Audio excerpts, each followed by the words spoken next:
Terrific. Hi, my name is Amy Wildermuth. I am the Dean here at the University of Pittsburgh School of Law, and I am thrilled that all of you have joined us today. The first thing I got to tell you is that because not everyone could join us in real time, we are recording this. So if you have questions or you have things you want to ask, we encourage you to do that. I just want to make sure everybody knows that we are recording this session as well as the other sessions that are going to follow. So you made it here. Fabulous. And I am actually in the building here at Pitt Law. So even though we're shut down today, we wanted to give you a little glimpse of what it looks like in one of the classrooms. Now, why would you want to make the choice to come to Pitt Law? I'm going to give you 3 reasons today that I think are really important to consider. So the first and most important thing is the people. The people here are outstanding.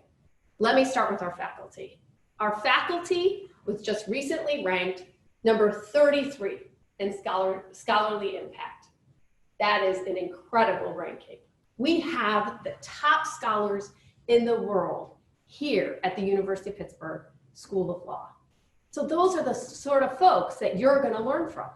And they take your education and their job as teachers just as seriously as they take their scholarship. So here, you are undoubtedly going to be around people who are making big changes in the world of law. What else is special about this place? We have an incredible support team for you. We have staff here who have worked tirelessly to make sure that our students receive that world-class education. So what does that mean? In our professional development office, we have over 90% placement, career placement, in jobs of people's choice. What else does it mean? It means we have the #1 bar passage in the state of Pennsylvania.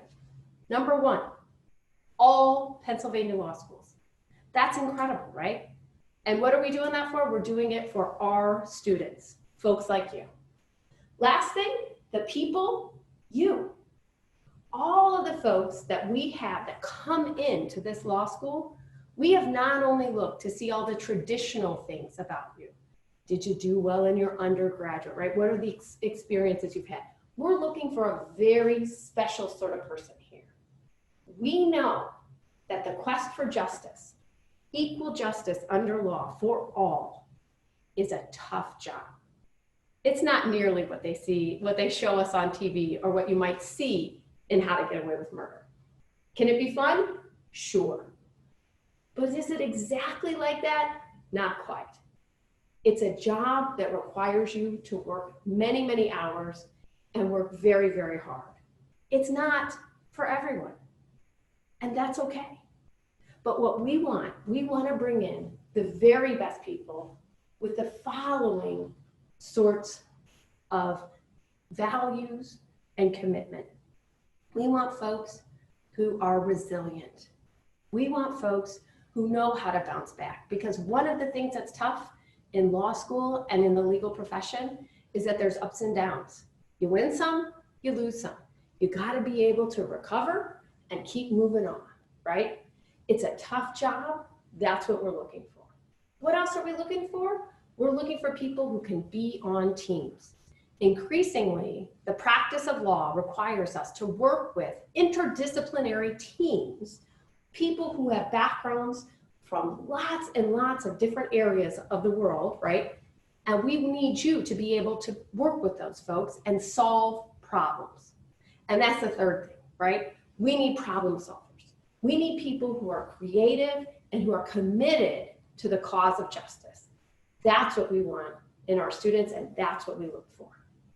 So what else is great about this law school? Technology, innovation. We are down the street from Carnegie Mellon. We have artificial intelligence all around us here in Pittsburgh. We have self-driving cars that often surround you if you're just driving your car down the street. I can attest to this. We have some of the most innovative things in the world happening right here in Pittsburgh. On the health sciences front, artificial intelligence of all sorts, right? We have all these companies, all these projects based here. And this place is a place of innovation. And of course, all of you know that we're participating in a virtual open house today. Well, you might think it's because of what's happening around us. No, we had this plan long before that, right? We want to be at the cutting edge. We want to be at the cutting edge of the legal profession and legal education. And so we have started to evolve our work here at Pitt Law to be more embracing of that technology. And so in a matter of a few days, did we take all of our classes online? We sure did. In a matter of days, did we swap out from doing a live open house to a virtual open house? Yeah, it was pretty easy because we already had this set up. Pretty incredible, right? Now I mentioned artificial intelligence. Artificial intelligence is going to be more and more important in the law. And here in Pittsburgh, we have a company called Legal Sifter, which is doing this for contracts. We have a company called Bit by Bit, which is doing electronically stored information, all kinds of e-discovery. And that the general counsel for that company, Pitt Law grad, talked to my Civ Pro class yesterday. Again, lots of opportunities in the law, and especially in this tech innovation, cyber sort of, way that the world is headed. Okay, last thing. What's the last thing that I think is so important? The community. The community of Pittsburgh is a warm and welcoming community. The community here within the law school is the same. Many law schools will tell you that we work hard to get people to work together. It is our #1 commitment here at Pitt's Law School. We want to be sure that everybody here is part of our community and is embraced in our community. And that includes even when we are in a moment like this, when we cannot be physically present with one another, we are doing everything in our power to keep our community together, to keep conversations going, and to keep learning from one another. That, to us, is the most important thing. And along with that, right, is a commitment to our students' wellness, to our community's wellness. We want to be sure that we have provided all sorts of resources for you to develop a habit, a healthy habit in law school, so that once you go out into the legal profession, you can be well and healthy, and you can excel in your profession when you have all those things. So again, let me say welcome. Thank you for joining us. We're so excited to see all of you here today. And now I'm going to hand it back over to our Dean of Admissions, Char McCall. Good morning, everybody, and welcome to the University of Pittsburgh School of Law's virtual open house. Our next speaker is going to be our Vice Dean, which is Dean Haider Hammoudi. So Haider, you're up next. Thank you. Sure. Hello, everybody. Good morning and welcome to the virtual open house. As Dean McCall says, my name's Haider Hammoudi. I'm the Vice Dean at the law school. And my primary area and what I really focus on the most has to do with the curriculum and academic affairs. I'm involved in any number of things, but that's probably the area in which you're most likely to come across me. So that would be things that would range from offering, what a student gets credit for, to bar passage kinds of issues, to support in terms of the bar, to any sort of concerns that you might have respecting any particular needs. And I wanted to focus on, that relate to academic affairs. I wanted to focus on one thing that Dean Wildermuth had just spoken about, and I think something that makes Pitt Law unique, because I imagine that a lot of you are sort of thinking to yourselves, okay, it's great, I'm sure Pitt has an excellent faculty, has an excellent education, has and provides all of these things, but what makes you sort of stand out? And our faculty does make us stand out, but one thing that I really wanted to focus on that I think makes us stand out is our individualized, personalized attention to our students and to their wellness. So we have a lot of wellness focus. We have a lot of student resources that are devoted to students to make sure that students are well, and this can range from students who's obviously who are already doing well well, but want various types of activities that can help promote that. This can be anything from BFit Pitt, which is part of the broader university, to meditation that we offer within the law school itself, inside the building, to make it a little bit easier. Yoga classes, which are sponsored as well. And it can also be things that sometimes students will find that they're struggling with anxiety, and we have an entire student resource support team that can help meet and talk about some of these issues as well. But our focus on individualized attention really goes well beyond that. Students, whenever they have a particular need, a curricular need, for example, or something where something they could maybe take advantage of in the broader university, or maybe even in the broader Pittsburgh community, something at Carnegie Mellon, don't feel any hesitation to reach out to me, and we try to make that happen. We try to make sure that each student can meet their own individualized goals. It also requires more than just administrative support. It requires the faculty support, and the faculty really stand out not only as outstanding scholars, because they are outstanding scholars, but I would say what makes us particularly unique, really among law schools across the country, is that we have a top-rated faculty in terms of their scholarly research production, in terms of the cutting edge work they do, who are also extremely dedicated teachers. Folks who are interested and dedicated to the craft of letting you learn. We're interested in learning theory. We're always using innovation, not only in order to host virtual open houses, as Dean Wildermuth says, these are the sorts of things that we can do relatively with relative ease all of the time, but also innovation in terms of teaching. What works? What kinds of things can we do as teachers that will be more effective? How can we help students? And we always try to find ways in which we can enhance those capacities. And as I say, on an individualized faculty basis, our teaching workshops, which our faculty hold and really organize, a couple per semester, are really focused on this sort of thing. And we exchange ideas and really try to develop lots of these things. One of the things that we've been moving towards as a result of this has been towards more competency and skills-based training, and away from, well, here's all these substantive things you need to know. Now, obviously, there are substantive things you need to know in law, contracts and torts, and if you don't know what that means yet, that's okay, constitutional law and property. But there's other things that are also very important. In fact, just as important, if not more important: how to negotiate, how to write, how to deal with a client, how to work with colleagues, how to engage in zealous advocacy of your client while at the same time making sure that you do so in a professional and ethical capacity. So we have these various tasks and these various challenges that we are really trying to focus students on achieving mastery of, and that's something that I think allows us to stand out. Again, we're individualizing that education.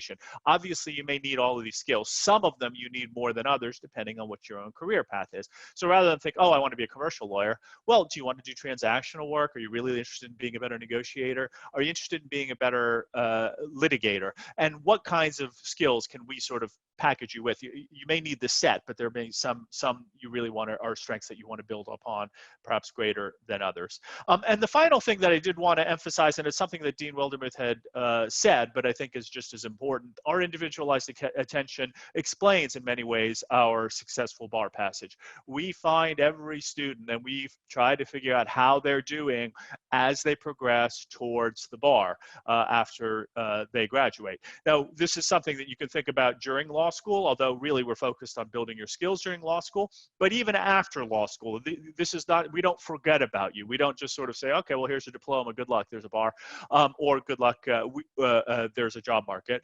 We try to help find, or well, I should say, we try to help you as you find your way in the legal market. We try to make sure that we find the kinds of positions that you're interested in. We try to figure out what your personal path and your personal journey is, and how you can best achieve it, and how you can best attain it. And because it's fundamental to just about every one of you, although not necessarily every single one, but just about every single one of you. We work with you on a personalized basis to make sure that you're on track for passing the bar. Rob Weibel and Kevin D, our Dean of Students and our Academic Success Director, will contact you and make sure that everything's okay, that there aren't any real issues. And if there are issues, and those can be housing issues, and they can be academic related issues, and they can be any number of issues. We work with you to try to make sure that you can be successful. I don't think there are that many schools, I don't think there are any schools, to be completely frank, that combine that personalized, individualized attention and dedication to the student while also retaining a top flight academic faculty in an R1 high-level research university with faculty who do the cutting-edge work that they do. And I think that we're really unique in that respect. And so I thank you for taking the time to join us today, and I hope you have a great time. Feel free, and I hope you learn a lot from this experience. Please do feel free to reach out to me on anything that you might be concerned about, and I will either reply or send someone, send you over to someone who will be able to reply to whatever query you have. So again, thank you very much. Thank you, Dean Hammoudi. Again, welcome everybody to the University of Pittsburgh's virtual open house. My name is Charmaine. Again, this is our first time hosting our open house virtually, so we're very excited about this. But because this is a first for us, we do ask for your patience, as I'm sure we'll experience some type of technical difficulties along the way. I also want to mention that I do hope that your loved ones are safe and healthy at home. I would also like to thank any of the nurses, doctors, and healthcare workers that are out there on the front lines during this pandemic. I do want to take a minute to introduce some of the staff that are here today. Because without these people, this virtual open house would not be possible. First, I would like you to meet, and hopefully with the help of Linda Cacaro, who is our wonderful admissions assistant here in the admissions office. Kim, I don't know if you can shine on her video. I also have here with us today our fantastic director of IT, who is Kim Getz. And she will be here all day today. Hopefully we will be able to avoid any technical difficulties with Kim's help. She is fabulous. Oh, there's Linda. Linda, you want to give a wave? Kim, I hope you're able to come on as well. You will meet Kim throughout your time here at Pitt Law too. There's Kim. In your accept packet, you would have noted too that you will get a laptop when you come to Pitt Law. We usually pass those out before orientation. Kim is a huge help with all of our laptops. Also, we have Mimi Jeffries, and she is our brilliant Director of Financial Aid. There's Mimi. Oh, and look, she's in the courtroom. I'm outside of the law school, as you can see. That's Barco, that's right behind me. And Allie Lindenmeyer, one of the best directors of admissions out there. She is here today. You will hear from both Allie and Mimi later today. They'll be moderating some of our panels. Oh, there's Allie, and Allie, look, she's located on our first floor lobby area. Again, thank you so much to all of you, especially in these last few weeks, for making this possible. Now, on to our regularly scheduled program. You know, our goal for Open House is to share with you some of the wonderful people that are behind our Pitt Law community, and certainly answer all of the questions that you may have about Pitt Law. You're going to meet faculty members. I know Dean Wildermuth mentioned some of the fantastic work that they have been doing. They testify in front of Congress. You are going to meet different alumni folks here today who are partners at law firms all over the world, as well as judges. And you're also going to be introduced to many of our current students who are here at Pitt Law, meeting, you know, all of our classroom requirements, joining our clinics. They are living and breathing Pitt Law every day. They are joining in our joint degree programs, moot court competitions all over the world. So certainly when the time comes, I hope that you will ask all of them any questions that you have about being a Pitt Law student. That is one thing I want to mention today. For any questions that you have at any point during our presentation, there is the chat button where you can leave comments and raise your hand if need be. Again, Kim Getz will be here all day moderating the chats. So any questions that you have at any point, please go ahead and type in. I know Dean Wildermuth also wanted me to let you know she will be teaching a class here shortly. And any questions that you have throughout the class, we can put them in, you put them in the chat button and we will be sure to announce them during the program.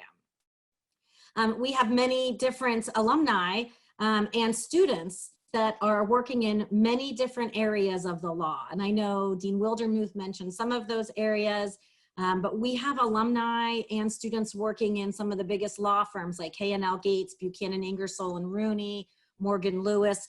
We also have students in American Eagle, so different companies and corporations throughout the world. We also have students working in our government, U.S. Courts of Appeals, the PA Supreme Court, the Superior Courts, Jones Day, PNC Wealth Management, U.S. Steel. These are all places that hire Pitt Law graduates. And certainly there are many students throughout U.S. attorneys' offices and DA's offices, various clerks in the Court of Common Pleas, and certainly a plethora of small and medium-sized law firms and various nonprofit government agencies, throughout the world. Be sure to ask the students what their summer experience looked like. Pitt Law, I can't talk about Pitt Law without mentioning the city of Pittsburgh, because both of these places, Pitt Law and Pittsburgh, are very exciting places to be. In fact, Pittsburgh has earned the title of America's most livable city and a top world destination many years. And again, the dean did mention lots of different companies and corporations and Carnegie Mellon University being right down the street. We also have Google and Uber, IBM, Microsoft, Facebook, Apple, and we have over 1,600 technology firms that are here in Pittsburgh generating over $20 billion in payroll. So that's something to be said. Our area has also served as the longtime federal agency headquarters for cyber defense, software engineering, robotics, energy research, and the nuclear navy. Pittsburgh, interestingly enough, has been also deemed Food City of the Year. That was last year in 2019, so we were very excited about that as well. We also house the nation's 8th largest bank, which is PNC, many different Fortune 500 companies. Several of the top 300 top law firms make their global headquarters right here in the Pittsburgh area. Other corporations like Rand, BNY Mellon, Nova, FedEx, they have regional bases here in Pittsburgh, and it has helped us become the 6th best area for US job growth, which again is very important to you because as you go through your law school time here, what comes at the end? It's the jobs. We want all of our students to be successful, pass the bar, and to get the job that they want. And so that's one of our goals here at Pitt Law. We hope that you'll be able to visit our great city very, very soon. But in the meantime, we have packed a great deal of information into this day. And again, we hope you can stay for the duration, but if not, we are recording all parts of these sessions so you can watch them at your leisure at any time after this. And we hope by the end of the day that we've answered all of your questions about Pitt Law. So now I'm going to ask you to go ahead and sit back and enjoy the virtual open house. And I'm going to reintroduce to you our Dean Amy Wildermuth. I'm going to tell you a little bit about her before she gets started. She didn't mention, what her background was. So Dean Wildermuth, she joined us here at Pitt Law in July of 2018. She came from the University of Utah, where she was a professor of law in the S.J. Quinney College of Law, and associate vice president for faculty and academic affairs at the university. She was also the University of Utah's first Chief Sustainability Officer. Dean Wildermuth earned both a JD and a Master's of Science in Environmental Engineering from the University of Illinois. She earned a BS in Engineering and Policy and a BA in History at Washington University. Before joining the law faculty at the University of Utah, she served as a law clerk to Justice John Paul Stevens of the Supreme Court of the United States. Now, the dean has been asking me for years to let her present the sample class during open house. So let me tell you, I know she is super excited to teach this morning. And I hope all of you had some time to read the assignment that was posted. I know some of you got it through email. It is on our website. So if you need to refer back to it, you can always go to law.pitt.edu, click on admissions, and under visit law, her chapter 6 is out there on our website. And so if you need to reference it, please feel free. And Dean Wildermuth, I think you are, if we can get you back on the screen, they are all yours. All right, thank you again, Shar. I think I am now back for sure. And you will see behind me what we have all over the law school, lots of chalkboards. Not all law schools still have chalkboards, but we do, right? So that gives you the real sense of this place, and I'm gonna use it. All right, so I teach a class called Civil Procedure, and I love procedure. It's not always the most exciting topic, I'll admit that. But I'm gonna give you some advice at the outset about procedure that I think can help in lots of different areas of your life. So this is a lesson that I usually teach about 3 to 4 weeks into the semester. So we're just gonna jump in, but you need a little background. So here it is. Lots of procedure relies on something called the Due Process Clause. There's a Due Process Clause in the 5th Amendment and in the 14th Amendment, which applies to the states. So 5th Amendment applies to the federal government, 14th Amendment applies to the states. And what you need to know as we jump into this is that that Due Process Clause requires 3 things. So here we go. 1, it requires that you provide notice. Notice. I'm mad, and here's why I'm mad, right? 2, an opportunity to respond. In other words, you have to say, I'm mad about something, and you have to tell them what it is, and then you have to let the other side get a chance to respond. And what's the third thing? Third thing, what we call a neutral decision maker. Okay, so what does that mean? It means that we can't have, in the federal or state court system, a relative making the decision, right? That's somebody who might be biased in one way or another.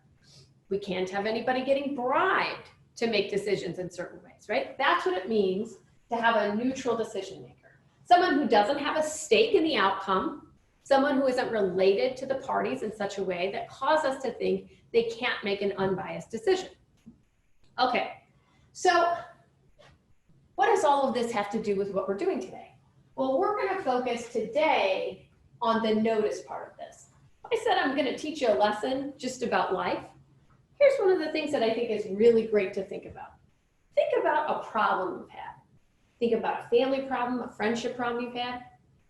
Here's a solution, possibly, right?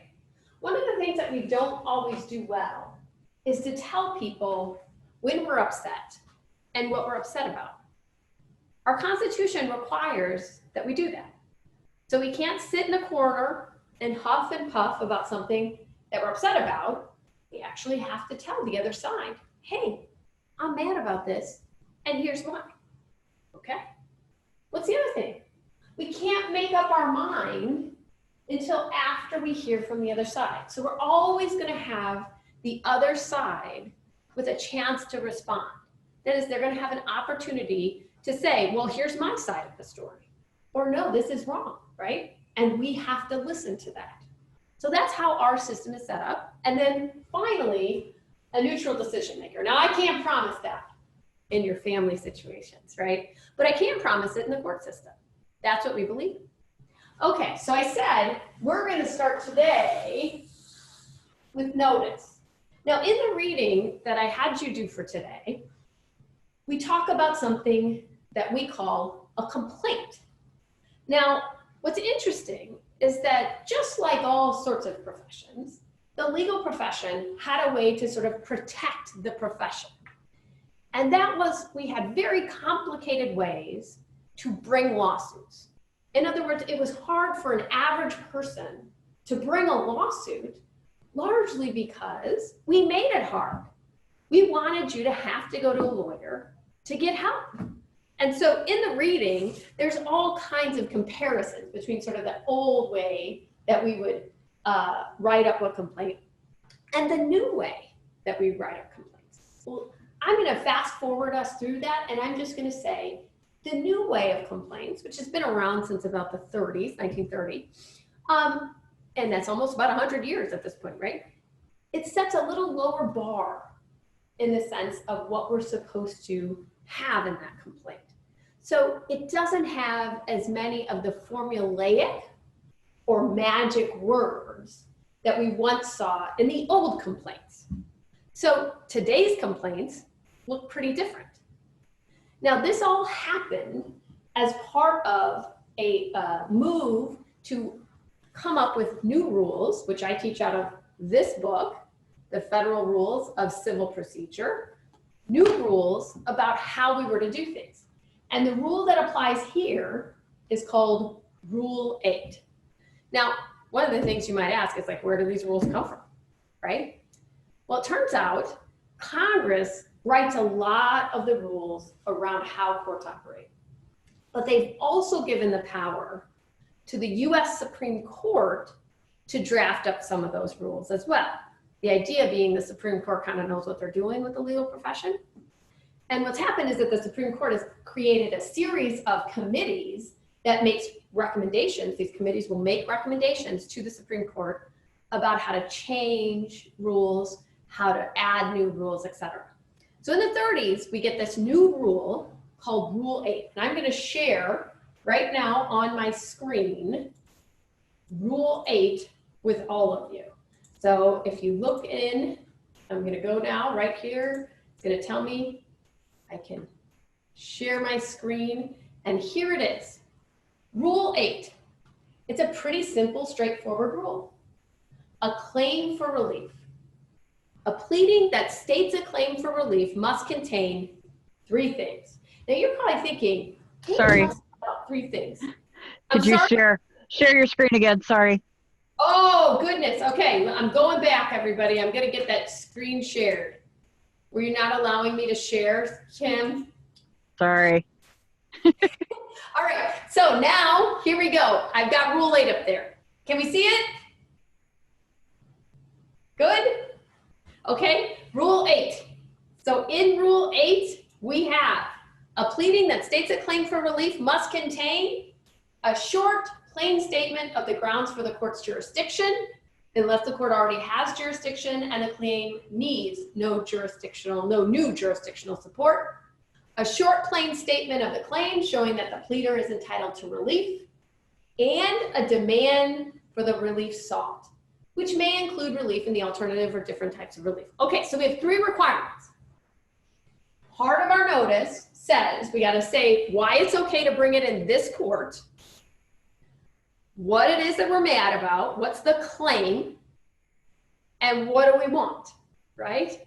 What do we want? So this is a very changed system from some, sort of magic words. This is, just give us the basics. What is it that you're after?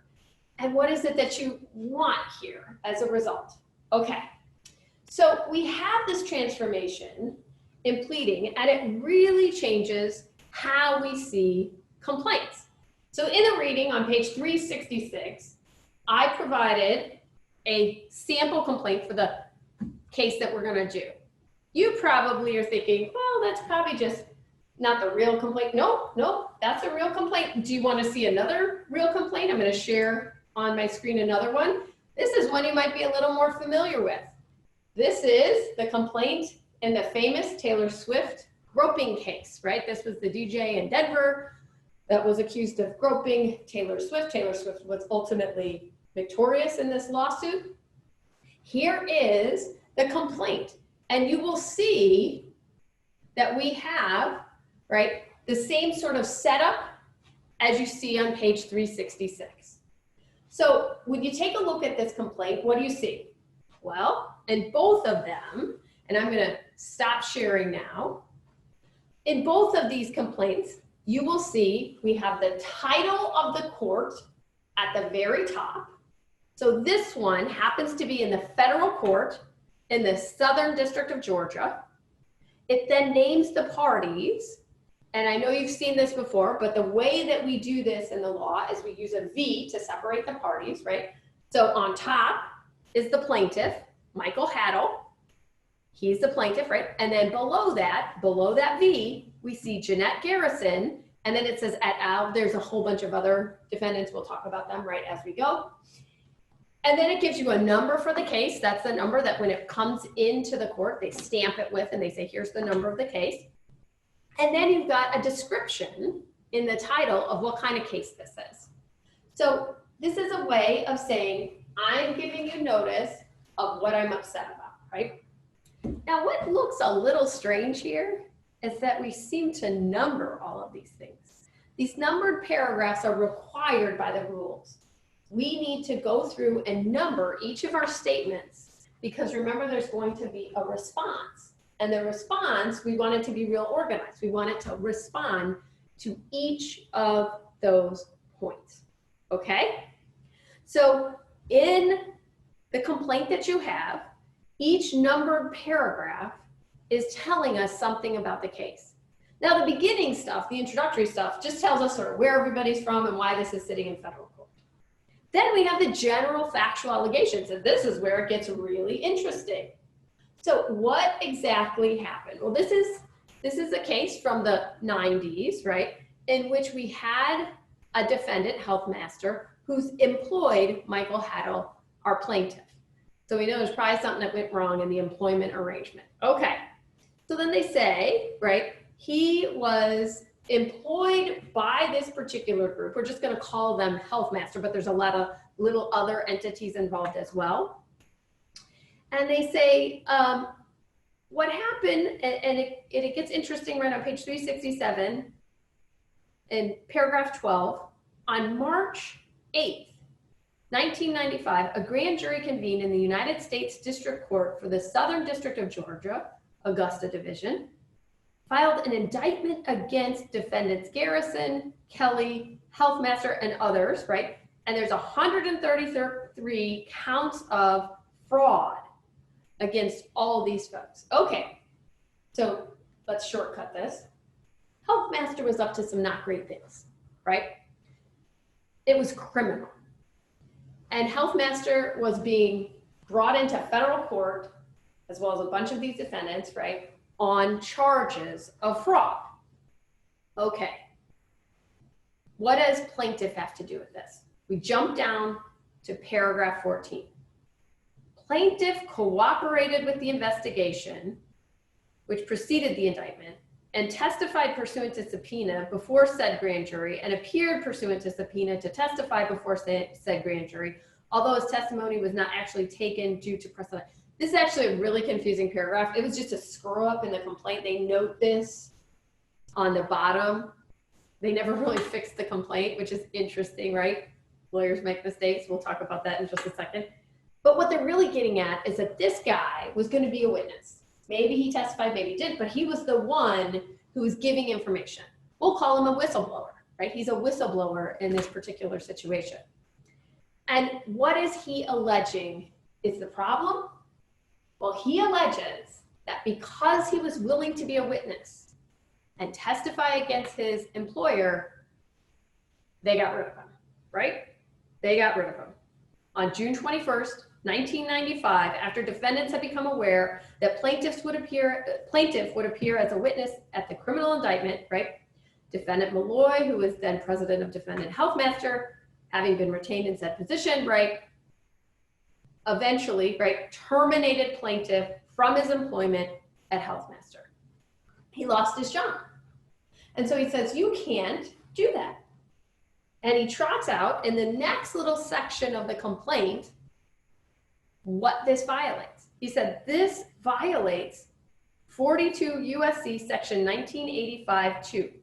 Now that's part of a very historic act that was passed in the 60s. It's been revised, and this is actually goes back to 1871, right? Then it comes back in the 60s. And what we're talking about are violations of civil rights in lots of different ways. But in this particular provision, we're talking about something that where somebody is going to testify in a federal court, and then something happens to them. And what exactly does that say? It says, we cannot, this is what 1985-2 says, right? We can't use the threat or intimidation, right? Or losing a job, that's what our plaintiff is alleging, to keep somebody from testifying in a matter that's in front of the federal court. Now let's think just for a second about why we have a statute like this. Why do we think this is important? Well, we thought it was important because especially when you think around civil rights, we had a lot of intimidation, a lot of threats that were being issued, right? And it was hard to get people to come forward in court and testify in those cases. And so the provision in 1985-2 is to say, we don't want that to happen. We believe that people should be able to freely come and testify as witnesses, and they should not suffer a loss as a result of that. Okay, so what does that statute actually say? And so again, I'm going to screen share, and I'm going to hope that Kim has allowed me again to screen share. So I'm going in, and I'm going to share with all of you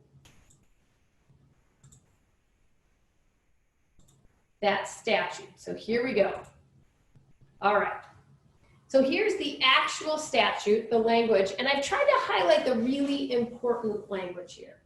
So if two or more persons in any state or territory conspire to deter by force, intimidation, or threat any party or witness in any court of the United States from attending such court or from testifying in any matter pending therein freely, fully, and truthfully, or to injure such party or witness in his person or property on account of his having so attended or testified, the party so injured or deprived may have an action for the recovery of damages occasioned by such injury or deprivation against any one or more of the conspirators. So that's the setup. That's a setup. We have somebody who was willing to testify, had given information to federal agents about the misconduct of Health Master. Their Health Master's in a lot of trouble, right? He's testifying, and then he gets fired. And he says, I get to bring a lawsuit on this. He has other claims, but we've left those out because the ones that are really important to what we're doing today is this particular one under 1985-2. Okay, let me stop and make sure we don't have any questions on this setup so far. I'm going to stop sharing, and I'm going to go and make sure. I'm going to check the queue. I don't think we have any questions so far. Okay, so that's our setup. And now what we're going to do is we're going to work through this particular case as it winded its way through the courts. So now I have to do just a little bit of an overview about courts. Well, that's kind of fun, right? Okay, so you all know that we typically start cases out in something called a trial court. Now, in the federal system, we call those the district courts. And district courts are geographically located in various areas, right? And we usually do line drawing based on population.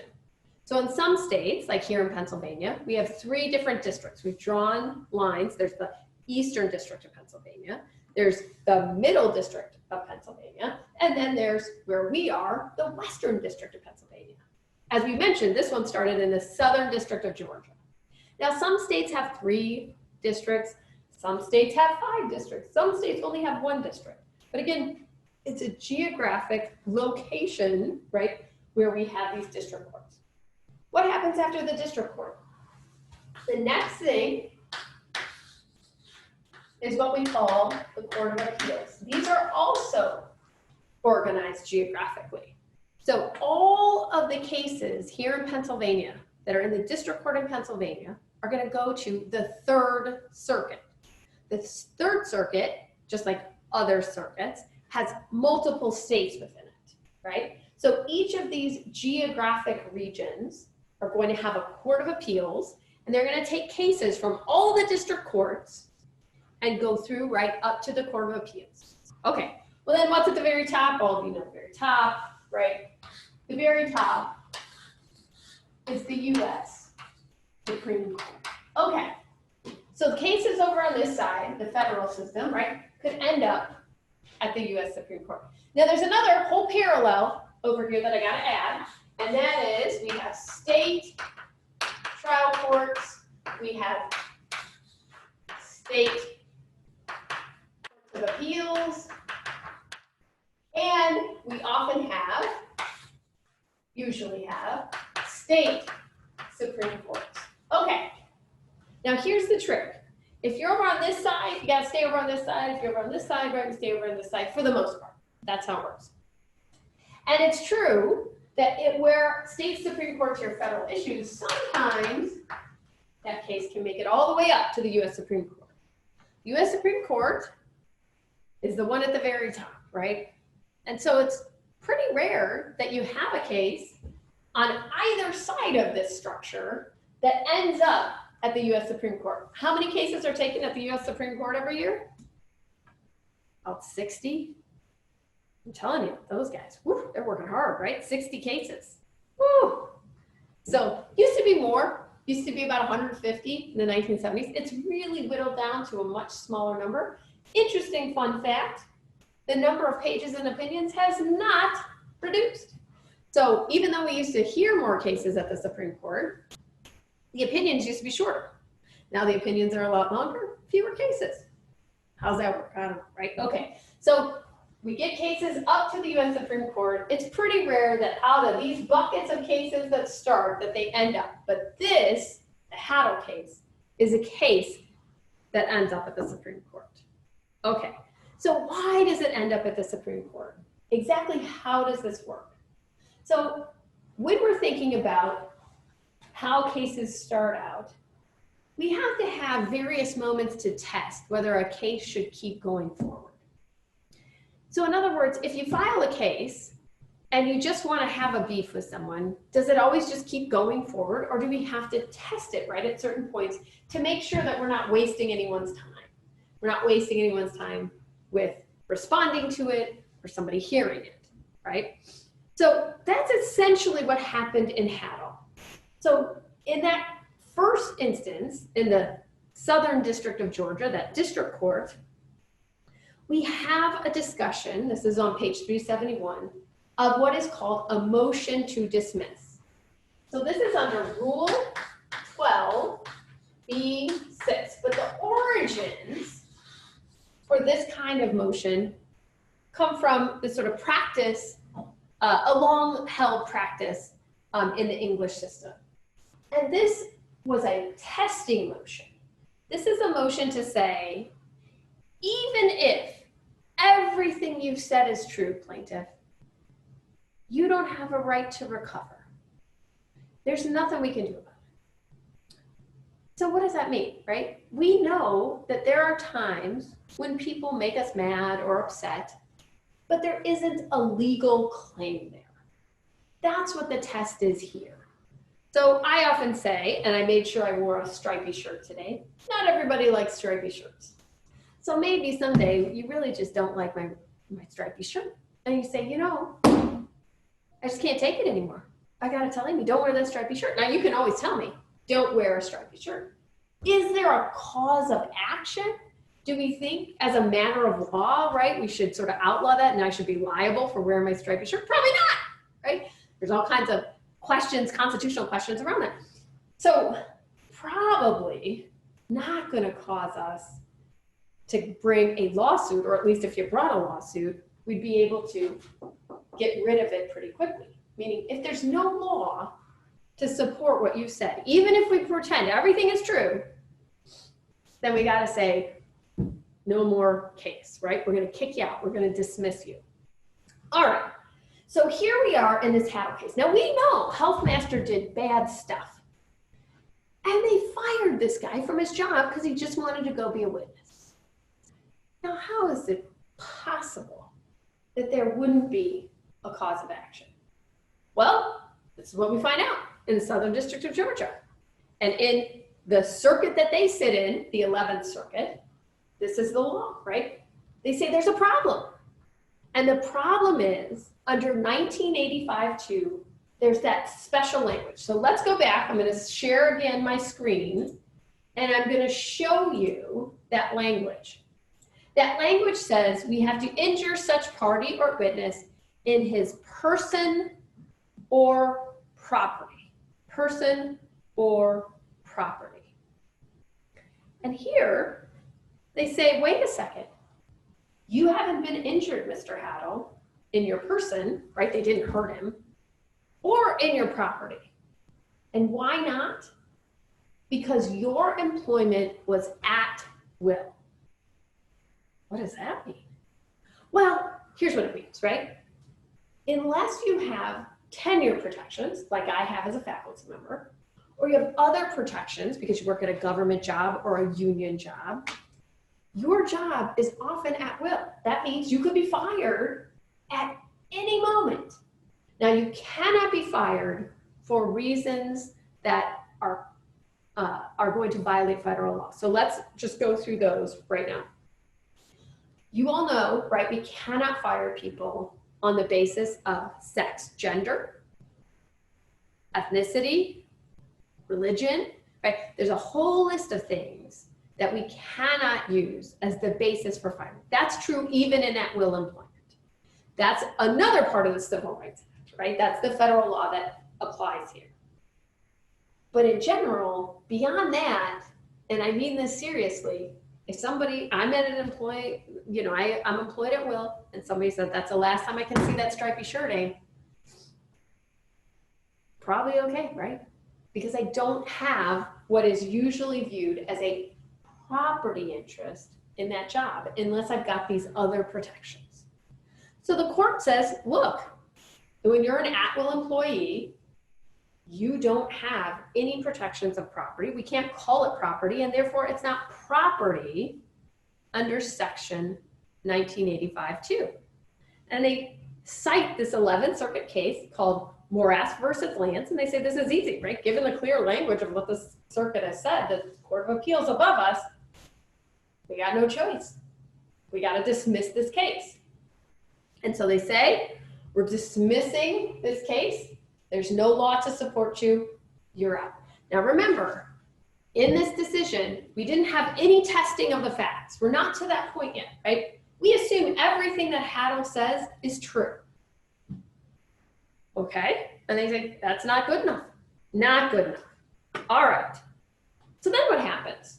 Well, then I'm going to stop sharing on the 1985. Okay. What happens next? It goes up to the 11th Circuit. The 11th Circuit thought this was such a small deal on page 374 that they didn't even publish the opinion. It's an unpublished opinion from the docket. And it just says, well, you know, we've already decided this. No property interest in the at-will employment, done. So you would have, if you were just watching from the sidelines, thought, well, you know, this case is done. Nothing to see here. Oh no. On page 375, we get the decision from the Supreme Court. And the decision from the Supreme Court is by former Chief Justice Rehnquist, right, in 1998. And the way that the Supreme Court tells us who authored the opinion, they say Rehnquist delivered the opinion of the court. If you haven't been to visit the Supreme Court, you may not know that when opinions are issued by the US Supreme Court, usually the justice who writes the opinion gives a small summary from the bench before the opinion is issued. So they announce their opinion. So sometimes you'll see something about the announcement of the opinion. It's not part of the opinion, but it's just one of those traditions that they have at the Supreme Court. Okay, so Justice Rehnquist brings us all up to date on what's happened. Here's the allegations. Says he got fired because he was going to go be a witness, right? And he says, this all gets dismissed. Then he says, here's why we take this case. And on page 376, he tells us when the Supreme Court takes a case. Because you probably are thinking, like, does the Supreme Court just take like really big, important issues? Sometimes. But what really drives the decision to take a case at the Supreme Court is what you find on page 376, that first full paragraph. The 11th Circuit's rule conflicts with the holdings of the First and Ninth Circuits. In other words, the Supreme Court exists so that we can get uniformity in the law all through the system. In other words, you shouldn't get a different brand of justice if you're over in the Second Circuit versus the Ninth Circuit. We want uniformity. We want uniform approaches to the law. And when a court of appeals here or a state Supreme Court over here deciding things and they start to conflict, they have different views, the Supreme Court needs to step in. So one thing you may not think about, right, when you think about the Supreme Court, you probably think about them deciding big and important issues and setting, sort of law for the United States. It's actually maybe a little more mundane than that. They're only taking cases, for the most part, where we have a huge conflict, where courts have looked at it and come out different ways on the same question. And that's when the Supreme Court jumps in. They don't put that in every news report, do they? Okay. So Supreme Court says, oh, we got to take this case. We got to take this case. This is a great case. We've got a conflict. We've got the 11th Circuit, right? That's going to conflict with the First and the Ninth Circuit. And just so you know where all of these are, the 11th Circuit is down in the southeast corner of the United States. First Circuit is up top, northeast. And the Ninth Circuit is out west, California, Washington, right? Oregon, Alaska, Hawaii. It's out there, Arizona, right? Okay, so we have all these different places. You file a suit. You have someone who is an employee who is terminated. The employment was at will, and you get different results. Not good. So the Supreme Court says we can take care of this. Now, here's what's hard about this case. How do we know what we mean by property? Well, the reason the 11th Circuit had decided what they had decided has to do with that due process clause that I started talking about. So I'm going to share that. I'm going to show you that due process clause in the Fifth Amendment. So here we go. Here is the Fifth Amendment of the Constitution. And I've highlighted in red, the due process clause is long, right? This is the one that applies to the Fifth Amendment is what applies to the federal government. And if we get down to the bottom, right, nor be deprived of life, liberty, or property without due process of law. That little section there, that red highlighted part, is the due process clause. So there's a bunch of other stuff in the Fifth Amendment, lots of things here.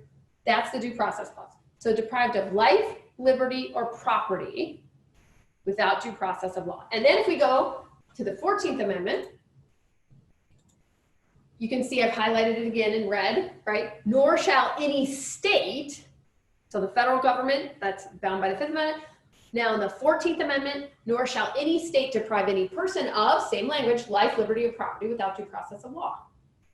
Okay, so that here's the problem. It kind of sounds like 1985.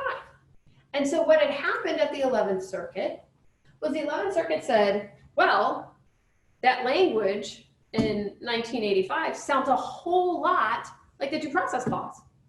And when I think of the due process clause and I think about what constitutes property under the due process clause, I think about what people have identified as a property interest. And so again, under state law property ideas, like what is your property? This book is my property, my phone, right? My house. Those are all property interests that I own. Many states have no property interest in an at-will employment arrangement. Could there be a property interest in something like I have as a faculty member? As I said earlier, yes, right? I have some protections around that. But you don't have it in at-will employment. So it doesn't qualify as a property interest in that sense. So goes to the Supreme Court. What's the Supreme Court decide here? Here's what's fascinating, right? They say, we disagree on that same page, 376. We disagree with the 11th Circuit's conclusion that petitioner must suffer an injury to a constitutionally protected property interest.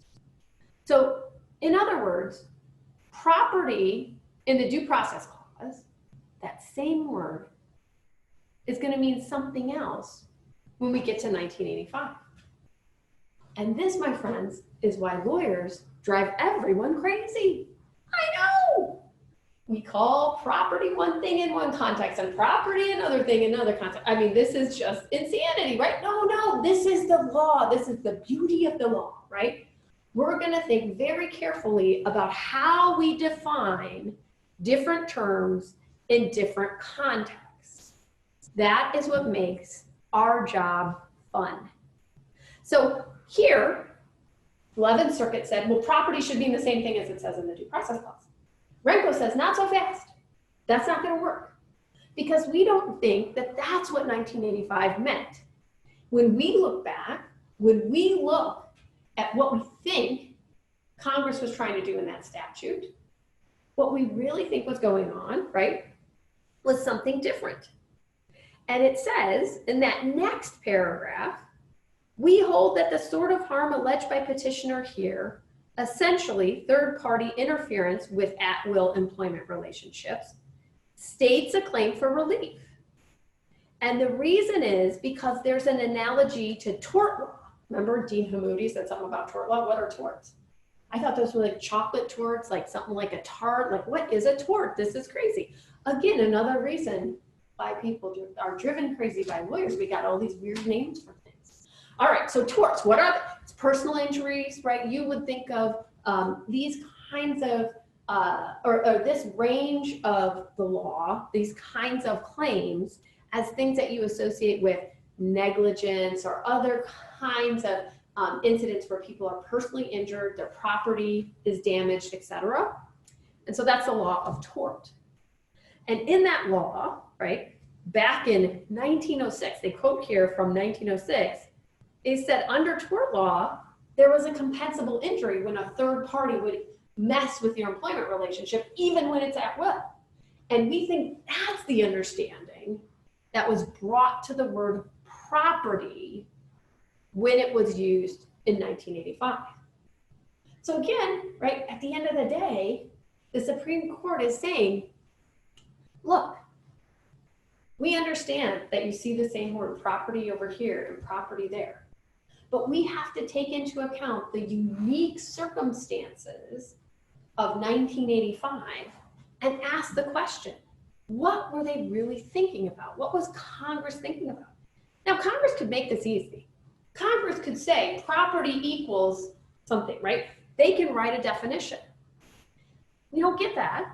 And so instead, the Supreme Court has to go on a jaunt and think about what it was they had in mind. Did they mean property in the same sense as this particular provision in tort law, or did they mean it in the constitutionally protected property interest sense?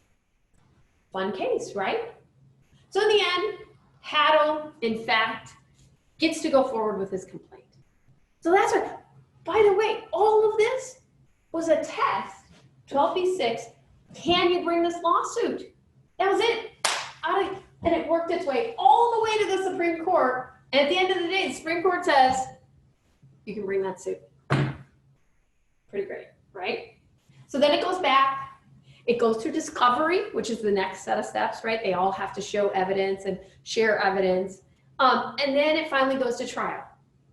And in the last little bit that I provided on this case, on page 379, they give you the result. It went, right? It went before, I'm sorry, page 378 and 379. It went before the district court. There was a jury that heard this case. They sided with Michael Hattel. But what did he get? He got $65,000. It's money. It's not a lot of money in the grand scheme of the world. Although I will say, back in the 90s is probably worth a little bit more than maybe today, but it's not as much as you might have expected. But what's the real payoff? Because this is a civil rights case, this is one in which lawyer fees are covered. And so on page 279, we find out that Hattel might have only gotten $65,000, but the lawyers paid by the defendants, right? The lawyers are going to get over $250,000 in their fees. Now, why would we have a system that actually awards attorney's fees? Because usually our system is one where each side pays their own way. There are some flaws with that. We can talk about whether that's the best system. But in this particular instance, instead of each side paying their way, winning in this case meant that the lawyers got their full fees. Why did we do that? Well, in the civil rights area, in a very particular kind of case, we've decided it's so important to bring those cases that we're going to say that the loser has to pay. And that's in fact what happened here. All right, so that is the whole summary of this case. I've talked a lot. I now want to take anybody's questions on this particular case or on anything else that we might do in a classroom. And as I said, I brought this to you from a real life classroom. I'm not actually standing in front of a background. This is the classroom. I have permission to enter the classroom today. Of course, I am socially distanced. There's no one else here with me. All right, any questions? Let me look over on the chat. Let me see if anybody's got a hand raised. I'm over here. Any questions? Any questions that anybody has on what we've done? Or any questions on the process? Let's see. By the way, let me note, we got a lot of Go Utes in the chat box. Go Utes, right? It's been 20 years in Utah. Still have a great fondness for Utah. And so if you're from Utah, we're so excited to have you here. There, you might remember that Senator Hatch, former Senator Orrin Hatch, from Utah, is a proud graduate of this law school, right? Go ahead, Veronica. What's your question? Oh, it says, this was just something that I noticed after reading it in paragraph 15. Yep. It says, as a result of their indictment, the defendants were banned from any participation in the affairs of Healthmaster. So wouldn't them, I guess, colluding to fire him, like, be in direct violation of that? And could they have, like, gotten in more trouble in a different way for doing this? Absolutely, absolutely. So this is a civil case. And the question I think you're raising is, isn't that more criminal behavior? And you're exactly right, right? This was another conspiracy to do bad stuff, and we could have other criminal charges. The key here, and I should emphasize this, right? There's nothing in the case that doubts this, but one of the things that is required in 1985 is that you have to have 2 or more people. So it could have been one person acting alone, right? We had to have 2 or more people. And if I go back to the screen share, let's see if Kim will let me go back to my screen share. She's gonna look, let's see. Oh, she still doesn't want me to share. I promise we're gonna do it in just a second. Are we gonna let me share, Kim? All right. Okay. So if you look, right, if 2 or more persons, so the collusion of those folks was key to that first bit in 1985. And in fact, if you go down the counts here, right, all of the counts, there's not really, all of these paragraphs under count 1, these are different parts that they have to prove under 1985. The only question as it goes to the Supreme Court is whether, in fact, there's a property interest, right? That's the only thing that's at issue. They've satisfied the 2 or more. They've satisfied the party or witness in any court of the United States, et cetera, et cetera. Okay, but great question. And yeah, they probably got in more trouble as a result of that. Not the best thing to do. Okay, we've got another question. Why would the rule relating to threatening a party or witness of a U.S. court only apply to 2 or more persons? What if it were only 1 person? That might be something outside of this class's scope, but is there a rule separate from it? No, they wanted to get conspiracies. And so could Congress pass a rule that says not 2 or more people? Yes, they obviously could. But one of the fun things about the law, right, is that we have to fit different circumstances into different things that Congress was thinking about, right, when it saw something as a problem. In this particular instance, when they wrote 1985, they weren't as concerned about individual actors as about the conspiracies to keep people out of courtrooms. In other words, they thought that was the really big harm, with these groups of people intimidating, threatening people from coming into court. And they wanted to stop that.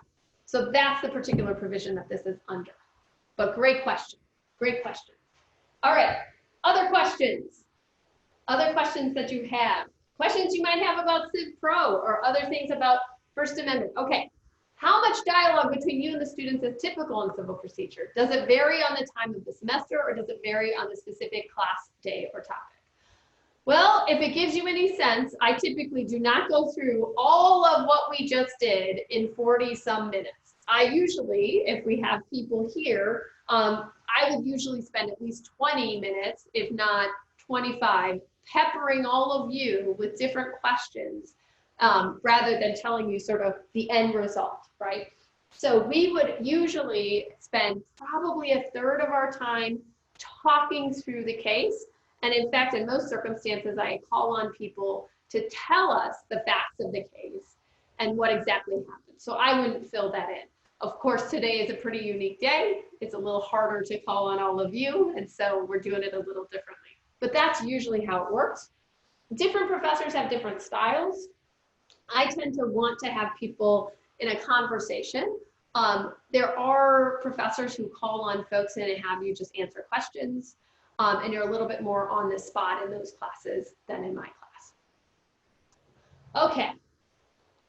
Other questions about civil procedure? I don't see this in the chat. Is civil procedure the best of the first year classes? Yes, it is. Absolutely, 100%. Crim law, please. Who wants to take crim law? I'm just kidding. Most people don't think that civil procedure is at the top of the first year classes. Obviously, I love it, and I think it's really important. And one of the things that I think is really good to know is that in civil procedure, for example, I just had to read through a complaint. There's also an exercise that I have all the students do where they have to draft their own complaint. Because one of the things that we think is really important at this law school is that we sort of deeply immerse you in the practice of law as soon as we can. So we have 7 clinics in-house. We have all kinds of externships. We have a DC semester, right? A semester in DC where you get an externship usually with a government agency or a nonprofit in DC. And all of those things are designed to make you practice ready so that you are ready for the legal profession. So in my class, in your first year, you're going to be able to draft a complaint at the end of, the first month or so of class, which is pretty great, right? So that's one of the things that I think is really good to know and probably makes a difference in the long run. How long should this take? Is there a typical assignment or is there usually more reading per class? My reading is about 15 pages, sometimes 20 pages. This varies. Again, procedure is sort of a more difficult topic for some folks, and you often have to read rules in here, and that takes a little while to adjust to.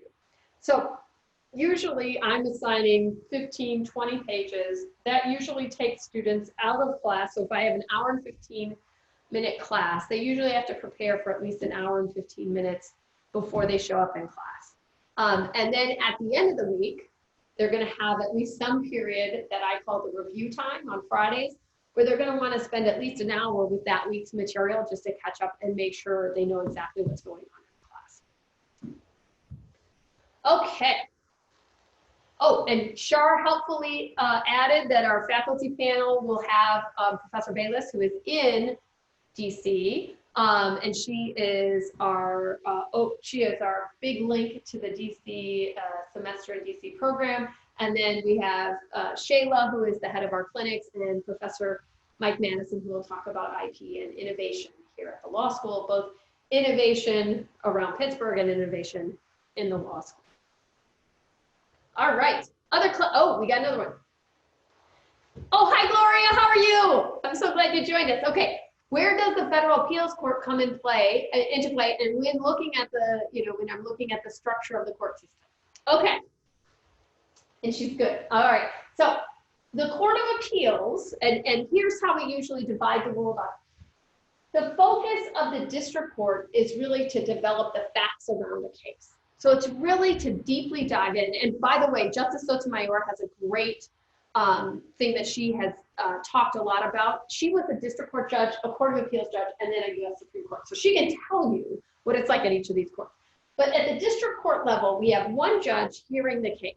And that judge is really working to develop the facts of that case, to try to figure out what's going on in that particular case. So that's the job of the district court, really heavy on the facts. Now they have to apply the law, but it's really about fact development. If you don't like what happened in the district court, you can go up to the Court of Appeals. But the Court of Appeals is really there to make sure that we're ensuring uniform application of the law in all of these courts. In other words, it's making sure that nobody goes rogue, right? We've set the law up, we've said this is what it means, and now every district court's following it. And if they don't follow it, the Court of Appeals is supposed to correct it. Now the Court of Appeals is only doing what the Supreme Court tells them to do. So the Supreme Court, like I said, they're resolving conflicts. So where there's a new question, a new issue, and we have to figure out what it means, the Supreme Court's handing that down. Then it's sort of the Court of Appeals' job to make sure that the law is being applied uniformly and consistently, right, throughout their circuits. And the district court says, I'm making sure I have the facts, and then I just apply that law. So the Court of Appeals comes into play after the district court's made a decision. Someone's a loser, right? And now they want to go up to the Court of Appeals and challenge it. But they're not really going to be able to challenge on some finding of fact. That's really the area of expertise for the trial court, the district court. Courts of Appeals are making sure that the district courts get the law right. Okay, is PA civil procedure covered in this class as well? We have a separate class on Pennsylvania civil procedure. We think it's that important. The reason that I cover federal civil procedure is because that's what's on the bar exam. No matter where you take it, you have to have the background in federal civil procedure. Now there's a good news side of this. Most of the state court systems have features that are much like the federal system. So I do a little bit on Pennsylvania civil procedure, but we really put that in a different class. And we have a judge who does Pennsylvania civil procedure every day who teaches that class. All right. I was wondering about the difference between the 5th Amendment and the 14th Amendment due process clause. Why did this one use the 5th? Okay, so the 5th is the one that applies to the federal government. The 14th is what applies to the state governments, okay? So when you think about which actor is doing the thing, right, is taking away life, liberty, or property, we have to ask, is it the Pennsylvania state folks, right, or is it the federal government that's doing it? In this particular instance, 1985 was about the application, right, in the federal side. This is a federal statute. So they're drawing the analogy to the federal due process clause. But you could say in both of these, in the federal due process clause, meaning the one that applies to the federal government, and in the 14th Amendment that applies to the states, it's basically the same thing. Property here didn't mean two different things under those two different due process clauses. But the reason we have two is because one, again, applies to the federal government. So if we were just doing a straight up application of due process, we would think about times when people have life, liberty, or property taken. And who's doing the taking? It's the federal government, or it's Illinois, or it's Pennsylvania, or it's Utah. So that's why we have the two different provisions. All right. Any other questions? Anything else that I could answer? Anybody still wondering out there what's going on? What might be interesting just to note again is that you have these independent systems, And you might think real neatly that the federal cases all go on the federal side and that state law cases go neatly over on the state side and I'm just gonna blow your mind right now and say, nope. We actually have state trial courts that hear First Amendment cases, US First Amendment cases. It's perfectly permissible. And in fact, for a long time in our system, state courts were hearing most of those cases. District courts hear federal issues. They also hear certain cases where we think, it's important that we have a federal tribunal to have a neutral decision maker, and that's when we have people from different states. So we call those diversity cases. But so it's either a federal issue to get into the federal side, or you have people from different states. But you don't ever really have to go to federal court unless it's a certain kind of case. Patent cases, right, are only heard in the federal side. The state trial courts have a wide range of cases they can hear. And so this is why ultimately the US Supreme Court has to sit up here at the top, because if you have a federal issue that works its way up through the state courts, the US Supreme Court can still hear that case if a federal issue is presented. All right. Any other questions? Are you all sensing that this is like the greatest ever, right? Who knew? And again, this is good life advice over here. Notice, opportunity to respond, neutral decision maker. I don't want to brag here, but I think I've solved a lot of relationship issues just by introducing this little concept right here. Notice, opportunity to respond, and have a neutral decision maker where you can, right? So that's where it all started. Okay, one more question. Has there been a case that started on one side, the state court, and then moved to, say, the district court? Ooh, Gloria, I can't wait till you come to school and you're in my Civ Pro class. Okay, so here's what happens. We do mostly have folks stay on one track or the other. But there are a couple of instances where very, very, very early on in the state court case, we allow a defendant to move it over to the federal court because we think it's important that the federal court be a place where this could be heard. Most of those cases are ones where there's some kind of federal law that we think ought to be heard over here, and that's increasingly the case. There are very rarely other kinds of cases. So in that big First Amendment case, right, if a defendant really wants to be in a district court, they can come over and be in the district court. Great question, okay? What happens when you file jointly in federal state court? Well, you gotta pick one. Now, if you're in one and then you file in another one, what'll happen as a matter of courtesy is that one will stay the proceedings and wait for the other one to finish. And usually it's the first one. So typically you have to file just in one place. Now, if you have different kinds of claims, sometimes you have to separate those claims out. It's possible you could file in different places, but most of the time, if it's the same thing, the first one goes first and the other one waits. Would that be a separate filing, or would it be somewhat of an appeal process?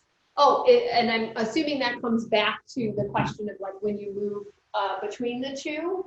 And so, Brooke, tell me if this is wrong, but I think what you're saying is this is separate filing. Okay, so in the state court, what you do is you have a complaint, and then what you have to do is file a notice of removal, which the state court gets, and the district court then has to grant, and they have to say, yeah, this can be over here. It doesn't happen in a large percentage of cases, but I have to say state courts as well as federal courts are so overwhelmed, they're very happy to get rid of cases most of the time. Okay, Supreme Court decision cites the revised statutes 1980, and that seems to be the only place that is mentioned. Everything else refers to 1985. What is 1980? Okay, so I'm gonna go back to our case. Sorry, I got off on the pages, and it says we have most of our references, as you're correct, right, to 1985, and so then there's this question that says, why at the very beginning, page 375, do we have something that says under the Civil Rights Act 1871 revised statute section 1980? The reason it says section 1980 is that's how it was originally numbered. It's only when it gets into the codified statutes into the US code that it gets changed to 1985. So that reference was sort of its original section number in that act. And then this is the renumbering when it goes into the codification in the USC. All right. Okay, any other questions? I'm gonna watch. Make sure. Any other questions? Anything else anybody wants to know? Oh, one more. What is the most important thing to know, read, familiarize yourself with before law school? Or does it come as you are? That is a great, great question. As I mentioned when I did my welcome, we are doing a lot of work on our end to make sure that we're bringing folks in that we know will succeed and do well here. So in many respects, we want you to come as you are. And the other thing is, right, you will all come in and be very different from one another, and that is by design. Because we only get better when we hear all of the different points of view, right? That's how we really move forward as a society when it comes to justice. So it is a bit of come as you are, but what else could you do to prepare? I encourage people to really read a lot, read anything you like to read, pretty much, but just get in the habit of reading all the time. Because you do so much reading in law school, you kind of got to exercise that muscle and just get really ready to do that over and over again. Okay. Do you have any suggested reading for pre-1L summer? Great question. There's a bunch of law stuff out there, like What Do You Need to Know, Getting to Maybe, all these other books about how you prepare for law school. Those are good books. I think it's probably better to start reading things that are that talk about areas that you're interested in the law.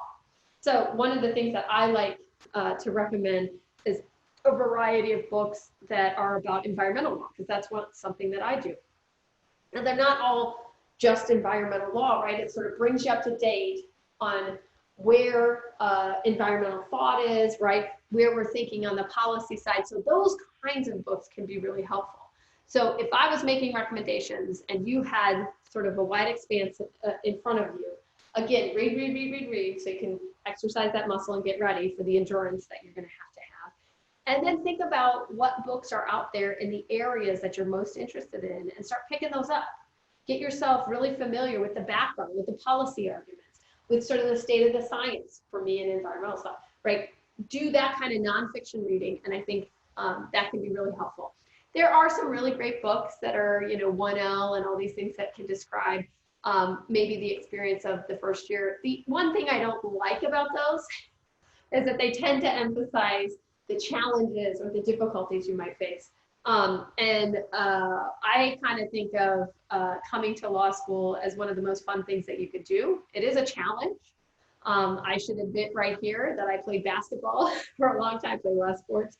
And I like that. I like going out there and being challenged. I thought that was fun. And so I would hate for anybody to read those books and think, oh, law school is going to be a drag, because it's not. It's not at all. It's a challenge.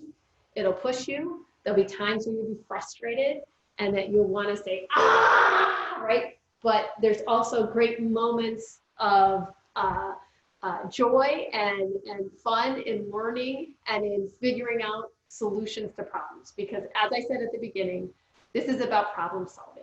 And we know that we're bringing in some of the very best problem solvers in the world, creative, clever, people who are looking all around, thinking about things in very different ways. That's what I think is really fun about law school. All right. I think I made it to 11 o'clock here, Shar. I know you have more things to do, so I should probably hand out. Oh, wait. We got one more question. When applying to law school, is it better to state which law a student wants to study and then eventually practice, or is it okay to be, not to be sure about the law you want to pursue? Absolutely, right? We like both. So, it could be that you think you're really going to do criminal law and you get here and you decide you hate criminal law and you're going to do tax law. That happens all the time. So don't worry about that. I think for us, it's really, what is your passion for justice as a bigger question, right? Why is it that you're motivated to do this? We're looking for people who want to be leaders and problem solvers, who want to see society's problems in ways that will allow us to change the direction we're headed in and really come up with solutions. All right, did Hattel have any standing to sue Healthmaster for damages after the company was declared bankrupt or given to a trustee? So there's two concepts in there. Let me talk about standing for just a brief second, and then I promise you I'll kick it back over. Standing just means that you have to be somebody who is really harmed. And of course, Hattel was in fact harmed. So standing, sure. The real question I think here is, you know, how can you go after a company if it went bankrupt or it's, you know, given to a trustee? Well, it turns out, right, when you're in bankruptcy, there's a lot fewer funds to divvy out to people. Healthmaster still had some money. They were committing fraud, but they weren't totally bankrupt, so they were taking its assets and sort of selling it off. And the thing about this decision is that it put Hattel as first in line in that bankruptcy so that he would be able to collect when maybe other folks who were owed money from Healthmaster might not get their full amount.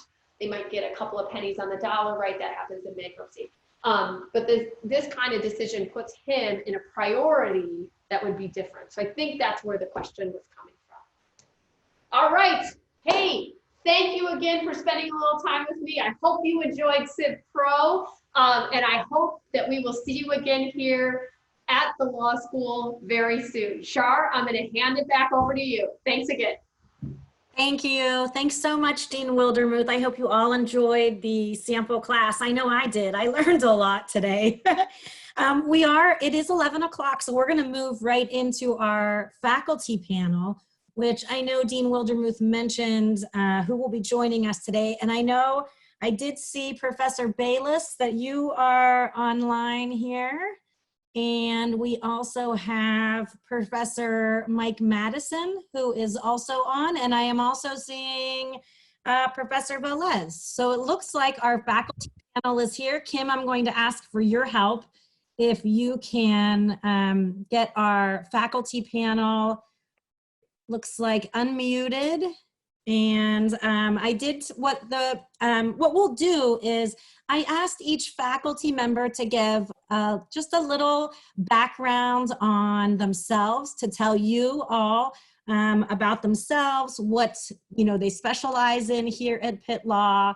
And we'll go through each faculty member, and then what I'd like to do is open it up to Q&A once they're done speaking. So you feel free to start typing any questions in the chat button or raise your hand, and we can take questions once they're done. So I think I asked Professor Bayless, if you would start, that would be fantastic. And we have almost 50 of our students online, so I know they're excited to hear all of you. So Professor Bayless, why don't you go ahead and start for us? Wonderful. Thanks, Charmaine. Can you hear me okay? Yes. Super. Great. Well, it's wonderful to be here with you all this morning. My name is Alina Bayless, and I am a professor at the law school. I am meeting with you from my home in Washington, D.C., because I am also the director of the Semester in D.C. program, which we run here in D.C. every spring. So I am located full-time here and run that program. The other things that I do are I teach a first-year class, legislation and regulation, and I also teach some other policy-related classes, which fits pretty well with my presence here in Washington, D.C. And then my research area is in international law. Specifically, I do research on post-conflict justice, war crimes trials, rebuilding rule of law in countries post-conflict or post-changing government. I also served for a couple of years as the director of our externship program. So, so I have a kind of broad portfolio, I guess, in experiential learning, in law and public policy related areas, and in international law. Just to tell you a little bit about the Semester in DC program and the experiential learning the externship program that we have. We're lucky, the law school is lucky to be based in Pittsburgh, where there are an enormous number of opportunities to intern with judges, with the U.S. Attorney's Office, with the District Attorney's Office, with public defenders, all kinds of nonprofits. And so while you are at the law school, you can intern part-time for any of those kinds of organizations and get credit for doing so through our externship program. The semester in DC program is sort of a special opportunity to do a full-time internship here in Washington, DC, with all kinds of agencies on the Hill, with a nonprofit. So you sort of get immersed in the Washington, DC policy environment if you're interested in that. But we also have students who come here and do all kinds of things. Students who are interested in doing corporate work, in doing litigation work, and they work for the SEC or DOJ or some other entity that does that work. So you get to immerse yourself in a full-time internship. We have classes that are offered in the evenings, and it's a fun opportunity to spend an entire semester really learning in place, acting as an attorney or a policy professional in DC in the spring of your 2L or 3L year. I think the externship program and the semester in DC program both really reflect Pitt's commitment to experiential learning, which I know you'll hear more about from Professor Velez, as well as our really rich alumni network. So we have an amazing network of alumni, not only in Pittsburgh, but also in Washington, DC, where alumni regularly serve as individual mentors for students, as well as just chatting with students who might be interested in their area of work.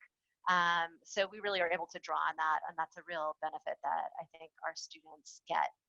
If anyone's interested in the chat, I can talk a little bit more about the post-conflict justice stuff, the international law stuff, legislation and regulation, but I'll leave it there and let the other folks speak. Good to talk to you all. Great, thank you, Professor Bayless. Next up, we're going to have Professor Michael Madison. Unmute. There we go. Hello. Thanks, Shar. Hello, everyone. It's great to hear, to be able to hear from you. So a little bit about me. I am full-time faculty. I've been at the law school at Pitt for over 20 years now, and my general area of teaching and research interests is intellectual property and technology law. So I teach courses in copyright law and trademark law and other related things in law and technology. I have a very broad background and interest in all things having to do with innovation and technology, both in general, meaning at this point, impacts of things like artificial intelligence on society and big data and data science analytics on society, both in internet and computing applications, also in biotechnology and life sciences and health sciences applications, and also as those things interact with law and the legal system and legal education and the legal profession. This is an area or series of areas that everyone knows just from daily life. It's a rapidly accelerating, dramatically changing body of interest and application. My background briefly, I grew up in the Silicon Valley. I went to law school in Silicon Valley. I practiced law in Silicon Valley for a long time before moving to Pittsburgh 20 years ago. So I have a pretty good up close and personal sense of the culture and the dynamics and the business models that drive the technology industries, and also how those are different in places like Silicon Valley compared to places like Western Pennsylvania and Pittsburgh. So Pittsburgh, any of you who are from Western Pennsylvania know what an interesting industrial and community history it has, what an amazing collection of resources it has in terms of institutions and communities and universities, not only the amazing breadth of the University of Pittsburgh, but also our neighbor just down the street at Carnegie Mellon. So when I'm putting together teaching and courses and interacting with students, I'm always trying to bring together my friends and colleagues at Pitt's School of Public Health and Pitt's School of Medicine. And just this afternoon, I have a meeting with colleagues at Pitt's School of Pharmacy, and I have very close relationships with people at Pitt's School of Computing and Information and people at Carnegie Mellon's Robotics Institute and the privacy and computer science folks down at Computer Science. Pittsburgh is a very, very small town, and it's very easy for me at Pitt to build relationships with colleagues and friends, not only in the university community, but also in the business world and the nonprofit community. It's a pretty strong nonprofit community here in Pittsburgh that's interested in technology development and technology applications and ethics and related things. And then to bring all those relationships into the classroom, into the law school, student opportunities, as well as teaching opportunities. I'm also very, very strongly interested in where the future of the legal profession goes. So anybody coming into law school in the next few years will be on the cutting edge of some pretty big, pretty dramatic changes in the character of law practice, in the character of legal jobs. So very much not what I experienced when I got out of law school 30 years ago. Just, we don't know exactly what this is all going to look like. But as I heard at the tail end of what Dean Wildermuth was talking about in terms of looking for people who are interested in being leaders in society and using their law degrees in those ways. And that's exactly what the new legal profession is going to be calling for. So I know that the time of change is can be very concerning to people who are making plans about coming to law school.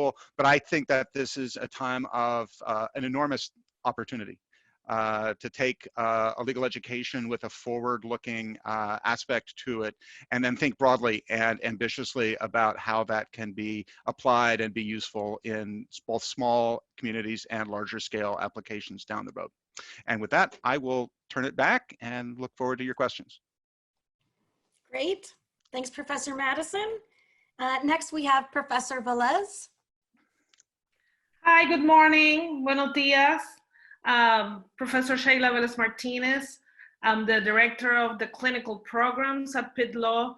I'm also the director of the Immigration Law Clinic, and I have another hat at the broader university because I'm the NCAA representative for the University of Pittsburgh. So I represent Pitt before the NCAA and also before the ACC. So if you have NCAA questions, you can ask me later.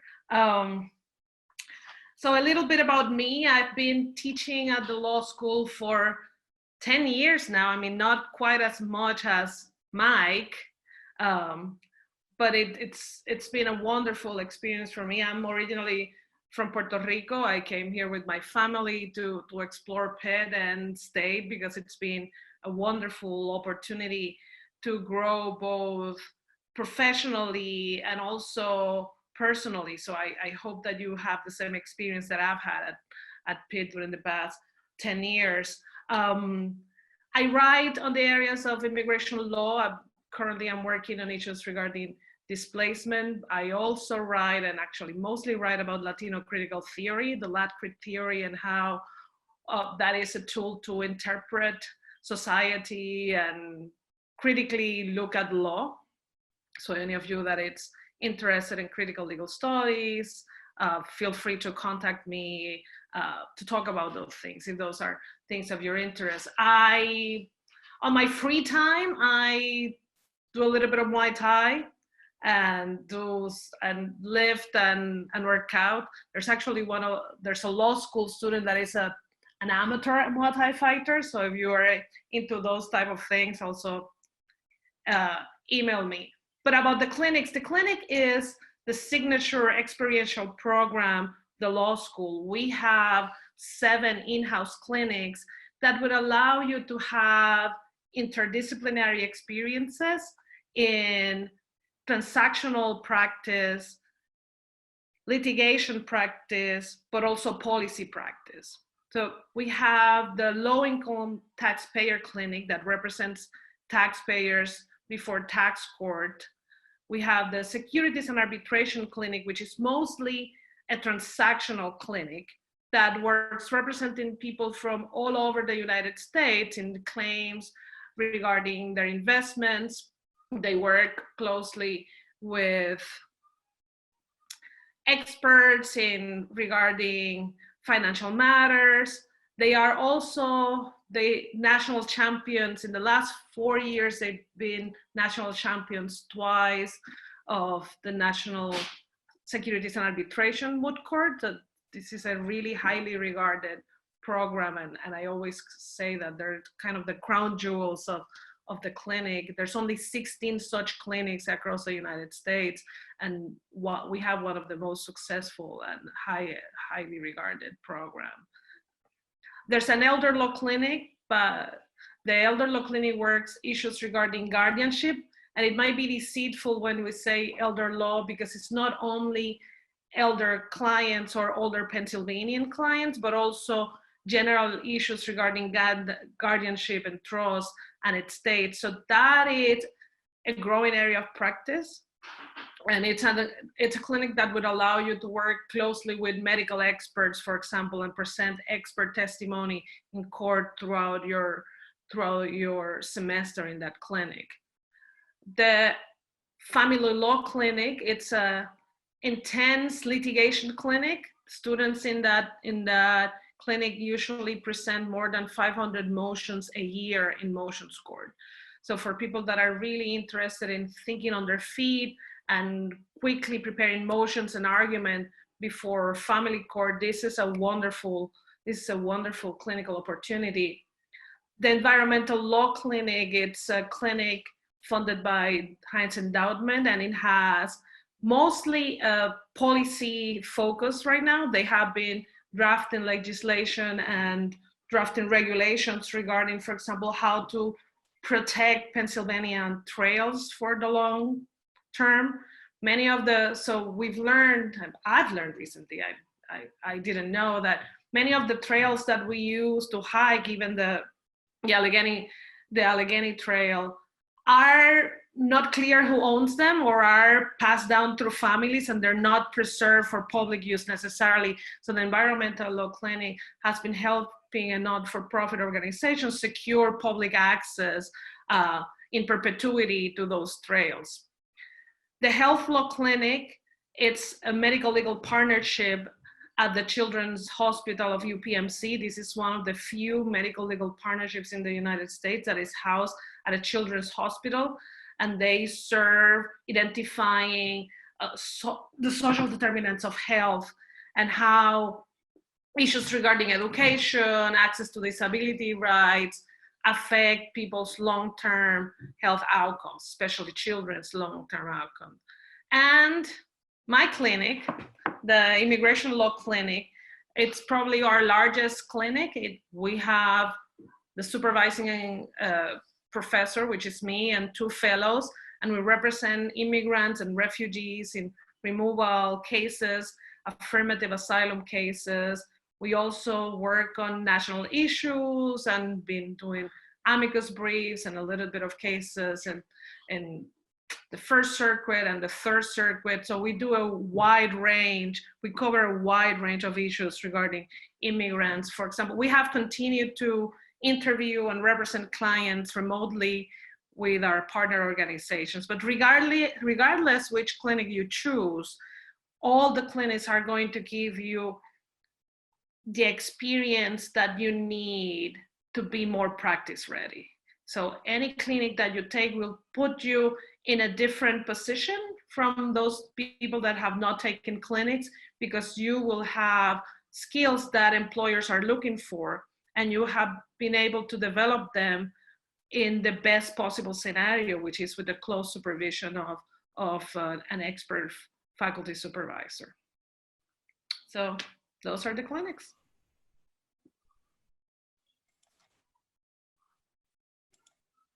Great, thank you all. I know we already have some questions that have popped up, and I think Kim's going to join us and see what some of the questions are. Go ahead, Kim. So I'm here.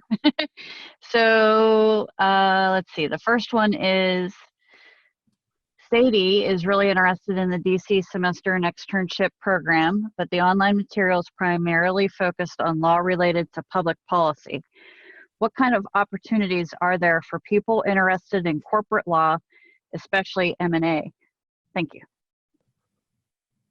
Great question. So this is a very timely question, because until just this year, our semester in DC program was limited to only government and nonprofit offices. However, just as of this year, the faculty has approved, under certain circumstances, allowing students to do internships for credit with for-profit organizations. Without getting into all the details of how that works, if you have a particular interest in M&A and there's a particular company in DC or another particular for-profit entity that does that kind of work, if it meets our other qualifications, you would be able to work with that company or office in DC. So that's one set of possibilities that's just opened up and I think presents a lot of options. The other possibility, of course, is to work with one of the government agencies that regulates that kind of activity. So we've had a bunch of students work, for example, at the SEC. We've had a student work at the Department of Treasury. And then there are, a number of other offices and agencies that do work related to corporate law. Last possibility that comes immediately to mind is that there are, of course, also committees in Congress that deal with these issues. And so if you were to work for, say, the Senate Finance Committee or another committee, you'd be working a bit more on the legislation and public policy side, right, which may or may not be what you're interested in, but it's another avenue into that subject area. So there are a lot of opportunities. And what I usually suggest that students do is either, well, first to come to an informational meeting about the Semester in DC program, but then to come and talk to me individually, either in person when I'm at the law school or like this when I'm in DC, and we just talk through what the different possibilities are, what internship opportunities I know of, and then I very often connect students with alumni in DC who work in these areas. So just last week, I talked to a student who's interested in practicing corporate law, and I connected her with an alum here in DC who's been working for a law firm practicing that kind of law for 25 years and can advise her on where she should be applying. So that's what I would do once you arrived at the law school and wanted to explore those opportunities. Great. So this is probably along the same lines. This is from Brooke. While I understand there are a broad number of opportunities, what agency do students usually complete their internship with? And can students petition to complete their internship with an agency or nonprofit that Pitt may not have partnered with yet? So taking the second part of that question first, you can intern with any qualifying employer, whether or not we've worked with them before. So, we have a set of prerequisites that are posted on the website, and as long as they meet those, then you can choose them. We do have a set of employers that we've worked with before, and I maintain a running list of information about those employers, including how to apply, but also importantly, including information about the alumni who've worked there before, so that you can just email those alumni and ask them whatever question you have about the internship experience, in addition to looking at what's available online and figuring out how to apply. So we provide a lot of resources about the entities that we've worked with and entities that send us announcements, but you also have the entire wide world of DC employers to choose from. Where have students usually completed their internships? So we have a bunch of folks on the Hill. So for the last 2 years, we've had a student at the Senate Judiciary Committee. We've also had students work in various individual congressional offices. We've had students in a number of different government agencies. So the ones that have been repeat players are the SEC, where we've had a lot of students, EPA, HHS, sorry, I'm going Washington on you. Environmental Protection Agency, Securities and Exchange Commission, Department of Health and Human Services, Department of Justice. Where else have we had people many times? There are lots of offices at DOJ, so many different offices there. We've had people in environmental nonprofits like the Natural Resources Defense Council. We've had people at various health law nonprofits and advocacy groups like the Center for Health and Gender Equity, which does international health law. We currently have someone at the Children's Law Center, and we've had people at, oh gosh, so many different nonprofits. I can't even think of all of them. But there are a lot of organizations that we've worked with repeatedly. If you're interested in getting a sense of where we have partnerships already, I'm happy to email you the employer document that sort of lists them. I don't make it publicly available on the web because it does have that personal email information about our alumni, but I'm happy to send it to you and you can sort of get a glimpse if that's of interest. But we do regularly see employers who come back to us after having an experience with a Pitt Law intern and request that we send them someone. So that's what happened with the Senate Judiciary Committee this year. They loved last year's intern so much that when they were in the process of doing their internship interviews, they emailed me and said, we haven't seen any Pitt applicants. Can you please send us someone? Because we'd really love to bring someone on again. And that's how this semester's intern got her internship. So, so we do have that continuing relationship for you to build on, in addition to the wide world of internships that are generally available.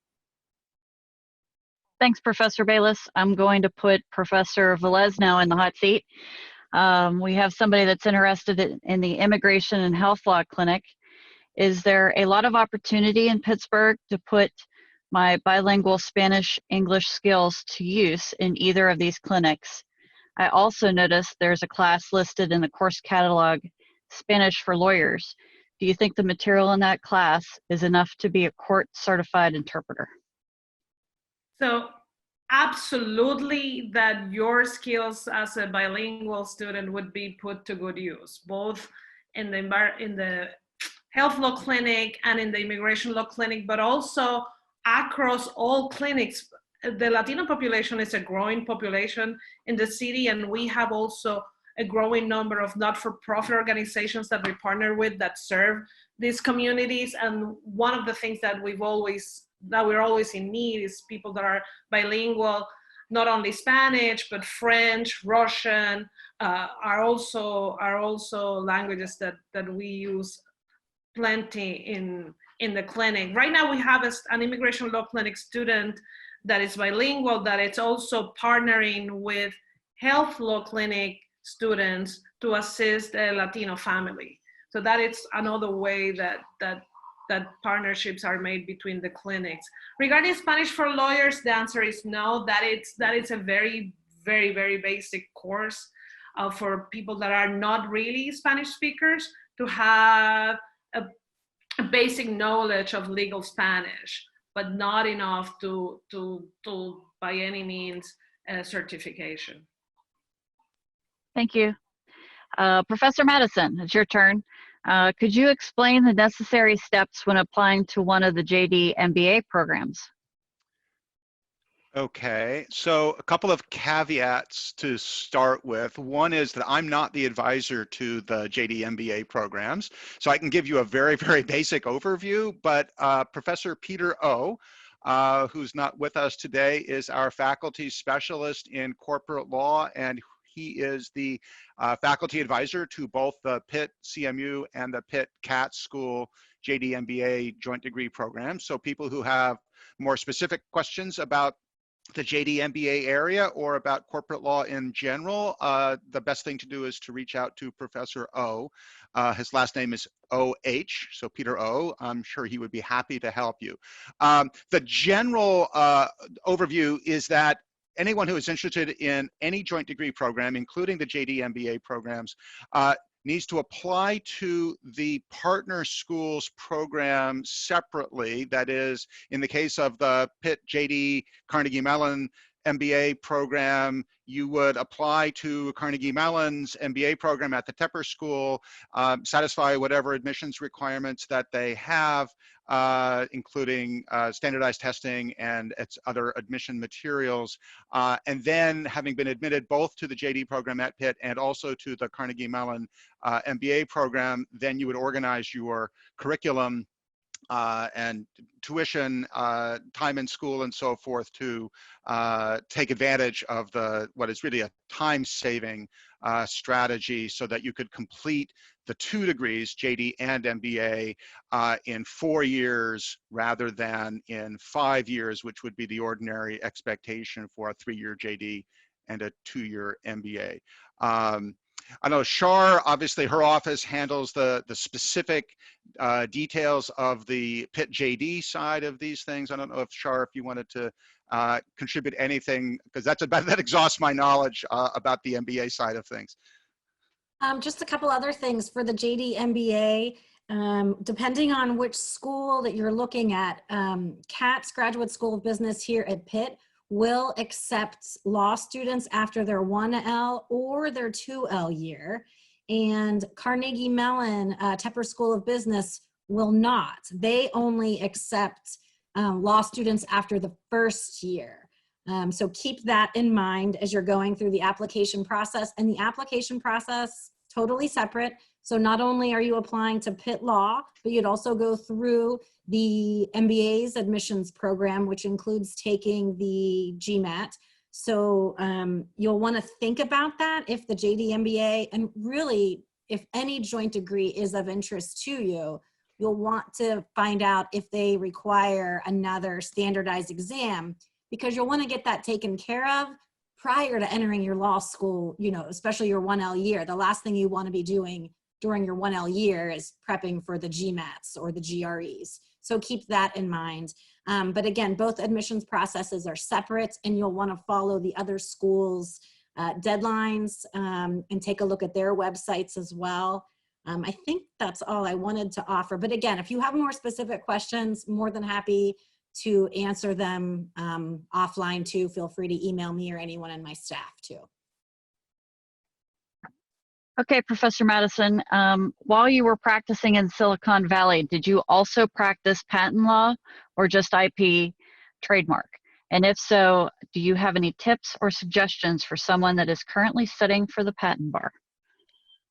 So in Silicon Valley, I practiced in just about everything. I'm not a patent prosecutor, so I'm not eligible to sit for the patent bar. I'm not eligible to take the patent bar exam, but I did practice patent litigation. There is no undergraduate educational prereq for any other aspect of patent law, such as litigation or licensing or business matters related to patents. So I was involved in patent litigation. I was involved in all other aspects of IP law practice, and I did basically every other kind of business law practice and business litigation that existed.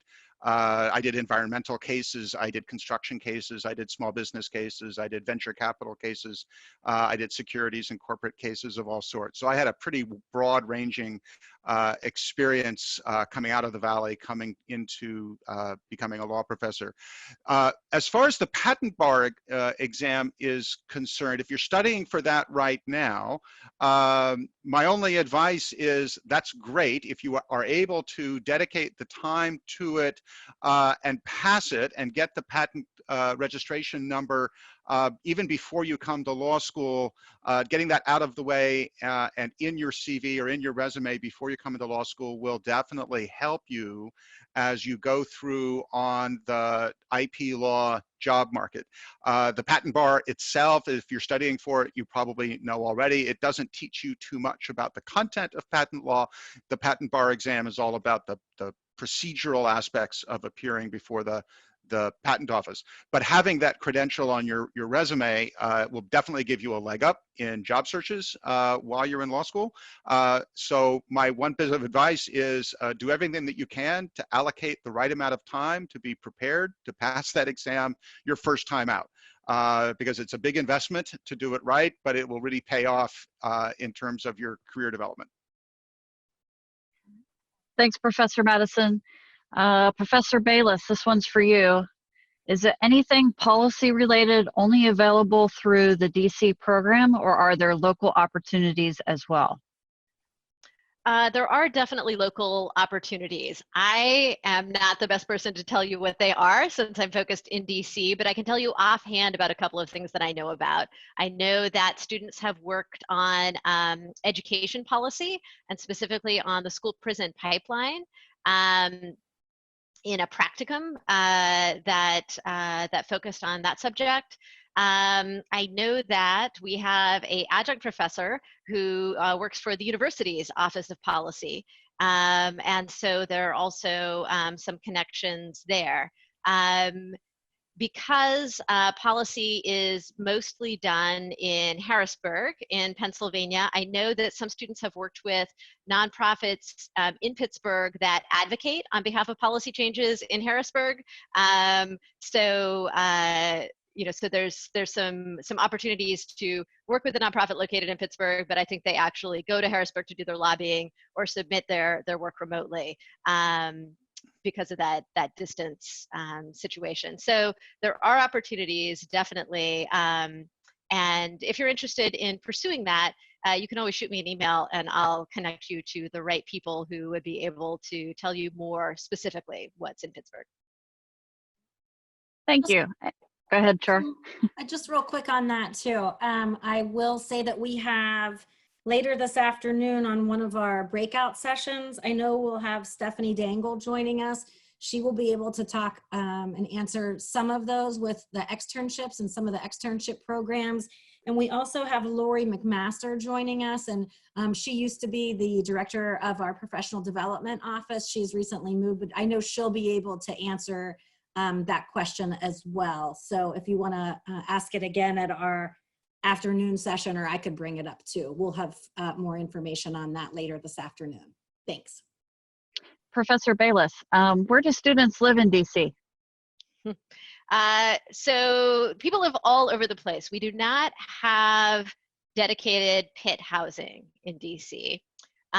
So students do find their own housing. There is no shortage of short-term housing in DC because it's just such a fluid environment. People are constantly coming and going. So it's very easy to find a short-term rental, whether in housing that's specifically intern-oriented housing that caters to people who are coming to DC just for a semester to do an internship, or you know, in an apartment or a room in a house and so on. People never have any difficulty finding housing.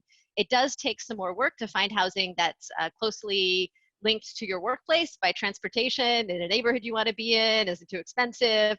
But I typically tell students to not worry about housing until after they've lined up their internship and they know where they're going to be working, and close to the start of the semester, because it's really one of those things that you can put in place almost at the last minute without needing to worry about it too much. It's really what you want to be thinking about way in advance is really where you want to intern and what the deadlines are for those employers.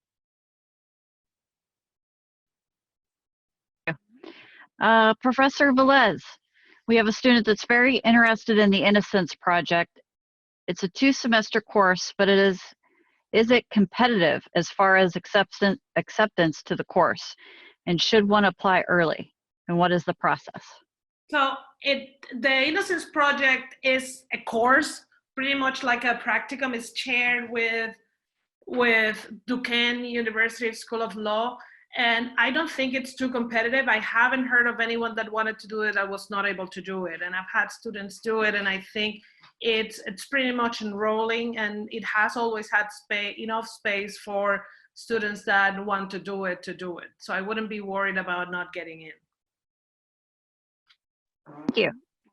The next question is, how much funding is available for internships related to public interest in general, and specifically for the Washington semester program? So for the Semester in DC program, we have a couple of fellowships available that are funded by alumni donations.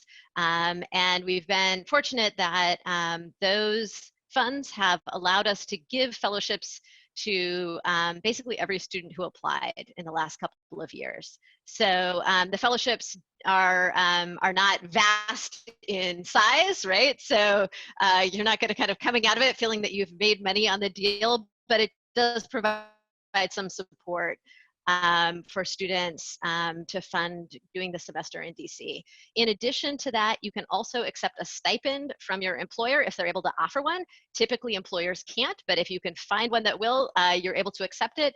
And then it's also possible to increase your financial aid through the financial aid office. You get pre-approved for a certain increase in your loans, just because DC has a higher cost of living than Pittsburgh, and so you can always use that to supplement up also.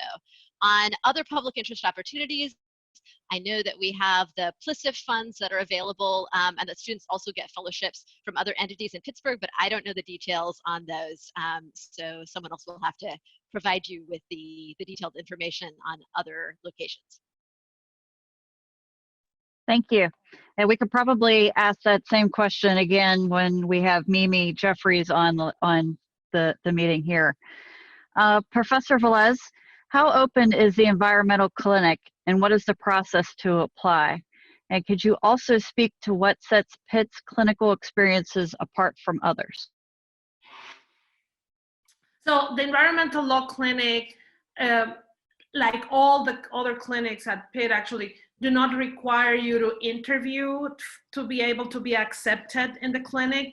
So once you are doing your course, selecting your courses at Pitt, those students that have more credits already approved have priority to choose courses.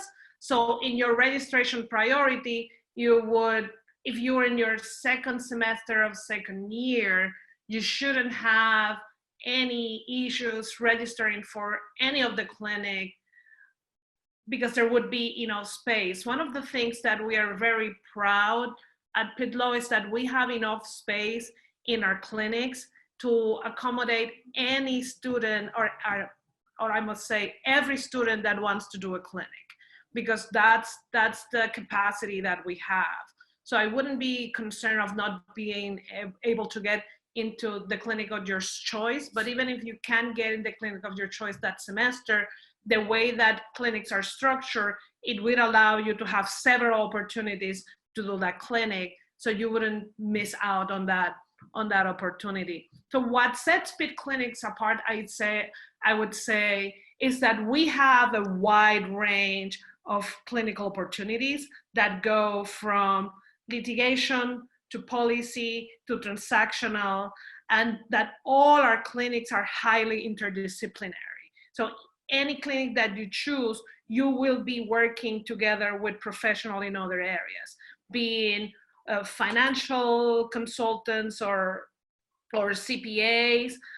In my clinic, you will work with psychologists, psychiatrists, social workers, forensic experts. For example, we work closely with Dr. Cyril Wecht, which is probably the highest profile forensic pathologist in the United States. The environmental law clinic, you will work with chemists and scientists. In the health law clinic, you work with nurses and physicians. So the interdisciplinary nature of our clinics, it sets us apart, I would say. And also the wide range of experiential opportunity, looking at law not only as litigation, but as the whole practice of law.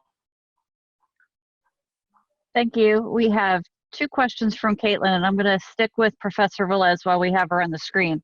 Regarding the family law clinic, are students placed with local family law offices in the city in order to gain access to clients, or how are the students allocated casework? So the family law clinic, it's very intense because students at the family law clinic staff the pro se motions practice downtown at Motions Court Tuesdays and Thursdays.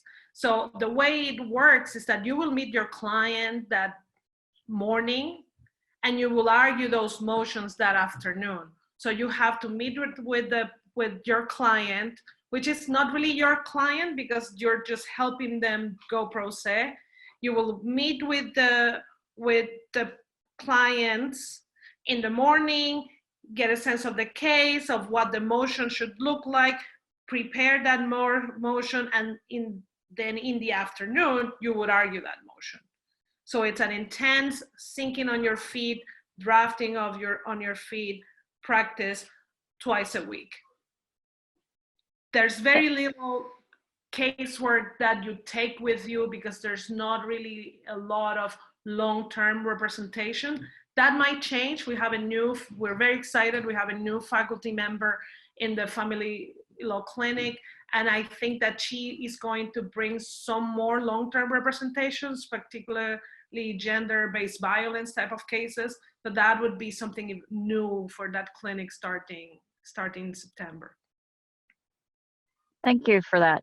Professor Madison, we're back to you. Do you know of any clinics or organization in Pittsburgh that work closely with IP law focused students to help local entrepreneurs, start up businesses and or draft and review patent applications? Yes. So let me touch on 3 opportunities.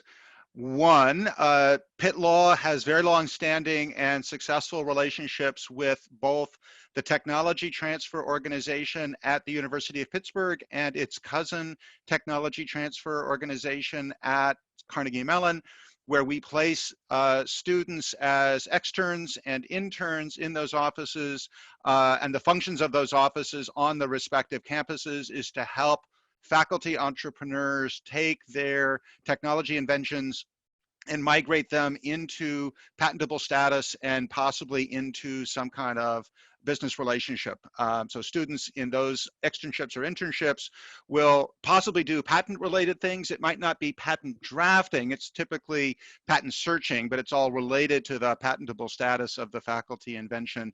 But the students might be involved in some of the business development aspects of those offices as well. Also on campus at Pitt, we have a couple of classes in the curriculum at Pitt Law that are partnered with the Katz School of Business, where law students and business students work with faculty primarily in the Katz School in team style projects, very much business school style, working on developing entrepreneurial projects coming out of the business school. So there's both 4-credit classroom-based learning in this area and externship-based opportunities on the campuses.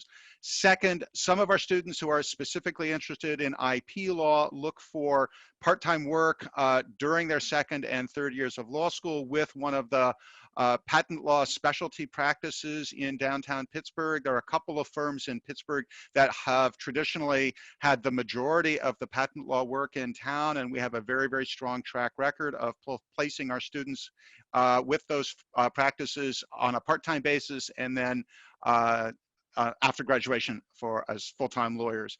And then the third, which is sort of the most open-ended, is the whole ecology or ecosystem in Pittsburgh of entrepreneurship, startup business in the technology area, but also in other related areas.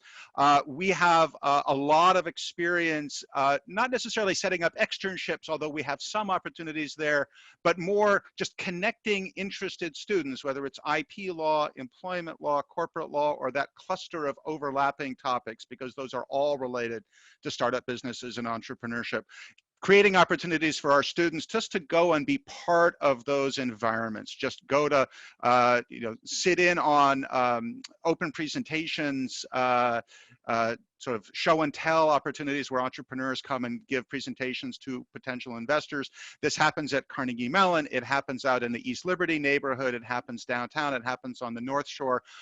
When I gave my opening comments about having been here for 20 years and coming from Silicon Valley and knowing how sort of tech worlds work and the strengths and contrast between a large scale deep place like Silicon Valley and a smaller scale, more intimate space like Pittsburgh, one of the virtues of my being here a long time is I know everybody, right? Any accelerator, incubator, startup vehicle, office, university, corporate, industry side, I know the people who are running that.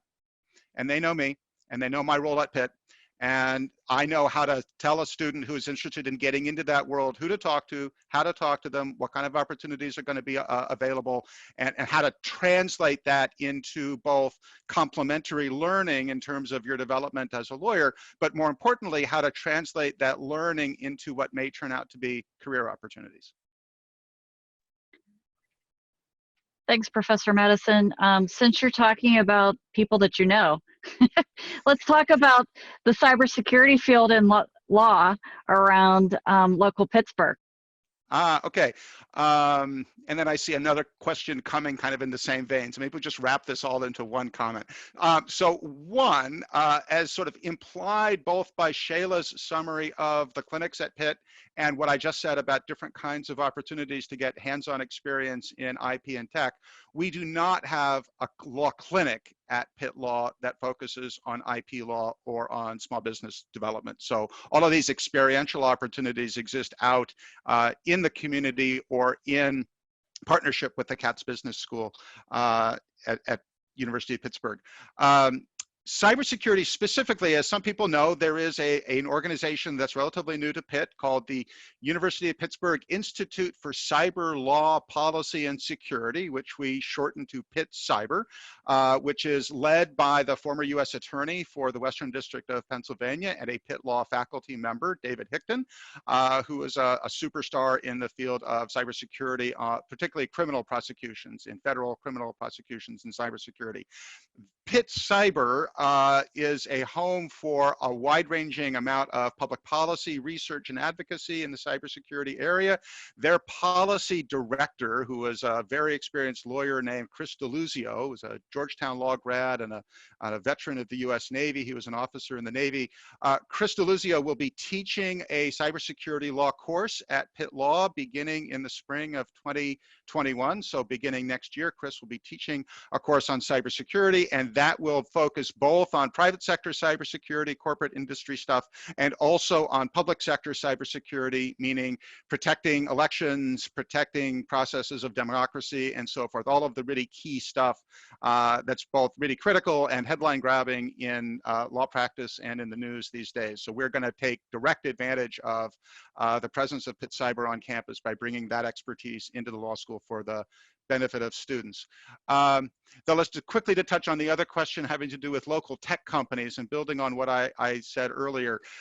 Pittsburgh is a really interesting place right now in terms of the tech ecosystem. Small companies forming, especially coming out of Carnegie Mellon and coming out of Pitt, larger companies scaling up innovation and tech investments, but it's still a small community. So Pittsburgh, historically, those of you who know the history of Pittsburgh and its historical investment in steel and metals and coal and glass, it's been a long transition over the last 30 years from large scale manufacturing to a tech-dominated, services-dominated kind of grassroots and entrepreneurial economy. We're still not done. That's still a process that's ongoing. And so what that means is that there are lots of easy ways to connect law students to entrepreneurs, to investors, to the people who are guiding these processes of sort of renovating the ecosystem by bringing more financing into the world, more legal expertise into the world, more opportunities for technology people and other professionals, not only lawyers, to participate in succeeding. But it's very much a network where via myself and a few other people around the University of Pittsburgh, it's a matter of not just having the subject matter expertise. It's not just knowing the content, not having the courses, but getting out into the community and building that personal network on your own. Great thing about Pittsburgh is that it's small enough that it's not that hard to do with a little bit of ambition and energy and courage to go some places like an entrepreneur would, where you're not completely sure of what's going to happen, but you're hopeful that there's good things that will come. Thank you, Professor Madison. Professor Velez, we have a student that is like 95% of all other students. She thought she knew one or two areas of law that she was interested in, but now all she wants to do all law. So by the time the clinic opportunities roll around, should there be a more concrete idea of the area that you want to participate in, or can you participate in a variety of clinics and experiential opportunities? So you don't need to know what you're going to be when you grow up to do a clinic, okay? Some of you are very directed, as I have heard from the questions, but you don't have to be, right? So any clinic that you take will give you transferable skills on how to be a better prepared lawyer. But also, one of the things that the clinics at Pitt have is that we have semester-long clinics and also year-long clinics. So you can take more than one clinic during your law school year, and many students actually do. So you can take one semester of the elder law clinic and take one semester of the health law clinic, for example. So those are two examples of clinics that you can take right one after the other. I wouldn't recommend taking clinics concurrently. We don't have a hard policy on that, but the experience shows that it's really difficult because all clinics require a substantial time commitment. And it would be a challenge to be able to meet the requirements of the time requirements of two clinics at the same time.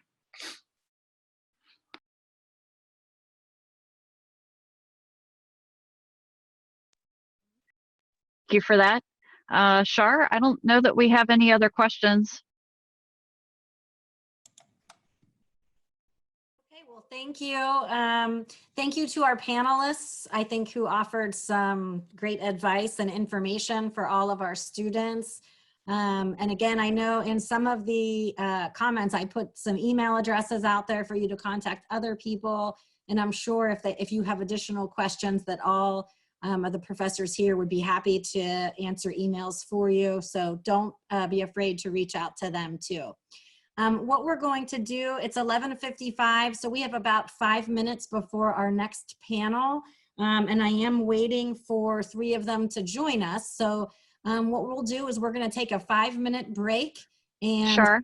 We do have one more question. Oh, okay. Last question. Go for it. Professor Bayless, what do you recommend a student should do to get involved with post-conflict justice? Okay, so post-conflict justice, a couple of pieces of advice. First, international law operates really differently than domestic law. So it's useful, obviously, to take some of the international law classes. So post-conflict justice kind of divides into 2 parts. There are war crimes trials, and then there are initiatives that help to rebuild legal systems in post-conflict countries. They're really different kinds of work. If you want to be involved in the war crimes trials, the best thing to do is take a class on international criminal law, or at least on international law, and try to get an internship at one of the existing tribunals, which include not only the International Criminal Court, but also a lot of locally based tribunals and court systems in other countries. And I'd be glad to advise you on that. If you're interested in the part about rebuilding legal systems, that's largely done through development agencies like USAID and the State Department. Also, curiously, through like the Department of Justice, the Department of Defense have initiatives in different countries. And so, you know, there again, having some understanding of international law is helpful, but what's actually even more helpful is getting an internship with one of those organizations.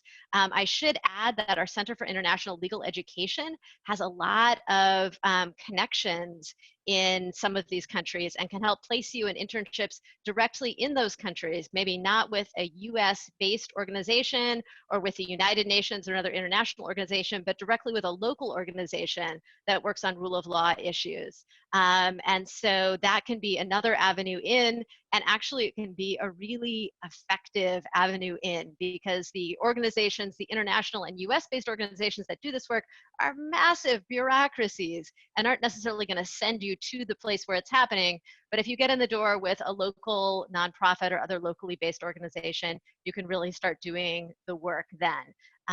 So happy to talk with you in more detail about that, but it's definitely a combination of the class side and the internship side to really get the full picture.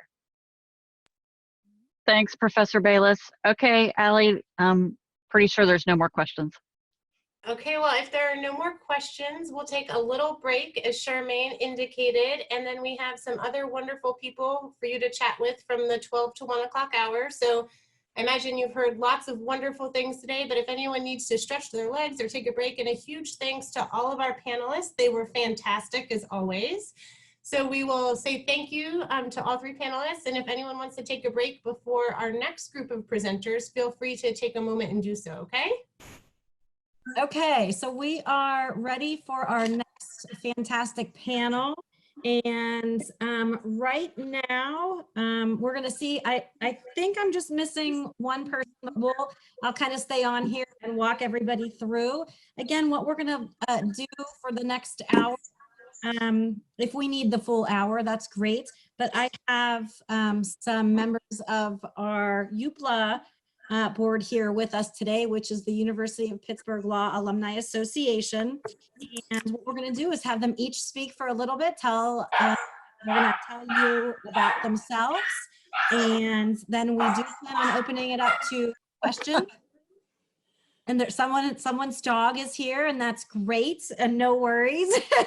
Like I said, this is all new to all of us, so we're going to be flexible and kind of roll with everything here. So our first up is Judge Lisa Lenahan. So Judge Lenahan, I'm going to give you the stage. Okay, thank you so much, Charmaine, and hello to everyone. who's virtually participating. I'm sorry I can't interact with you directly, but I'm happy that the law school has set this up. We've been asked to kind of go over for you who we are and tell you a little bit about the law school and also the Alumni Association. So I am a United States Magistrate Judge. Maybe you can see the seal sort of behind me. I thought I would sit up at the bench for this. And what that means is I'm a federal judge. I don't do parking tickets. I handle federally filed civil cases and also federal pretrial criminal work. So when the federal court goes after like the massive drug dealers, for example, or the bank robbers, or sometimes the hackers, we, the magistrate judges, handle the pretrial work. Why am I a magistrate judge? Because I went to Pitt Law. And I just want to put that out there right up front. Second in my family to go to college, as I think many of our panelists might be, went to law school, had no idea really what I wanted to do. And the law school professors were amazing. They helped me sort of figure out what I wanted to do with my life, taught me so much about what opportunities there were in the law. And really, I owe the University of Pittsburgh School of Law for my being a judge today, which is a fabulous job. When I graduated, I went into private practice at a civil firm with Judge Christine Ward, whom you will hear from also this morning. And I did civil litigation there. It's Dickey McCamey's the name of the firm for a while. Left there, started my own firm with a couple of the other lawyers there. And then I went in-house at the University of Pittsburgh Medical Center for 4 years and had more of a corporate role there. And I came on the bench as a magistrate judge, which is a merit selected position that you apply for, in April of 2004. So I've been a magistrate judge. My 15-year anniversary is tomorrow, so it's pretty exciting, or actually 16, I guess. Anyway, and it's been just really amazing. I want to talk to you a little bit about the Alumni Association, which I've been a member of for many, many years, and was past president. I've stayed very involved with the law school, as you'll hear from our other panelists, they have as well. Because, again, I just feel that I owe everything I have to this law school. It's a tremendous, tremendous place. Our Alumni Association meets regularly. We are a diverse group of people who are available to help the students. I mean, that's our job. We want to make the law school better. We want to make sure that everyone that goes to the law school gets a great education, but we're also there to help you. We mentor students.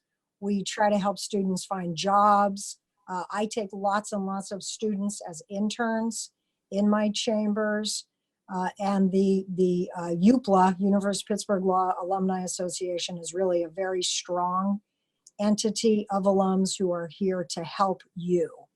I just want to say again that the professors at the law school are amazing.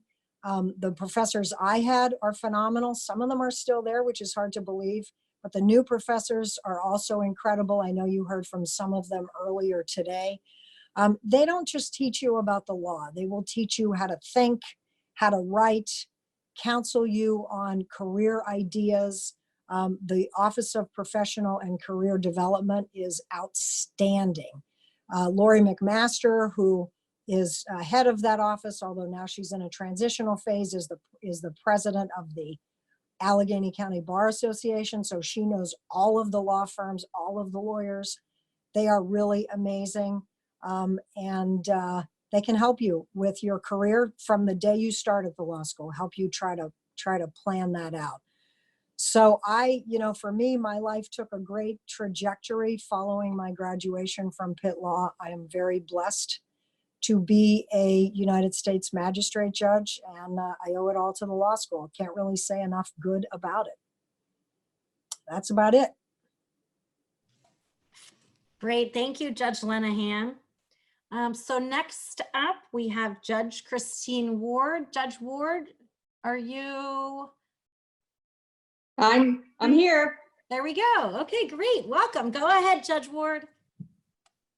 I'm Judge Christine Ward, and I'm a judge in the Court of Common Pleas of Allegheny County, which is our trial level court. I am the administrative judge of the civil division, and I am the senior judge in the Center for Commerce and Complex Litigation, which is Allegheny County's equivalent of the, it's like a chancery court. So in that capacity, I oversee all of the workings of the civil division and see us through the cases that we try. But I also have my own docket where I hear complex business cases, which right now there's a lot of shale gas cases, as you might imagine, in Western Pennsylvania. But I will tell you right now that I would not be sitting where I am and doing what I do unless I'd gone to the Pitt Law School. I grew up in rural Butler County, and I mean rural. You know, when we went Halloweening, we went to 5 farmhouses and got no candy bars, but apples and homemade cookies. So I had no connection with Allegheny County. But when I came to Pitt Law School, Pitt became my home, my family. I made lots of connections. You know, you are going to be told how important networking is. If you go to a law school in New York City, networking, you know, it might be important, but who are you going to meet? If you come to Pitt Law, you are going to meet folks from the Pitt legal community. You're going to meet people from the Bar Association.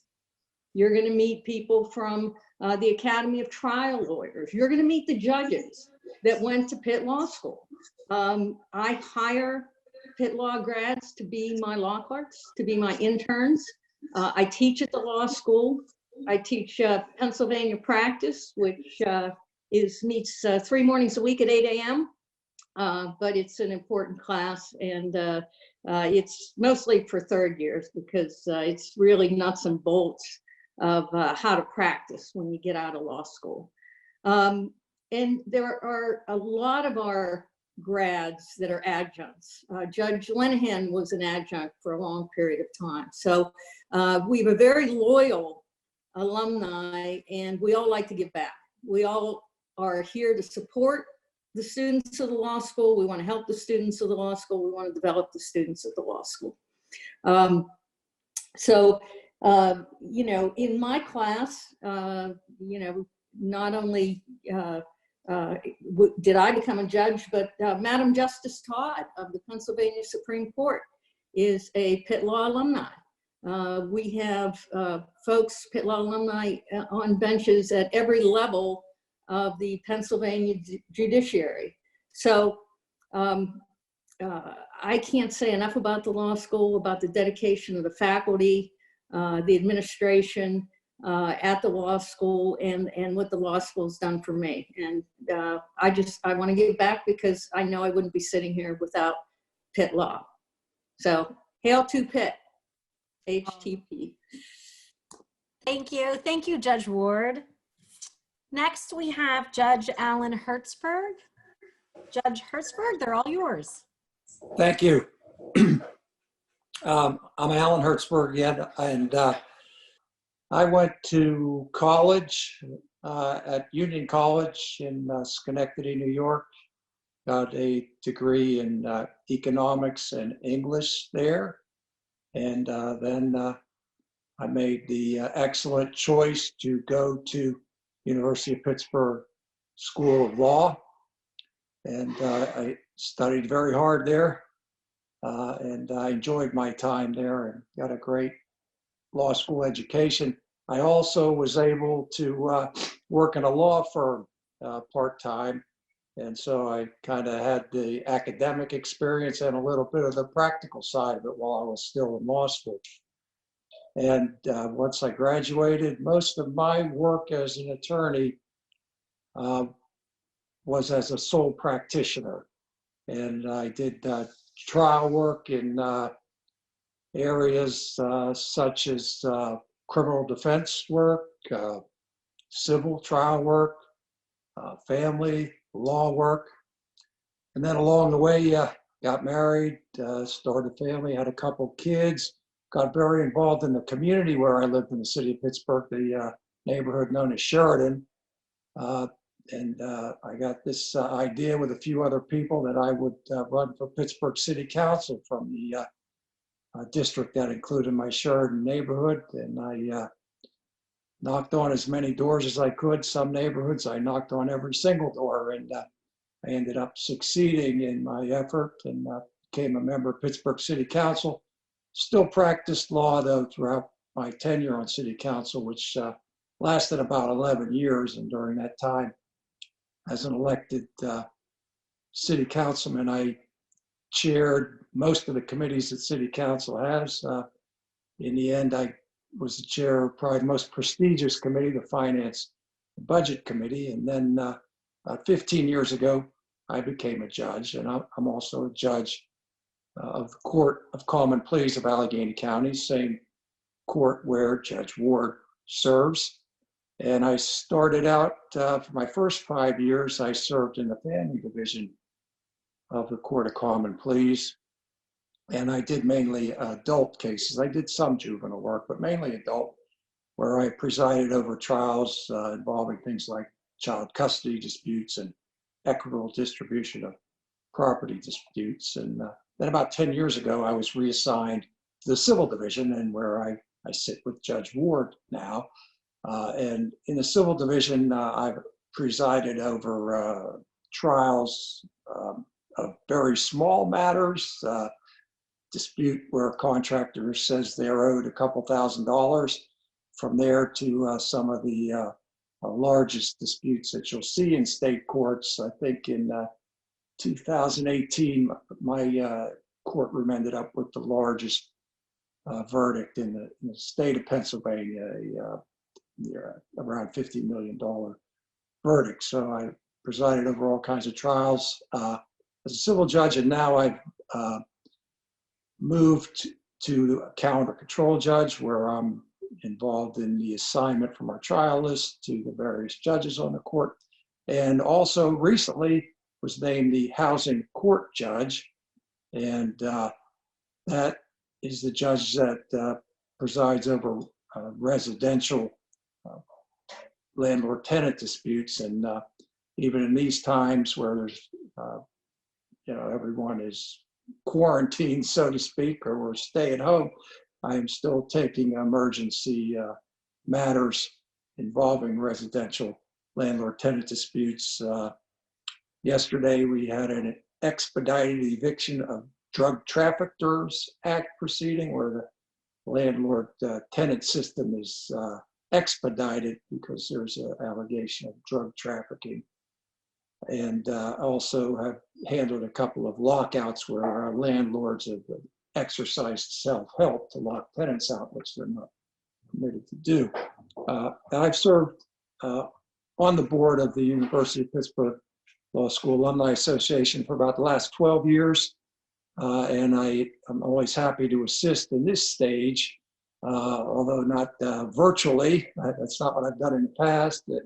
In the past, I've usually had a group of 5 or 10 students who will come to my courtroom, and I host a lunch with them, and I'll kind of give my background as I've done here. And then they'll kind of go around the table, and each of the admittees will then give me their background, and then generally they throw some questions at me, and I do the best I can to answer them.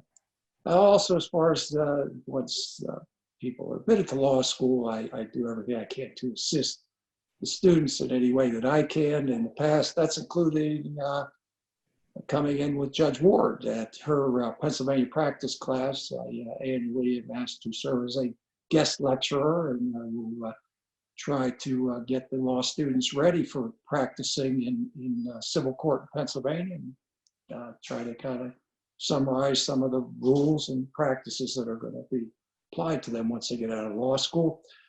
I also try to attend events. Some of them are social events. There's usually one or two a year that are hosted by some of our larger law firms in downtown Pittsburgh, such as Reed Smith and K&L Gates, and I will attend those events. I also try to attend the 3L lunch annually, and that's a lunch that the law school hosts annually for the students that are going to be graduating, usually a week or so before graduation. When most of them are done with their finals, the school just hosts a very nice lunch, and I'm always happy to sit at the table and again try to help law students with whatever they have planned and give any advice I can. And thank you so much, Judge Hertzberg. Thank you for bringing up too some of the over the summer events that we do. If you decide to come to Pitt Law, we like to get you connected with not only other students that are coming to Pitt Law, but also faculty and alumni. So what we do over the summer is offer many different types of programming for you so that you can meet these other parts of our Pitt Law community. So as Judge Hertzberg mentioned, one of the things that we do is have, whether it's breakfast, lunch, coffee, dinner, with our alumni that are here in the Pittsburgh area in small groups so that you can meet one-on-one with some of our fantastic Pitt Law alumni and ask questions. We'll also do some fun things like go to a Pirates game. We've done Just Ducky tours of Pittsburgh. So it depends on the summer, and obviously we'll see how this summer goes, but we will have lots of opportunities, even if they're virtual, for you to connect with other parts of our Pitt Law family. And now's the time too, if you have any questions, to please go ahead and type them into the chat box. I know there's one, and I think Kim is gonna take over at this point. Kim, are you there? Maybe. I am here. I am pretending to be in the courtroom right now at Pitt Law. Hello, Your Honors. So we have one question for you. Wesley has read an article that mentions while lawyers working in teams, judges usually work alone when deciding on cases. Is this true?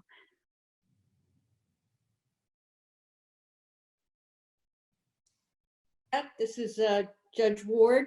That is true. Although you do confer with your law clerk or clerks, you know, the judge alone is responsible for the decision.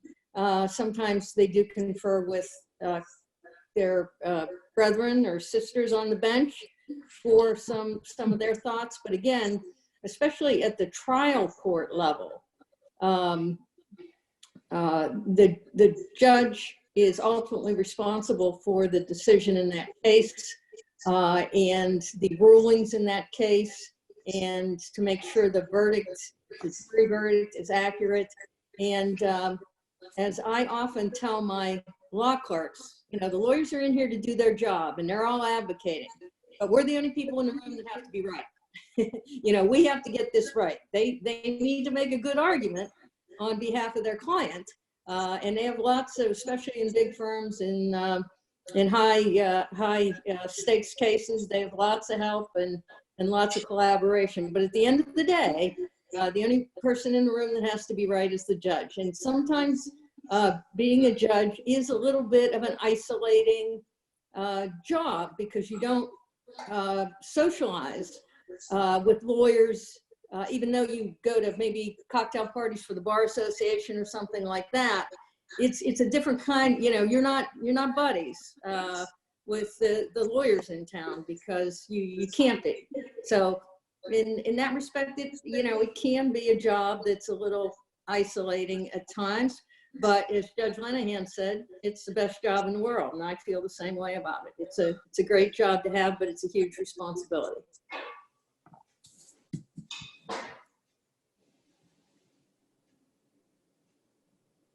Okay, so next question. What are some of the differences in experience that you've had as working as an attorney versus as a judge? well, it's I think in a sports kind of analogy, you kind of go from one of the competitors to being the referee. And so it's quite a bit different. And you know, you go from advocating for a party, your client, to being the one that's going to make the decision that shouldn't be aligned with any side. And you're not. You walk into a trial, if you're the decision maker, your goal is to make a fair decision. That's one of the things I love about the job. I mean, I wake up every day and that's my goal, to be fair and just to everybody. And I don't know how you can feel better than to wake up thinking that's your job. I mean, it's a great feeling to have. And that's what we do. Of course, a jury trial system is going to be a little bit different. We're referee usually only insofar as we're going to make decisions on the evidence that gets admitted, and then make decisions on the law that's going to be given to the jury, and then it's the jury that's going to be making the decision. I'll just pipe in on that as well. I agree with everything everyone has said. As a litigator, often, you know, you're taking a position on behalf of your client that frankly you may not truly believe in, but that's your job, is to be an advocate and assert that position. It is nice as a judge when you come to work and your job is to do the right thing.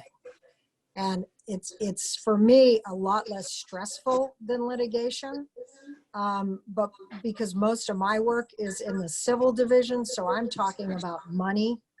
The criminal work that I do is only pretrial.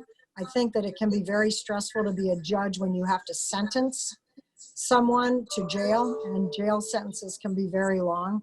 But generally, it's a lot different. And we don't have to keep our time either, and that's kind of a nice thing. So makes it a good job. Could you describe your typical day as a judge?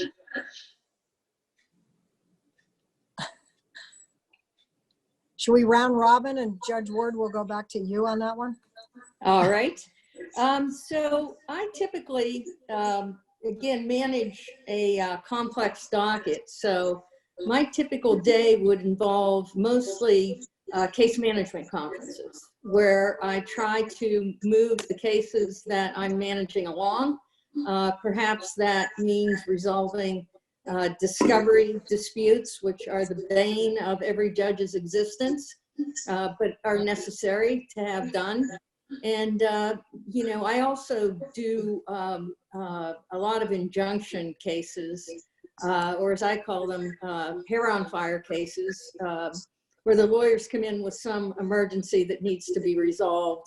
And, you know, we get a case essentially tried within weeks instead of years. So, and I enjoy that because it's very fast paced. It's, you know, you have to really stay on your toes. Sometimes we get lawyers from out of town that are a little more difficult to manage in the courtroom than our Allegheny County lawyers, who are just really a delight to work with and are civil most of the time, and very diligent in trying their cases. So some of the lawyers from Philadelphia and New York could take a lesson from the civility of the Allegheny County bar here. But that's essentially what I do. I meet with lawyers, I manage cases, I try injunctions, and it's busy, and there are times when I can tell you it gets too busy and it's a little bit of chaos. But we get through it and we move cases, and by and large, I think we get the work done in short order. Next.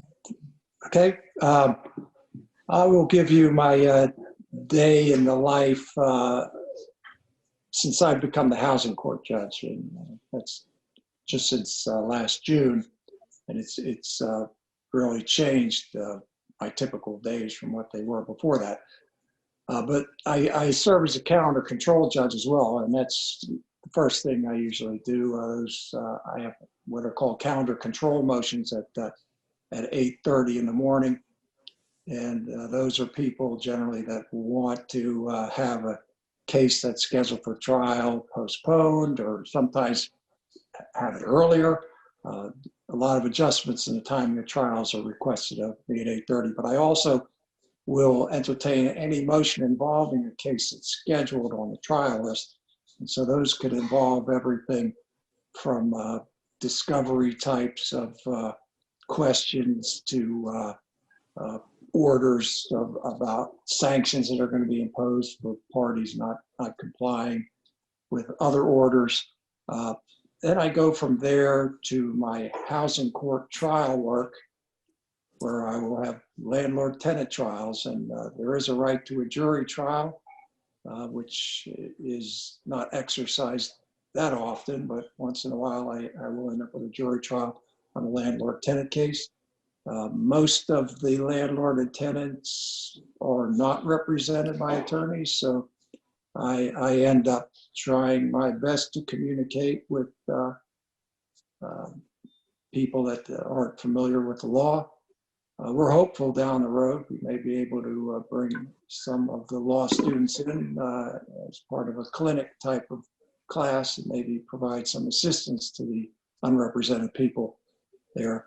Then I get done with the trials typically. Maybe I don't, maybe I kind of take a break, and at about 1 o'clock I'm doing housing court motions. And typically those will involve a tenant who is about to be evicted, where the constable has posted them to be evicted in 10 days, and they will come in and explain to me why they feel they shouldn't be evicted at that time. And often the landlords there are wanting them to be evicted, and I have to make the call on those kinds of cases. So I want to talk a little bit about the differences between state court and federal court judges.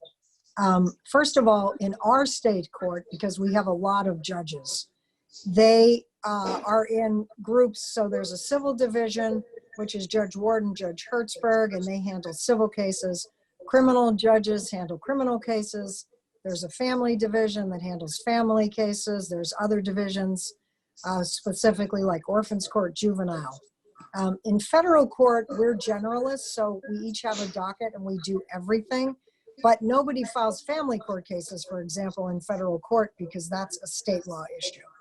So my docket is, I have criminal duty days, and during those days, I do whatever comes in. If somebody gets arrested, I give them a hearing. If somebody needs a warrant, I review for probable cause and sign the warrant. I may have a detention hearing. I may have an arraignment. I may have a probable cause hearing. Those days are fun because it's active. You're in court all day, and it's terrific.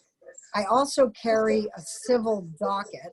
And another difference between state court and federal court is they have a lot more cases than we do. We're pretty lucky. Our caseload is significantly less than the state court judges. And I'm pretty sure we have more law clerks to help us. So I spend a lot of my time drafting opinions. We have lots of motions here in federal court, motions to dismiss, motion for summary judgment, before a case ever gets to trial. We have tons of motions, very few trials. And we have the ability, because we don't have as high of a caseload, and we have more law clerks, to write long opinions. And sometimes we get into some pretty lengthy opinions on some very interesting issues. And so that's kind of a luxury, I think, that I have that Judge Warden, Judge Hertzberg probably don't have because of their volume. We do have some trials. Jury trials are fun, but again, so many few cases try. In the federal system, only about 5% of cases that are filed ever go to trial. So that's sort of a rare occurrence. I have a lot of case management conferences, like Judge Ward mentioned, and some arguments, but generally we decide our things on the papers. So it's a little bit different for us.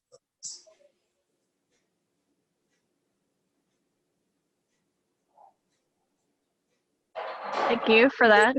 So we're going to pause this excellent discussion for a second for Dean Amy to stop in. And Hello. Whoa. It is so good to see everybody. You see that I am now showing off the lobby, just so everybody can see. Here we are. Okay, so I understand there's a question. Yes, and I believe the question has to do with grading. I was looking for it in our search here. Shar, can you help me? Yes. The question that was directed for Dean Wildermuth was, has Pitt Law made any changes to its grading policy in light of the switch to online classes? If so, what changes have you made, and how do you think they will impact 1L students in terms of OCI's next year? Okay, so I think there's a little bit of feedback. I mean, I hope this isn't too bad. Yes, we've made a change to our grading policy. Every law school, but for a handful, have made a similar kind of change. Our change is somewhat complicated. Our faculty decided on a mixed policy that is one where there's mandatory credit, no credit, essentially, for classes with exams, because exams are very, very stressful and we don't want to add stress at this difficult time. Classes that are based on something other than an exam, so a paper, a presentation, etc. Lots of that work got done before spring break, and it's not quite the same stakes. So in those, you can opt to get a grade, or you can opt to take credit, no credit. So that's an optional credit, no credit system. So that's what we've done here at Pitt. And we feel like that has balanced a lot of the different interests that are at stake. The last part of the question is, what's the impact of all of this on interviews or, career opportunities? And let me say that this is going to impact everybody in terms of professional opportunities and career development. There's not an industry that isn't going to be impacted. And so the question is, how can we best prepare our students for the career opportunities that are coming? So we're working with employers right now to think about how we can have the interview process make the most sense. And one thing that's happening is that we're moving most of that interview season till after fall next year. So that means we'll probably have another semester, right? So the usual practice is that after this spring, people have a full year of grades, and then they would start interviewing for jobs in the fall. We don't think that's going to fit for this year. And so we're working with employers to move that to the spring, which means that people will have more grades, right, from the fall semester. The other thing that we're doing is we're staying in close contact with all of our students and thinking about where the opportunities are and really getting those connections working. I mean, as you can tell from the open house so far, we have a great network of people who work with us, judges who are alums, employers who are alums, and we're still doing all of those things to keep people connected to those opportunities. So what's the impact going to be? I think we just have to say that this is a semester that is unlike any in my lifetime. And so that means it's going to be treated as an unusual semester by lots of folks. But I think we have the right kinds of plans in place to ensure that everybody's going to have a successful outcome after this semester. Thank you, Dean. Amy, do you have any questions for our judges before you go? My question is, how are you guys all holding up? You guys look healthy, safe, and well, and as you know, that's what we care most about. So I hope everybody's doing okay.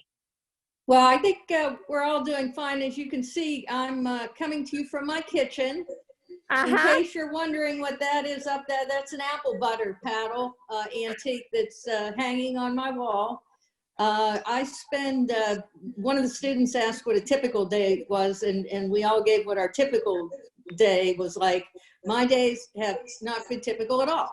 We spend time every day because trying to perform more court operations. We started out with sort of a total shutdown, except for emergencies involving health and safety.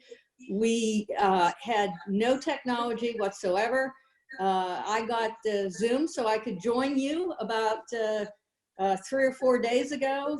We have conference lines, we have FaceTime now. We're getting something called Teams. We're trying to open up the court little by little, as much as we can. And so for folks my age, it's been a little bit of a challenge, but we're getting there. We're getting there. We have, you know, we're gonna have more and more court operations every week. They're all going to be virtual, but we're slowly bringing as many court operations back into places we can. Thank you, Judge. And here's what I'll say, and then I'll get out of the way. You know, extraordinary times, it's all about teaching what extraordinary things we can do. And if you had asked me, could I get the faculty to put a half hour online before this, I don't know that we could have convinced them. But in very short order, we have everything online, and I know the courts are following, and I know the employers are following. We're going to keep going forward. And it really is an extraordinary moment to celebrate all of the things that we are able to accomplish. It doesn't mean that everything goes smoothly. It doesn't mean that it's perfect. And I have to say, one of the hardest things for me is that now the job has really become 24 hours to have this kind of situation. We have to start drawing some lines. But I got to tell you, the extraordinary work of our judicial system to get people justice, I can't tell you how grateful we all are for you guys doing what you're doing. Thank you. Thank you for keeping the law school going. We got it. I got the UPS packages and everything. All right, so let's go back to a question about how to deal with difficult cases that come to you. And have you ever had to rule a certain way according to the law, but know that you didn't agree with it personally? Absolutely. I mean, I know that I have. You know, as Judge Ward pointed out, we're trial court judges. So we don't make law at our level. It is the appellate courts that make the law, and it's our job to apply the law. And so often there are laws that, you know, I don't like, but that's not what's important. I mean, whether I agree with it or not is not the issue. I have to follow the law that's out there. One that comes to mind specifically is there's a whole body of law from our Third Circuit appellate court about the duty that a school owes to a student. And this is where my case involved grade school students. And basically, there is very little duty as far as protecting a student at a school. It's kind of a crazy situation. And so if you have a lawsuit where a student goes to school and say another student attacks that student, there's very little recovery under the civil law in that kind of a situation against the school. And I found that to be challenging, and I didn't like it. And when I wrote my opinion, I said I didn't like it, but I said I was bound to follow the law. And sometimes we can invite the appellate court to revisit, but that only happens if the parties want to take the appeal and try to get the law changed. I can tell you a particular situation that's always been a problem for me lately as a civil judge. And in Pennsylvania, we have a law called the Criminal Records History Information Act. And I think its intention is that when people are only arrested or when there's only an investigation, that type of information then won't be revealed publicly. But the language of the legislation is overbroad and covers a lot more than that. So as a result, if you have a civil case that is the result of some criminal act, for example, a premises liability, we had a case where an individual went into a Target store and ended up holding someone hostage, stabbing them. And it ended up being a civil case against Target long after the particular individual that did the stabbing had been convicted and was gone.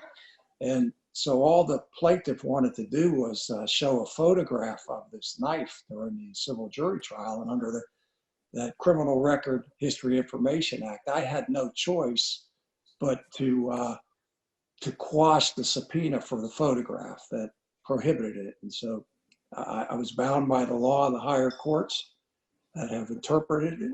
I didn't like it. I felt it was terribly unfair and potentially denies people their day in court. But I had to go with what the higher courts have told me.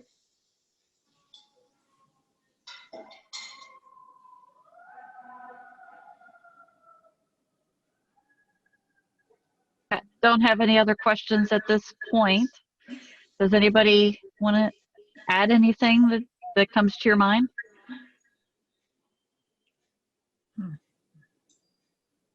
Well, not Vice? really. I just want to compliment the law school for setting this up. I think this is working out a lot better than I thought. And good job to all of you. And I'm glad that some of the newly admitted students are signing on and spending some time today learning more about Pitt Law. And I hope to meet all of you in person sometime in the fall.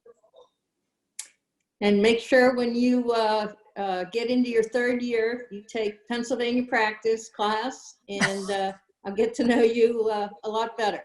But congratulations on your, I think, terrific selection of the Pitt Law School for your legal education.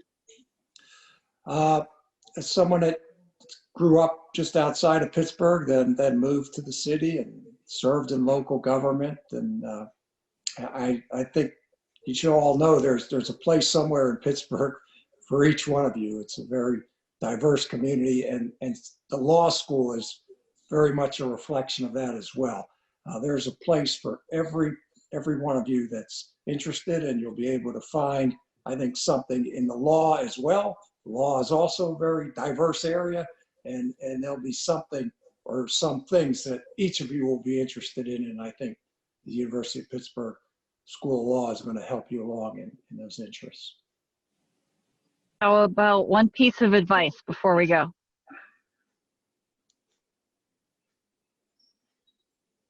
I'll say this: the first year is a tough year. First year, you have to kind of adjust a lot. The studying law is a different kind of occupation than I'm sure any of you have ever done, and so you just have to commit yourself to doing it. But keep yourself going through that first year by knowing that once you get through that first year, you kind of gotten yourself used to the whole thing. You've made your adjustments, you've adapted.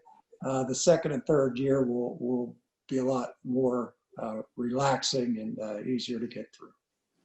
You know, I'll just add to that, Judge Hertzberg, you're so right. The first year is hard. And so my advice is don't isolate yourself. Reach out to fellow students, have study groups, but reach out to faculty, to staff, administration. Dean Amy is an amazing dean. She's done some great things at this law school. The administration is phenomenal.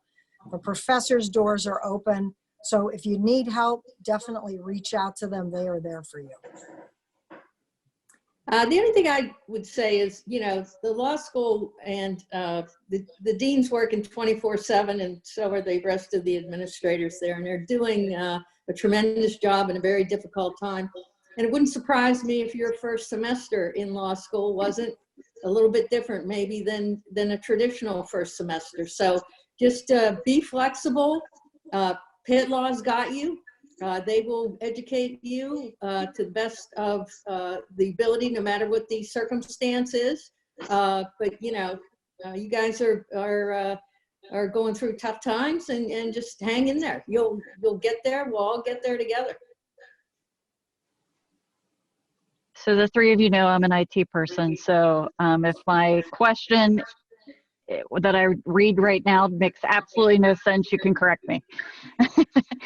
Do you find it easier without taking mandatory advocacy position?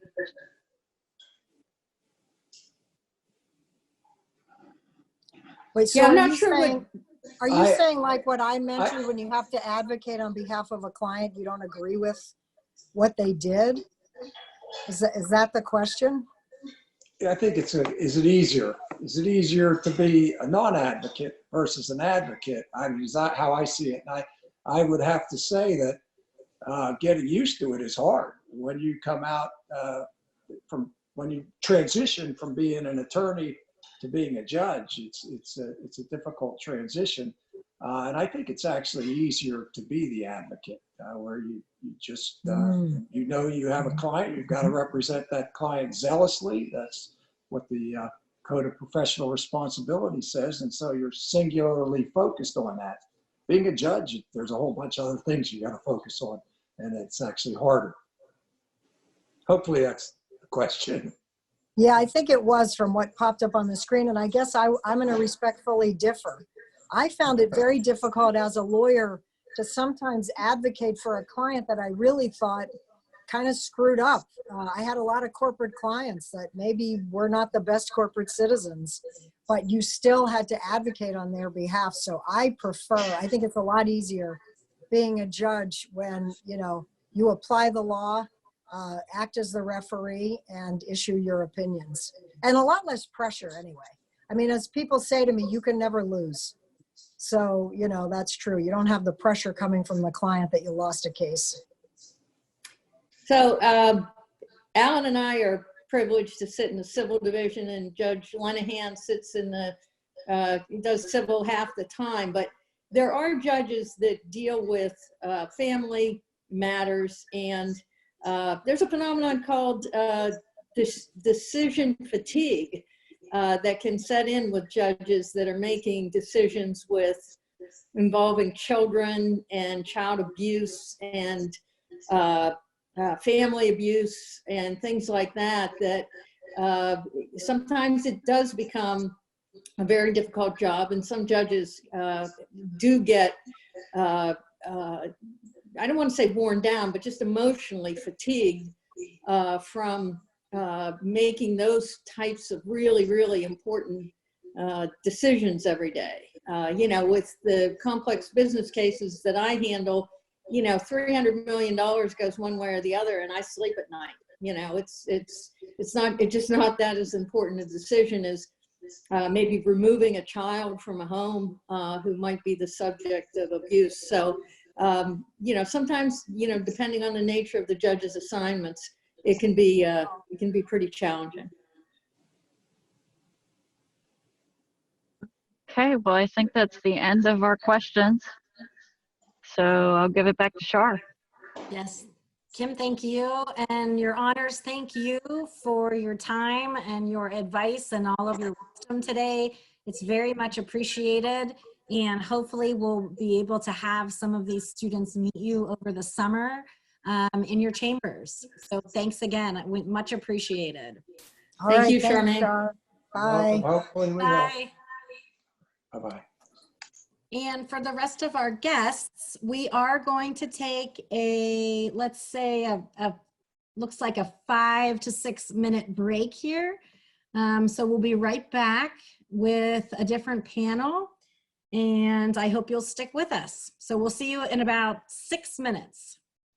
All right, well, I think we'll get started. Don't worry, we'll get Josh available. We have about, don't worry, Josh, we'll get you hooked up. By the start button. He's talking. And this is one of my favorite panels for all of our accepted students, because it is not only our young alumni panel, but we call it Meet Your Best Friends at Law School panel. And it's awesome because all of our young alumni who are back are in various jobs and locations throughout the country. But when they were here at Barco, they were some of the closest of friends. And they also obviously spent a lot of time working with us in the admissions office. So what I will like to do, and we will hopefully finish with Josh as he works through his technical difficulties, but we'll go through the entire group. And I would love for each of you to introduce yourself, to let our fantastic admitted students know your name, perhaps where you did your undergraduate degree, what type of law interests you, and what you're doing as a practitioner now. How does that sound? And I think we'll start with Shauna Kay, because she's first, well, Josh is technically in my view, but I'm not sure he can hear me. Josh, can you hear us yet? He cannot. So we will start with Shauna Kay, and then we'll continue on. So Shauna Kay, start us out. Okay, hi, I'm Shauna K. Spencer. I went to Penn State for undergrad. Obviously went to Pitt for law school. What else do you want? What I practice? Academic interests, and then what you're doing in practice, exactly. Academic interests. I was interested in criminal law and a little bit of health law. And right now I'm practicing in Florida as a criminal defense attorney and immigration attorney, doing deportation defense and like where criminal law and immigration coincides. Thank you, Shauna Kay. Let's go to Brosick, whose actual name is Kristen. Just in case anyone wants to know, we all just call her by her last name. But Kristen, we can go to you next. Okay, hi everybody. My name is Kristen Brosick, but like Allie said, if you hear anyone refer to me as Brosick, that's me. So I graduated from Pitt Law in 2018. I did my undergrad at Washington and Jefferson College, which is in Washington, PA. It's like 30 miles south of Pittsburgh. When I was in law school, I was really interested in family law and intellectual property law. But I actually took a different route for my career than my other besties on the panel. And I went into legal education. So now I work for a company called Barbary, and we help students with passing the bar exam. We provide resources to them throughout their time at law school. So yeah, that's what I do. Perfect. All right, let's go to Taylor. All right. Sorry, my screen seems to be a little dark, but my name is Taylor Isaac. I went to Oklahoma State for undergrad and then straight into Pitt Law. Graduated in 2018 with most of the people on this panel. And now I am a practicing attorney doing labor and employment defense work for a firm in downtown Pittsburgh called Margolis Edelstein. I spent my first year of practice in the Allegheny County District Attorney's Office. I enjoyed criminal law in undergrad and law school. So I did that for a little bit, and I had a general interest in litigation. And so still doing that part now. Perfect. Let's go to the very lovely Tony Lucchini. Hi, everyone. My name is Tony Lucchini. I also graduated from Pitt Law in 2018 with a lot of these guys on the panel. Before that, I went to Pitt for undergrad. I got my degree in psychology and administration of justice or criminal justice. When I got to law school, I kind of switched things up and I went into tax law. So I did a concentration in tax law, and upon graduation, I went to work for an accounting firm in downtown Pittsburgh called Schneider Downs. It's a regional size firm, and I focus on corporate tax, international tax, and a little bit of individual tax. So that's kind of what I do now. I did a big switch from undergrad to law school. So yeah. Basically, Tony's always busy and doesn't have time for us. Fair. Okay, let's go to Adam. Where's Adam? Adam? I'm here. Oh, good. So I'm Adam Murdoch. I also graduated with most of these people. I did my undergrad at Duquesne University in Pittsburgh and then switched over to Pitt for law school. And while I was in law school, I was on the mock trial team with Taylor. I was the president of the sports. Rude, Adam. I was there too. Oh yeah, you were there for a year. That's great. And Tony quit to focus on tax. I was the president of the Sports and Entertainment Law Society as well for a year.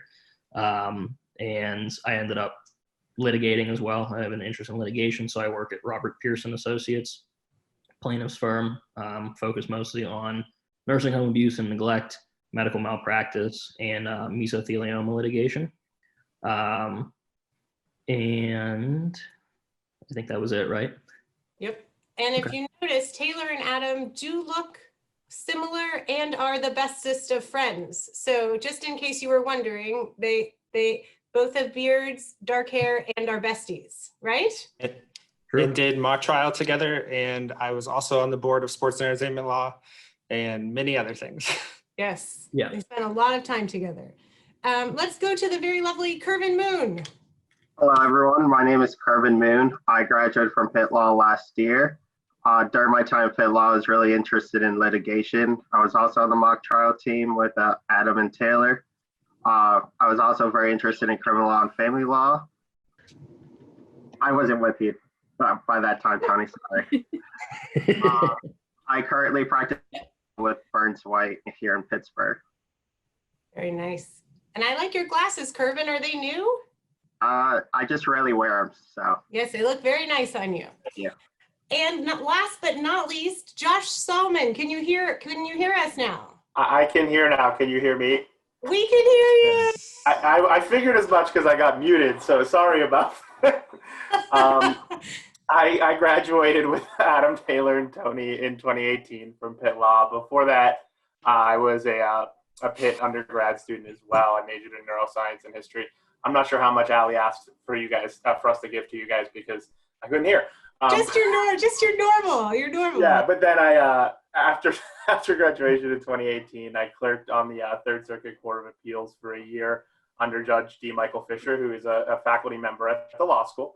And now I work at a law firm downtown called Jones Day, doing mostly labor and employment work, but I do a little bit of complex commercial litigation as well. And I do just want to point out for all of our lovely guests that all of our young alumni are working remotely. So I will say, generally speaking, Josh, I'm pretty sure you go downtown in a suit most days, but obviously, yeah, since we're working remotely, things are a little bit more relaxed at home, right? So I just wanted to throw that out there just for context for everyone. I'm not actually sitting in the law school, even though it looks like I am, which I think is pretty fancy. Very professional. Thank you. Thank you.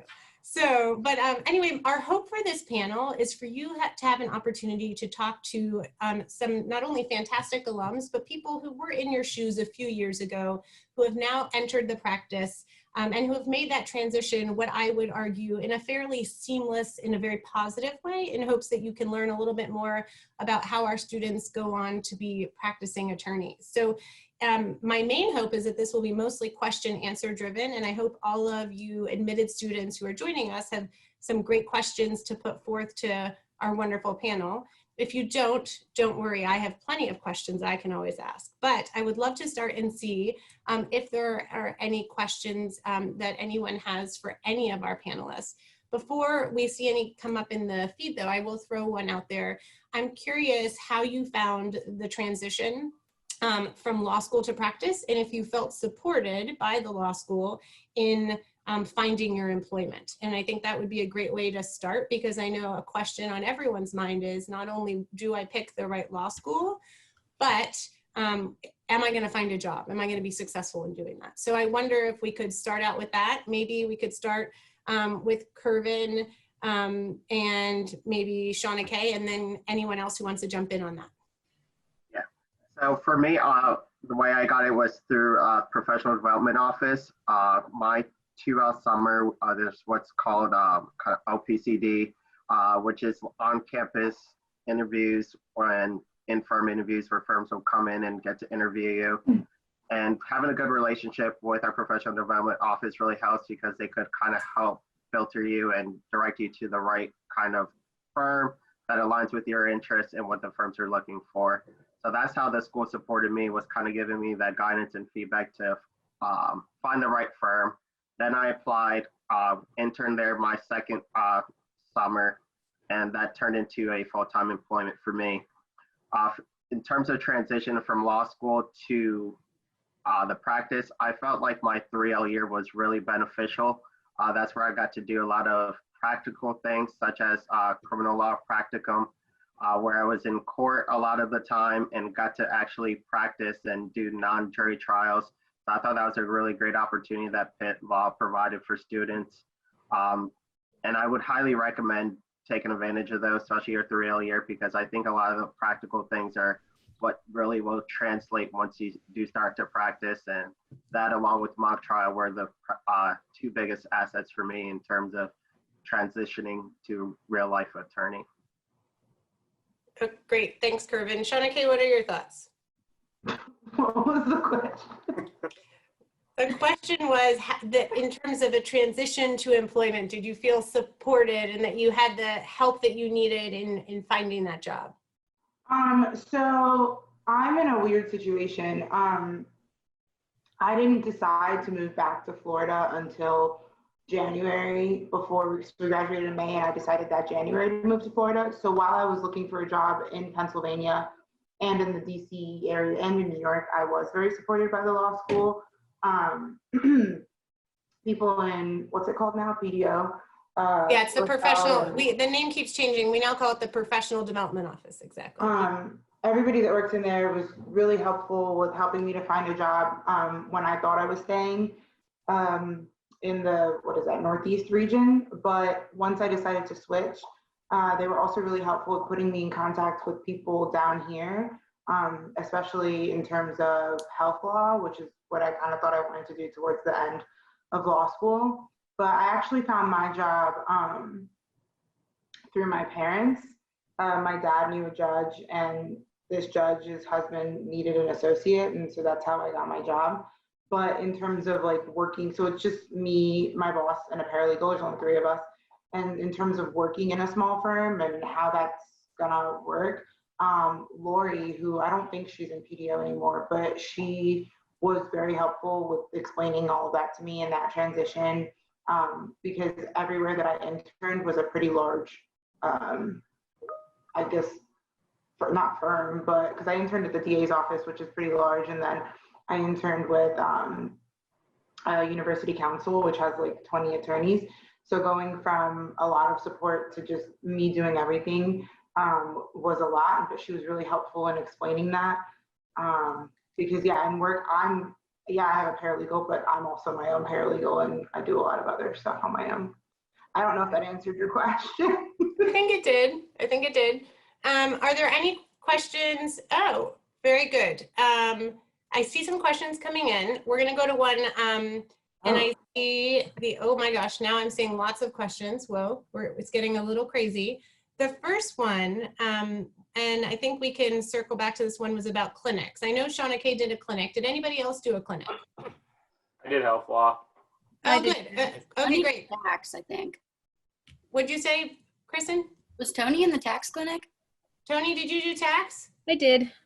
Okay, so let's go to Josh and Tony. The question about clinics was, haven't any of you done any of the clinics? And I would probably expand on that and ask for, what was your experience like in the clinic? Did you find it valuable, and whatnot? So let's go to Josh and then Tony on the clinics. Thank you, Brosick. So I did the health law clinic at Pitt under Tamar Pearson-Brown. She's a wonderful person to work for and is really passionate.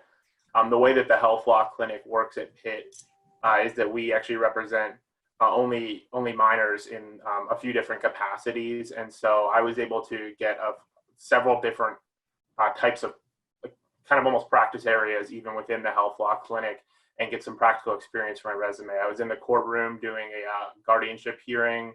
I was in several different schools doing individualized education plan work for students.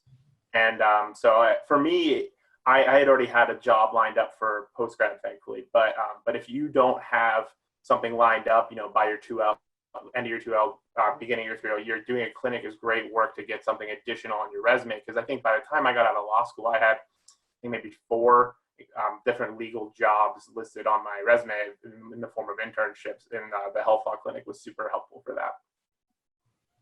Perfect. Thank you, Josh. And Tony, what about you in the clinics? So I found my clinic experience extremely valuable. Professor Alice Stewart and then Professor Tony Infante run the tax law clinic. Professor Infante also runs the tax law concentration. They're both really great to learn from, but particularly in my role, I now work at an accounting firm, which is slightly different than a law firm in a lot of respects, but a lot of it's the same. So working under somebody, Professor Stewart also worked in an accounting firm.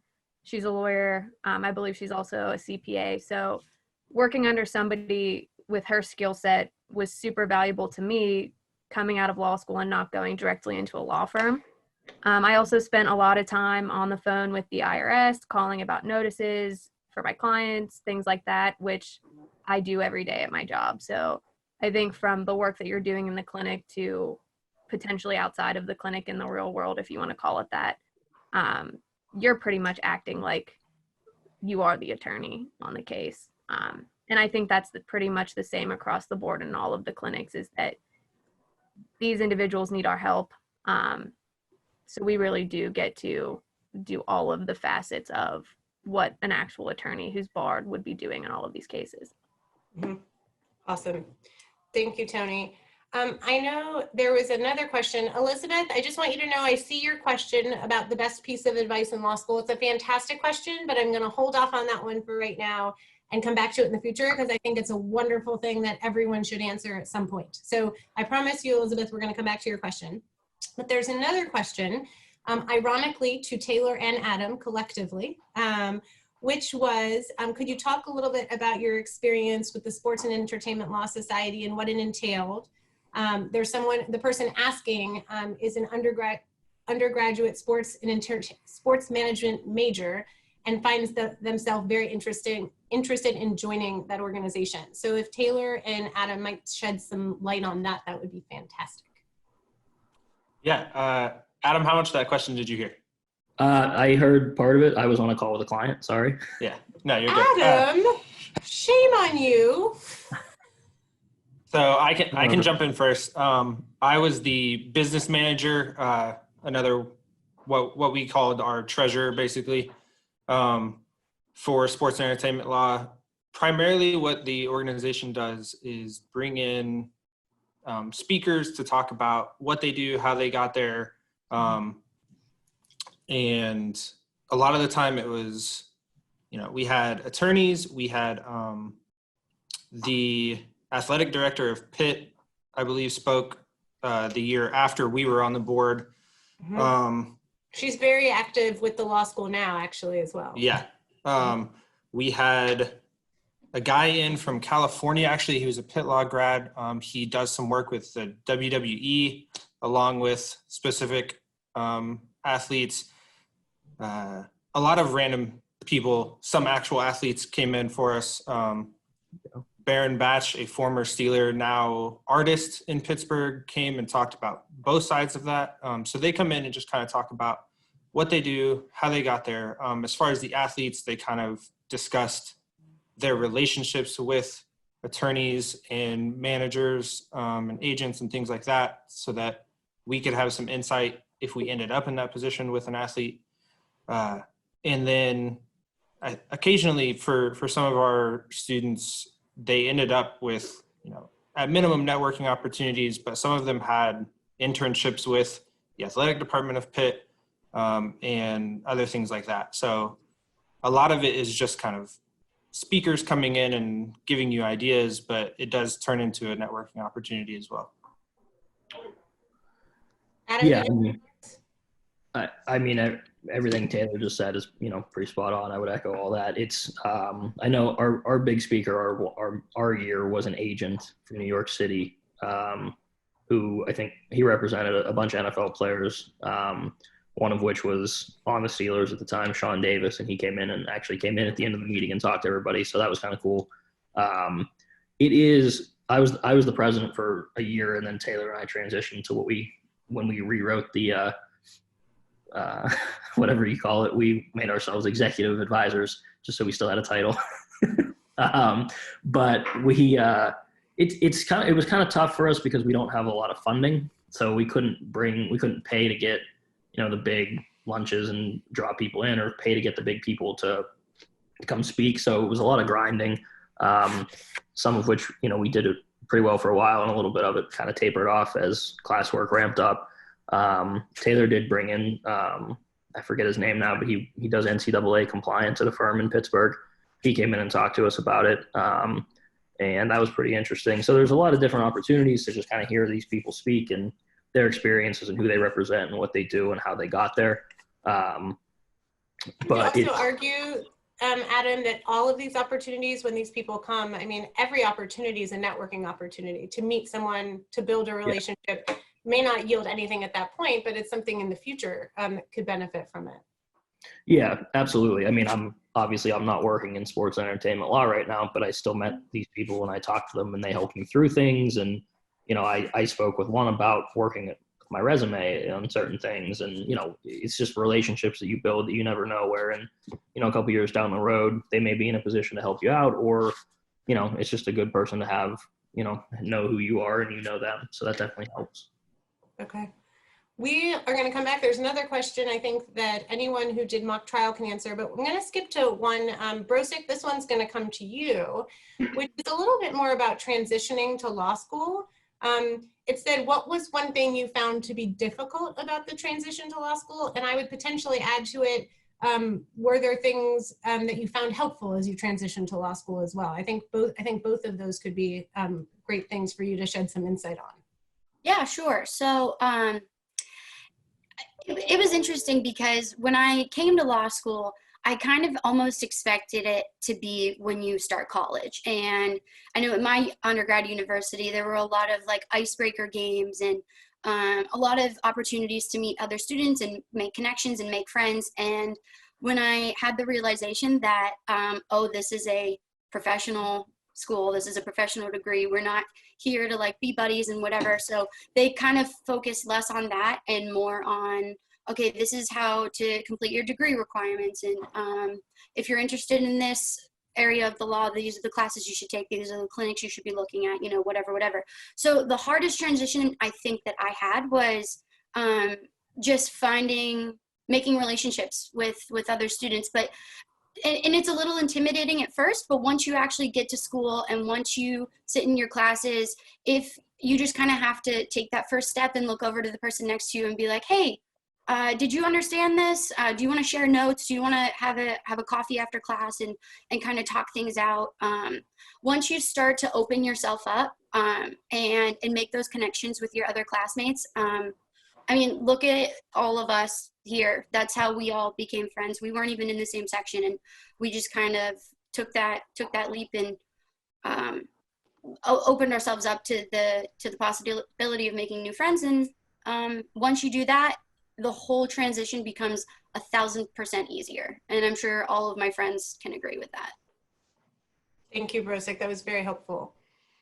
I think we'll go to, I noticed there was a question about law review. So, and I'm trying to combine things because I know certain things would be, our Jones Day associate happens to be Josh. So I know there's a question later about Josh in terms of how do you feel prepared you to work in big law? I know Josh was on law review. I know we may have other people who were on journals as well. Josh, why don't you start with how you felt, if law review helped prepare you, or what it was like to be on law review, what that experience was, and then maybe if you could also add in how prepared you felt to work in big law. And Kervin, I'm pretty sure you're at a big law firm as well, so you could add some insight on that, and anyone else who was on a journal could weigh in as well. How does that start? We're combining some questions. Sounds good. To Josh. So for starters, for anyone who doesn't know, law reviews and journals are basically organizations of students who solicit articles from professors and lawyers around the country, polish them up, which that's really oversimplifying, and publishes them into a bound journal. I was the editor-in-chief of the law review at Pitt, and it's a lot of work, and in a good way. In a good way, it really helps you become a better writer, a better editor. I think is probably the key thing. Anyone on law review, anyone on any of the journals is going to have to edit a lot of writing, a lot of citation, and you're going to have to do a lot of that as a junior associate or junior lawyer pretty much anywhere.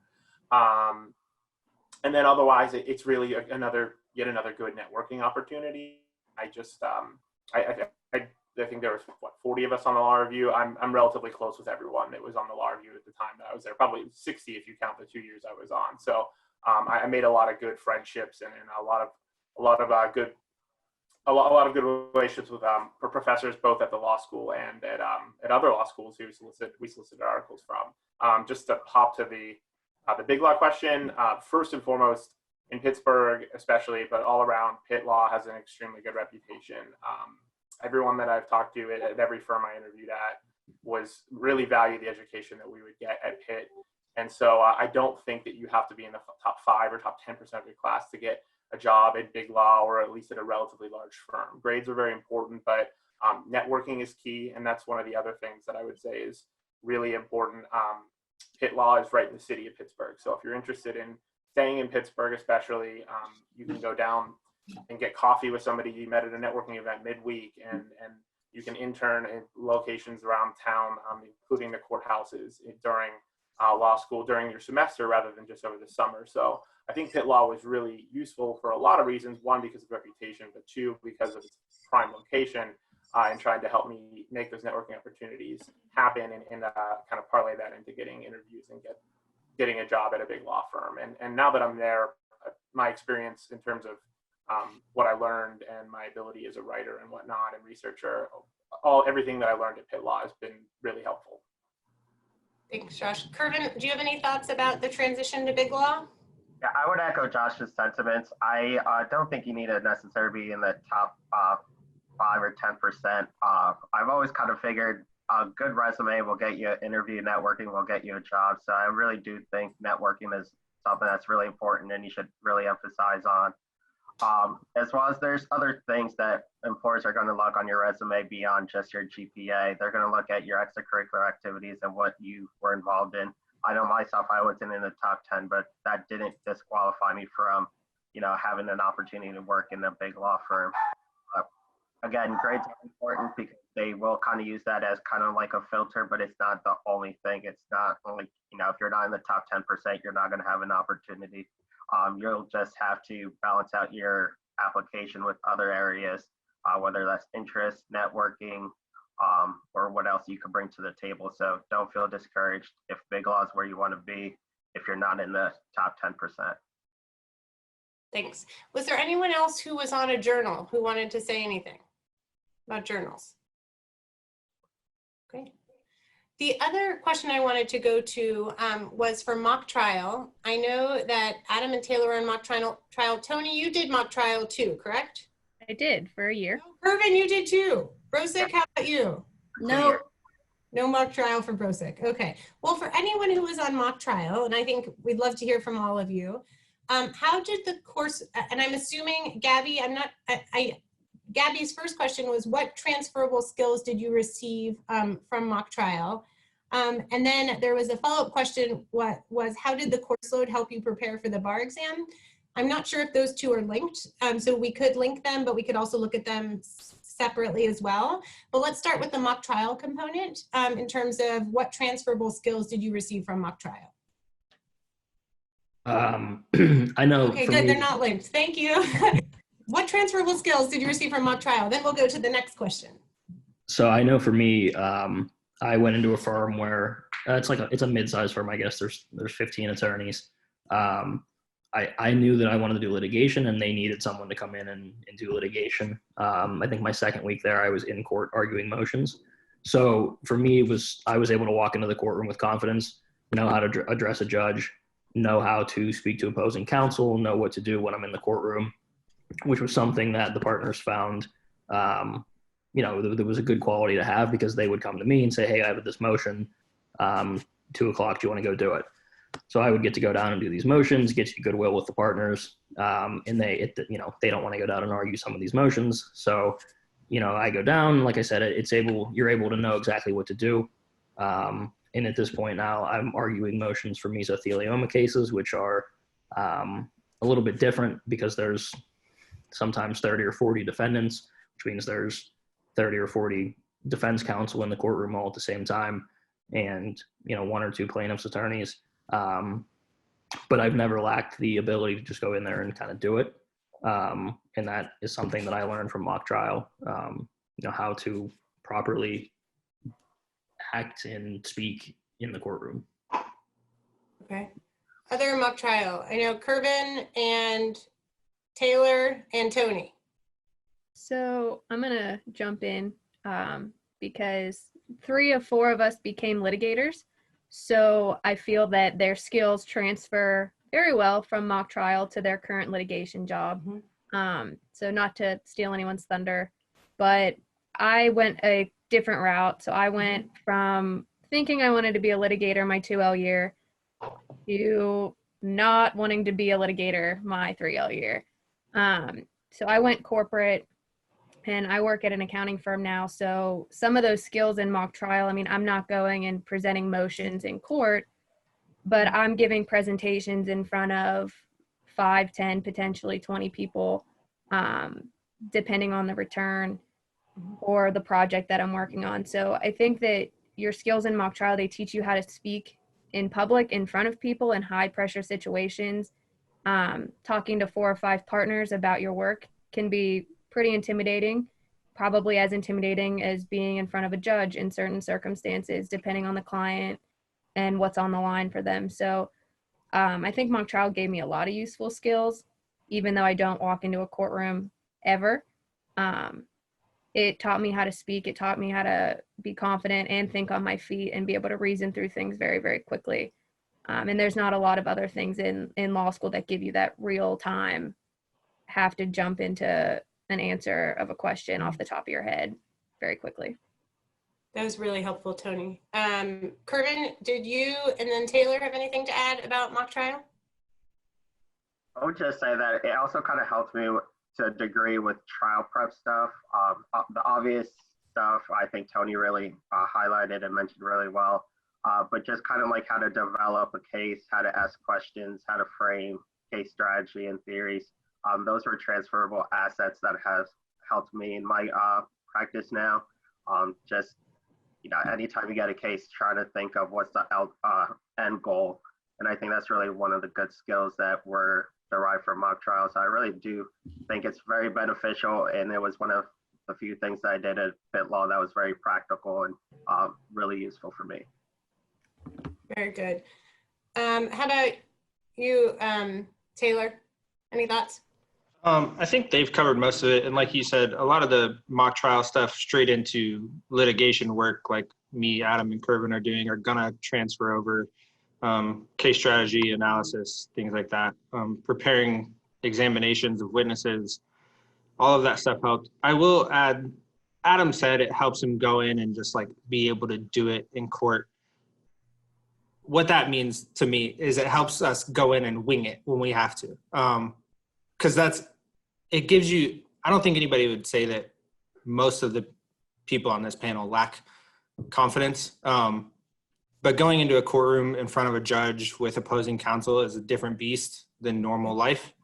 Yeah. And doing mock trial for a year, I walked in my second summer as an intern at the district attorney's office, and I got to start doing arguments in court as an intern. And if I hadn't done mock trial the year before, I would have been frozen in the courtroom, probably, trying to question a police officer about something. So those transferable skills are great, but part of it is also just that public speaking kind of confidence aspect that lets you go in and have a little bit of expectation of what's going to happen, as well as just being able to present things confidently and kind of roll with whatever happens. Okay, perfect. Let's go back to the other piece of the question, since Gabby was very kind and explained that they were separate. Let's talk a little bit about course load when you were in law school. And I think we can examine it in 2 frames. First of all, A, how did you find the course load to be when you were in law school? And B, did the course load in any way help prepare for the bar exam? So let's start with Brosick, and then anyone else. Oh, is Shauna Kay still with us? Are you still with us? I'm here. Okay, I wasn't sure because I knew you had a potential work emergency. No, we're good. Okay, we're good. So actually, we'll start, actually, Shauna Kay's right here. We'll start with Shauna Kay, and then we'll go to Brosick in terms of workload and bar preparation. So how did the course load in law school? I think generally speaking, today. Yeah, I would say generally speaking, how did you find the course load in law school, and or did it help prepare you for the bar exam in any way? So the course load, I mean, it's law school. It's a lot. It's very different from undergrad, but I would say time management is a major tool that you have. So your first year, you know nothing, and so it's really stressful. There's a lot going on. Your second and third years, it's really different because you kind of have a handle on how the classes work. They both follow the same general structure, but you're also working. So I think the course load was manageable. But again, like I said, it's law school. So like I don't know how to answer that question. I feel like I graduated a year ago and I'm already like, what's law school? I don't know. But the bar exam, so I don't know if I could say that my course load helped me with the bar exam because the bar exam was like a full-time job. There was just so much, I don't know, like I was doing bar prep every day from like I would do breaks from like I would do blocks from like 9 to 12 and then like 2 to 6 and then a little bit before bed, which was very different from how I operated in law school. So I think that the course load itself in terms of time management helped me, but how the courses are set up and how much work I had to do was very different from studying for the bar exam. I don't know if any of that made sense. Okay. Yeah. Thanks, Shauna K. And Brosick, let's focus more, since there may not be a direct correlation for, and if anyone feels differently, feel welcome to weigh in. But Brosick, would you talk a little bit more about when you were a law student and the course load and how you found that to be? Yeah, absolutely. So it's definitely, as Shauna K explained, there's definitely a big jump from undergrad. And the one thing that I would recommend is you be ready for it and don't approach any of your courses, especially your first week. Syllabus week doesn't exist in law school. We start grinding from day one. So don't expect them to be similar because they won't be. You'll be expected to know what's going on and whatever, but it gets easier. I think the reason that it's such a challenge in the beginning isn't that because you're not capable of it, it's just different. And you need to figure out the study strategies that work for you. And you know, find friends to study with, reach out to your professors, see what works early in the beginning so that you're not struggling towards the end to make up for lost time because you hadn't yet figured out your study strategy. Perfect. Did anybody else want to weigh in on course load and how they managed it in law school and or any bar preparation? Anyone have thoughts on that? So as far as course load, I think your course load after your 1L year can be as busy and difficult as you want to make it. So your first year, your classes are picked for you. Your second and third year, you determine your schedule based on your interests, based on if you want to take classes that are meant to prep you for the bar exam or courses that are heavily covered on the bar exam, or if you want to focus on practical learning, or if you want to focus on an interest that you might have after law school. You also have the option after your first year to get involved in a lot of student organizations. So I know my 2L year was extremely busy because I didn't know exactly what I wanted to do coming out of law school. I took the maximum amount of credits both semesters that I could. I was involved in Pitt Law Women's Association, mock trial, the moot court board, Pitt Law, the Pitt Law tax journal. So you can make yourself extremely busy and keep yourself very heavily loaded in your course schedule if you want to. You don't have to. So you do have some personal choice in that regard. As far as the courses and how they relate to the bar exam, I took a lot of courses that were heavily tested subjects on the bar exam, and I thought that it paid off tenfold when I went to study for the bar exam because I was recalling things instead of learning from them for the first time. So taking contracts my 2L year or my 1L year and then taking UCC sales in my 2L year, which reinforces your contracts lessons, that was really helpful when I knew that I was going to have a large portion of the bar exam be contracts. So I think there are decisions to make, and you guys are going to know yourself and your own study strategies when you get there. But I think that it can be helpful if you're the type of person that needs to learn it more than one time. The one thing I will say is if when Tony was speaking a minute ago, you didn't understand some of the jargon she was referring to with UC sales, or what was it, Tony? UCC sales. UCC sales. We don't expect you to know that right now. So no concerns whatsoever. You will learn all of that when you're in law school. So, but I think that was some great examples in terms of, you know, what can be valuable, because your choice of subject matter, Tony, obviously dictated some of that, you know, because you wanted to do tax. The other thing, was there anyone else who wanted to weigh in on course load? Anybody? No? I think somebody asked here, and I'm so glad that Brooke, you asked this. Do you all like living in the city of Pittsburgh? Pros and cons. Shauna Kay chose to leave us, so she doesn't get to answer that one right now. But I do think there were things about it she enjoyed while she was here, hopefully. But for those of you who are living in Pittsburgh, what do you like about living in Pittsburgh? And I would also say a question that I was gonna throw out there as well is, you all were friends in law school, and I know you're all still friends now, and I know some of you get to hang out with each other more than others. So if you want to talk about the friendships you made while you were in law school, in addition to how you enjoy living in the city of Pittsburgh, I think that would be a lovely combo. And Josh, we haven't heard from you in a while, so do you want to start us off, and then anybody else who wants to jump in can? Sounds good.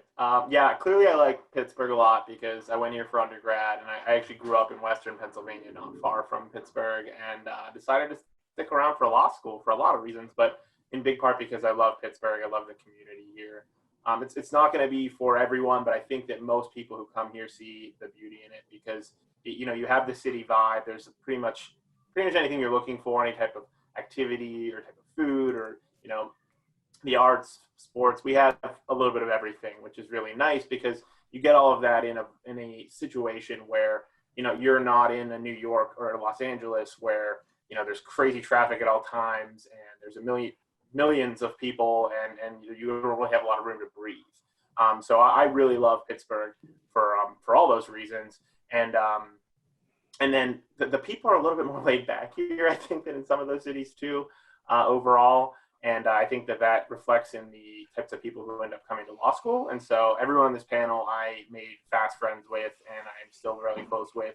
I don't get to see Shauna Kay because she's out of town now, but everyone else on the panel I have seen within the last, you know, taking away this quarantine time frame, but I've seen everyone else probably within the last couple of months before that and several times for a few of you. So you meet a lot of really good people, and everyone at the law school that I met was really collegial. It's not cutthroat like you'll kind of hear about law school sometimes, and maybe some law schools are. I don't know, it's not my experience.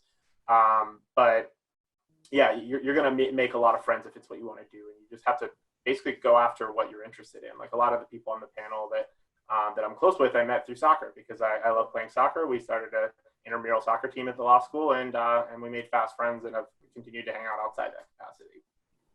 Even if we're not good at soccer. Correct. They're not good at soccer. No one said you had to be good to have fun, right? Right. Right. Although you all know Chemo, he's going to be on the panel later. He has improved our soccer team skills. So. Markedly. Yeah. Terrible. For sure. Yeah. Who else wants to weigh in their thoughts on if they like living in Pittsburgh? I definitely can do that. Would you say, Brosick? You? I said I definitely can do that. Absolutely. Pittsburgh is my favorite city on the planet. That is not an exaggeration. I was born and raised here, but I absolutely love it here. You still have a sort of a big city feel if you want that kind of thing, and especially in the legal market, there's a lot of opportunities downtown if you want to have that big city feel, but there are still so many very close surrounding suburbs where you can, you know, step back and get the suburb feel. Also, going to law school, we had so many different places to go and to go to dinner, to go out, a lot of different little areas around the law school to go to. And there's so many cool things to do in the city. There are so many museums. You can take an incline, you can go to the Pens games, and we've all done that with each other. We've had so much fun together. And I think because the city's so small, that definitely helps. So yeah, we had a lot of fun. Anybody else? Oh, go ahead. What? No, I just said we still do have a lot of fun. We still do. We still do. And Taylor, you obviously came to Pittsburgh from Oklahoma, right? And yeah. And you chose to stay. I will not torture Taylor. Occasionally I do break into the Oklahoma song just for his enjoyment, but I won't do it on today's panel. Yeah, I was going to chime in and say I'm an out-of-state person, came from Oklahoma City, and a lot of people on this panel will give me jokes about that pretty consistently. But Pittsburgh is really not too different of an atmosphere. It's about double the size of Oklahoma City, but the people are sort of the same. It still has a little bit of that Midwestern type of vibe, even though it's a bigger city. Like Josh mentioned, there's plenty of things to do. Brozik mentioned the Incline Pins games. There's also Broadway shows and museums, some of which you can get into for free as a Pitt Law student. So there's all kinds of things that you can do. And then I can kind of incorporate somebody's latest question. The city is set up in kind of a neighborhood setup all around, which was something new to me. Oklahoma City, while half the population, is 11 times larger city limits wise than Pittsburgh. So it's just one giant spread out place. Pittsburgh is very tight and neighborhood setup. And so you can travel 5 or 10 minutes down the road and there's sort of a different atmosphere to the street you're on or something like that. And I really enjoy that. For the last question that was asked, I think most of us did not live in Oakland during law school. Tony, okay, maybe it's like half and half then, actually. There's a few different places. Allie, are you guys doing a talk on that at some point? We are doing a student panel this afternoon. I mean, I still think if you want to shed some insight on this, we have a student panel at 3:30 today, and I'm sure they'll probably share some thoughts on where they live, but you're absolutely welcome to. Because I remember, Taylor, you lived downtown your first year, right? I did live downtown my first year. It ended up being a little expensive, but it was easier at the time when I moved up here. It was actually very convenient for busing. There were like 8 different bus routes. I didn't have to pay attention to pickup times and things like that. It was a little expensive though. I ended up my second and third year living with some classmates in Southside. And you know, everything that we've talked about, I'll let the students later maybe talk about specific neighborhoods and things like that when there's a little more time. But those different atmospheres, the people on this panel and all the other friends that I met, they helped Pittsburgh be a place that I wanted to stay after law school. When I moved up here, I wasn't sure if it would be kind of a transition place to a larger city, or if I'd end up staying, and I pretty quickly knew I wanted to stay. Like Josh said, we met pretty soon with soccer. I don't even know how Adam and I really met at first. We were in the same section, but all of a sudden we were just hanging out all the time with some other people in our close friend group. Kervin and Shauna Kay were the year after us, and we're still good friends. Me, Adam, and Shauna Kay spent a weekend in New York City once, and it was a good time. Yeah. Tony, Brozik, we're all good friends. Most of this panel was going to be out for me and Adam's birthdays until this quarantine happened. I had lunch with Josh downtown one day right before this quarantine happened. So we all still hang out. We're all good friends, and the whole law school is sort of like that. Thank you so much. I wasn't invited to the party, by the way. Well, we didn't have it. I'm just throwing that out there. I told you would be, but then we didn't have it. I'm just saying. We'll follow up when we reschedule. We'll talk about this later. We can talk about this later. Tony, there was a question for you specifically, and we're just going to circle back to you, Tony. They wanted to know if you went into law school knowing you wanted to study tax, or did you find your way to it once you were already in law school?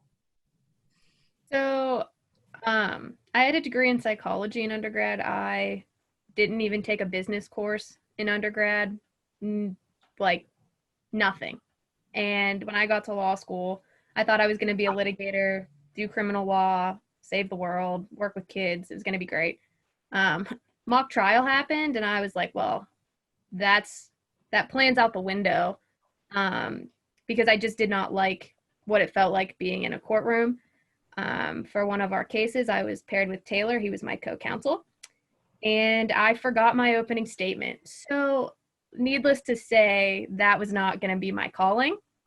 So I did wing it though, and we didn't score that bad, for if anyone was wondering.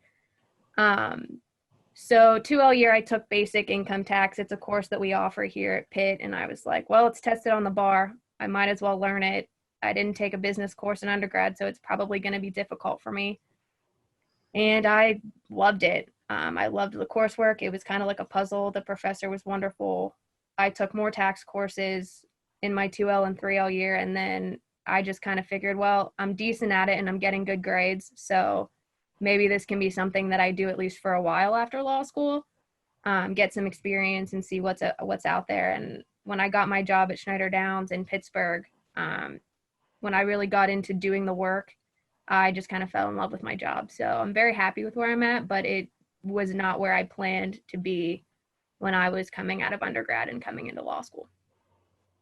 Thanks, Tone. I'm happy you're happy. I'm sad I never get to see you, but I am happy you're happy. Another question, Mr. Moon, are you still with us? I'm still here. I was hoping, hello, Kervin. I was hoping you could shed some light on this question from Brooke. She asked, can you speak to how Pitt Law is committed to diversity and support or experiences you had? Yeah, so I think Pitt's definitely within the last year or two has made a good effort in that sense. There's now a diversity space for students where they could come and speak and kind of congregate and just kind of like reflect and discuss any issues that they need to have. There's, I forget his title, but Vincent. Director of Equity and Inclusive Excellence, something of that nature? Sounds right. But he's kind of like a diversity coordinator or someone that you could go with any kinds of issues that you're having, if it's struggling to adjust, getting used to your classmates, how to handle, you know, the legal community and the diversity, just kind of like a good resource for everyone there. And I think he's been really good within that role and something that has been a positive addition for the Pitt Law community. And there are a couple of other efforts that I think Pitt Law has made. I can't remember on top of my head, but I think the overall culture at Pitt Law for me was very welcoming and supportive. The teachers really do care about getting to know you as students. While everyone does come from different backgrounds and has different experiences to bring to the table, I think coming in and having a respect for one another is important. And for me, during my time at Pitt Law, I did find that respect, and I think that went a long way into, you know, being successful at Pitt Law and as well as translating that into the legal community here in Pittsburgh. Thanks, Curve. Another question, and Rebecca, I hope it's okay with you. I'm going to break your question up into some pieces here. There were questions about somebody not being sure if they want to stay in Pittsburgh, right? A lot of people come here. I'm myself someone like that. I moved here almost 15 years ago. I never set foot in Pittsburgh and I fell in love with it. And now I'm a Pittsburgher and my children are all Pittsburghers, right? But some people come here and want to go elsewhere. And so the question that has been put forth was, I'm not certain I want to seek work in Pittsburgh. And the question was, is it easier for Pitt Law students to be competitive for positions in Pittsburgh versus other larger cities? I'm going to let a student answer that, or an alum, in 1 second. There was another piece to the question that I thought I might just offer some insight on myself. And the question was how firms, especially large firms, assess applicants who have rank versus who don't have a rank. And the one piece I just wanted to stress was we don't rank our students intentionally for a few reasons. One, our goal is for the law school to be as collaborative and cooperative of an environment, and we feel your GPA speaks for itself. But I also do believe there can be advantages with not having a rank. If a law firm says, I will only interview someone in the top 15% of the class, if you fall in the 17%, then perhaps you won't even be considered.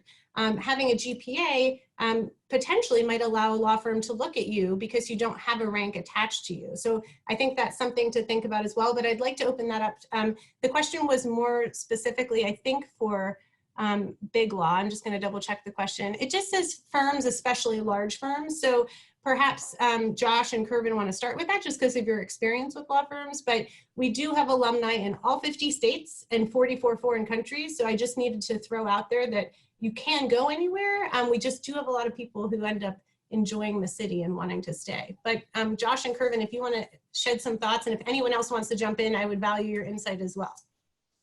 Yeah, just to button up the class rank issue, I agree with everything Ali said. I think that law firms know all of the law school's grading schemes and ranking schemes. The big ones especially, they're going to know, especially the schools that are nearby. So if it was in Pittsburgh, I know you're talking about more globally or at least nationally, what firms are going to look at. I don't think it's an issue. I think, like I said, it could be a net positive if anything, because they're going to look at your GPA, and if your GPA is of what would be a high rank at a school that ranked, the school's going to know that, and they're gonna give you a shot at an interview anyway. So I wouldn't worry too much about that. If not, like I said, maybe look at it as a positive. But then in terms of getting jobs in other markets, I think Shauna Kay could probably speak to it, even though she's not at a large firm, but she was able to parlay her networking into a job in another city. But from what I've understood from people I've spoken to, people at my firm who have talked about other branches of the firm and what they look for in interviews, I think that it's really just incumbent upon you to start trying to network with the career office's help in the cities that you might be interested in looking at from an early time. We send people to different cities for internships over the summer, every single summer, all the biggest cities, if that's where people want to go. So it's a matter of you kind of taking the initiative, whereas like we've all kind of spoken to, being in Pittsburgh and being able to go downtown and network or do internships during the school year, it all just comes so easy because not only those things, but the law school brings people from downtown to the school. And so it's really easy to stick around. And if you love the city, it's a great opportunity to just network here and get into a firm here. But there are a lot of opportunities if you seek them out for networking in other cities. So you're not foreclosed by any means from going elsewhere. Shauna Kay, are you still with us? Yep. You were fortunate enough to have offers from other geographic locations, if my memory serves me correctly. Yes. Yeah. You want me to talk about it? Yes, So please. I either was going to stay in Pittsburgh or move to New York City or move to DC. I went to a very large job fair in Colorado. It was the Black Prosecutors Association. They have a large conference every year and all different places in the country. The year that I went, it happened to be in Colorado. Rochelle McCain from our professional development office helped me out with registration and getting there, interviewing tips and everything. And I interviewed with a lot of different DA's offices while I was there, different DA's offices from across the country.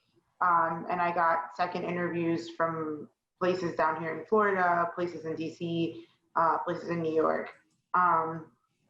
And I got a job offer from somewhere in New York and a job offer from here in Florida. I live in Fort Lauderdale, but I got a job offer from somewhere in Fort Myers, which is on the other side of the state. So that was really helpful. If it wasn't for Rochelle putting me in contact with all those people, I really wouldn't have been able to branch out across the country. I went to another job fair in DC that Rochelle helped me out with a lot and met a lot of different people, networked with a lot of different people. Also, just through my internships that I had. So I worked at the DA's office with Taylor, and I was there for over about a year and a half. And just knowing people there, they knew people who maybe they hadn't talked to in a while. But if people know that you're trying to go somewhere else in the country, and they'll hear you, I'll talk to people and say oh, I want to go to DC. They'll say, oh, I know somebody who works in DC. I don't know what kind of work they do, but I know they're a lawyer. I'll give you their information. Maybe they can help you find someone who's in the area that you want to practice in. So if you're willing to talk to people and tell people what you want to do, you won't have too difficult of a time at least having some contact with somebody in the area that you want to go to. For me moving home, I was a little afraid because I didn't know any lawyers down here. But my dad works with a lot of judges. So through him, I was able to, like I said before, find the job that I have now. Honestly, it's so weird to say that. My parents helped me find my job because none of them are lawyers. But just telling people what you want and having even your family, tell people that they know. Don't be afraid to be yeah, I want to move. And I went to Pitt, and it's a good school. It's a great school, great law school. And a lot of people in other regions of the country might not be as familiar with the law school, but the way you market yourself and present yourself, they'll want you. And they'll say, wow, that really was a good law school that she went to or he went to. All right. Well, listen, I don't want us to rush because I could spend all day with you all. But our next panel is gearing up and ready to go. So I would like to end because I don't want Elizabeth to think that I forgot her question, which she posed early on, which was the greatest piece of advice that you received before you started law school. And if we can do it pretty quickly, panelists, because I know my next line of panelists is ready to go. So Josh, greatest piece of advice before going into I would say the greatest piece of advice I would take is to take the advice that you get and then form your own path, because what's really good for somebody else might not be good for you, depending on what your goals are and the type of person you are. Okay. Tony? So the best piece of advice that somebody gave me was in my 2L year, and I was applying for jobs that I didn't think I was qualified for, and they looked at me and they said, don't ever self-select out of a job. Let your employers or the faculty looking at your resume decide whether you're qualified or not. And I think that just speaks volumes. Apply to everything, do as much as you can, and let the people making the decisions determine whether they want to work with you. Okay, Kervin? Mine would just be don't change who you are and what made you successful.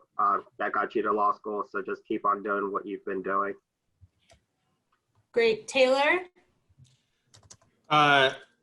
You'll hear it a lot, but I would say it's just as important to know what you don't want to do as it is to know what you want to do. I wasn't entirely sure coming in, but my first summer was with a Superior Court judge, so I saw a lot of different things. One of the things I saw was involuntary termination of parental rights, and I knew I didn't want to touch family law. So things like that can be very, very valuable.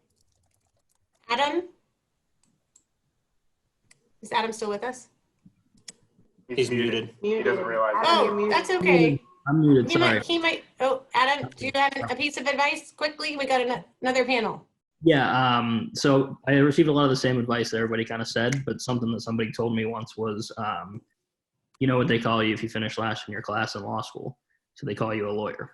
So don't put too much pressure on yourself, I think was the point, was, you know, go in, do what you can, work hard, study hard. You're going to come out at the end of the day, you're going to be a lawyer.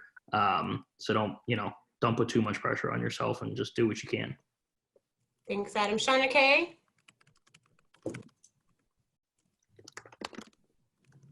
Shauna Kay still with us? I don't know. Well, we'll skip to Yes. Bruce. Oh, go ahead. Go. Repeat. What happened? Go ahead. Oh, you can't hear me? Yep. Can you hear me? Yep. Yes. I would just repeat what was said. Just stay true to who you are. Everything that you learned in undergrad in terms of studying is tried and true. Can you hear me? Yep. Go to Brosick. Okay, Brosick, you can finish us off. Sorry. Okay. Create relationships early and often, whether if that's friends, professors, Allie and Charmaine and everyone in the admissions office, all the people in the professional development office, all of those people, use the resources that are given to you. You won't regret it. Thank you, panelists. You were wonderful. I'm so sorry to the next panel we ran over, but thank you so much to all of my young alumni panelist friends. I will see you all soon, hopefully, and thank you. Yeah, thanks, Allie. Bye, friends. Thank you, guys. Bye, Shar. Bye, Shar. Bye. That was a great panel. I miss you guys. It was so nice to see your faces.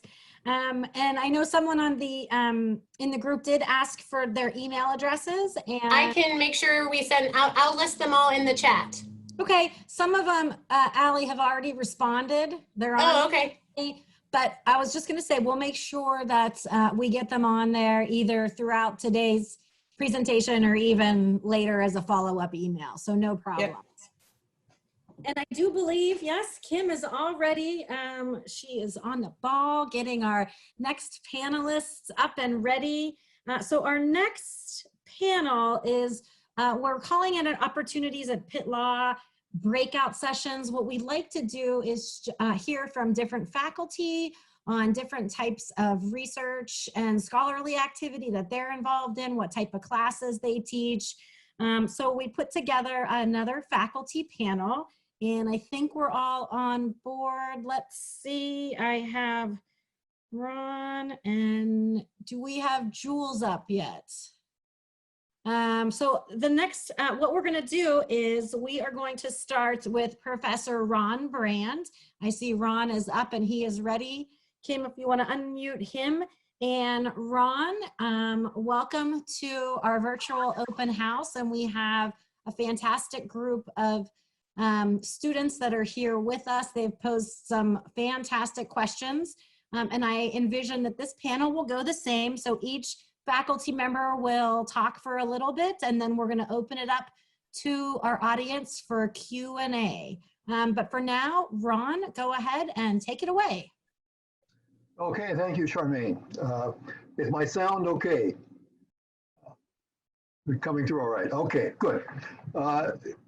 I want to welcome all of those who are here for the session today.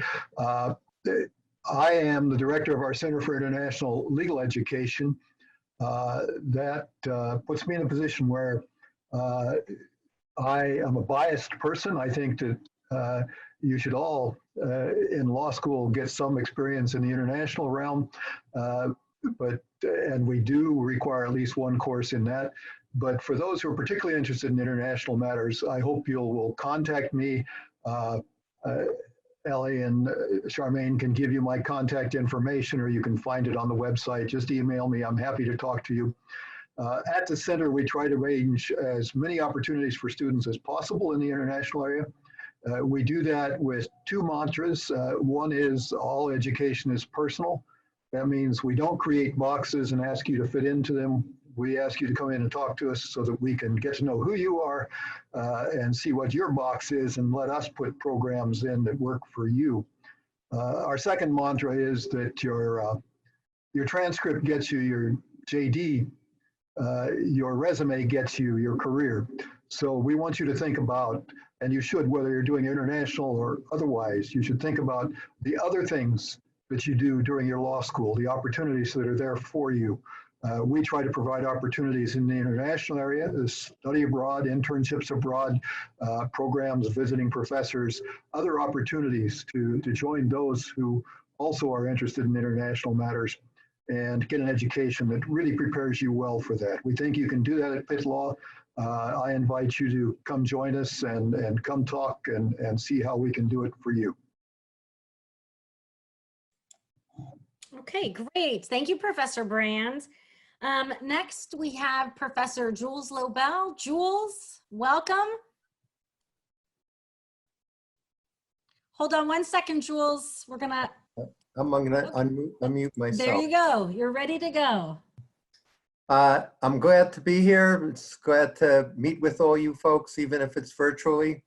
I'm going to talk a little bit about the public interest opportunities available at Pitt Law, and really use my own personal career and my own personal perspective on it.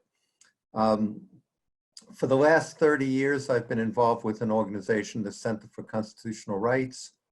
And through that organization, we've given many opportunities to dozens, or not hundreds, of students to work in public interest, important civil rights matters. I had students working with me on the Guantanamo cases when the center were litigating the Guantanamo cases. I've had students, a whole class, work with me in a prison litigation case, which eventually went up to the Supreme Court, in which we argued with the Supreme Court.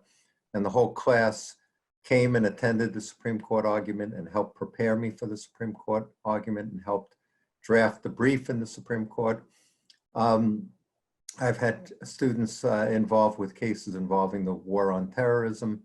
So I've tried in my teaching and in my practice at the law school to involve students in public interest cases that I've been involved with. And I know many other professors do that in various aspects of their public interest work.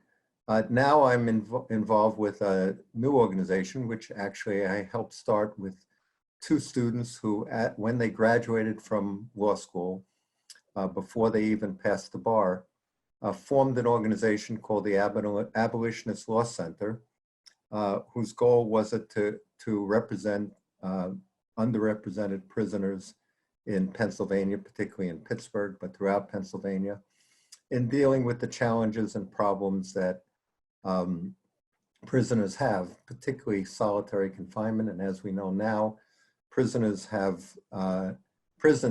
are a major problem in this COVID-19 virus, because prisons don't practice social distancing. The overcrowdedness in most prisons lead to the potential of an epidemic occurring through prisons, which would tax at any community's ventilators and hospital systems.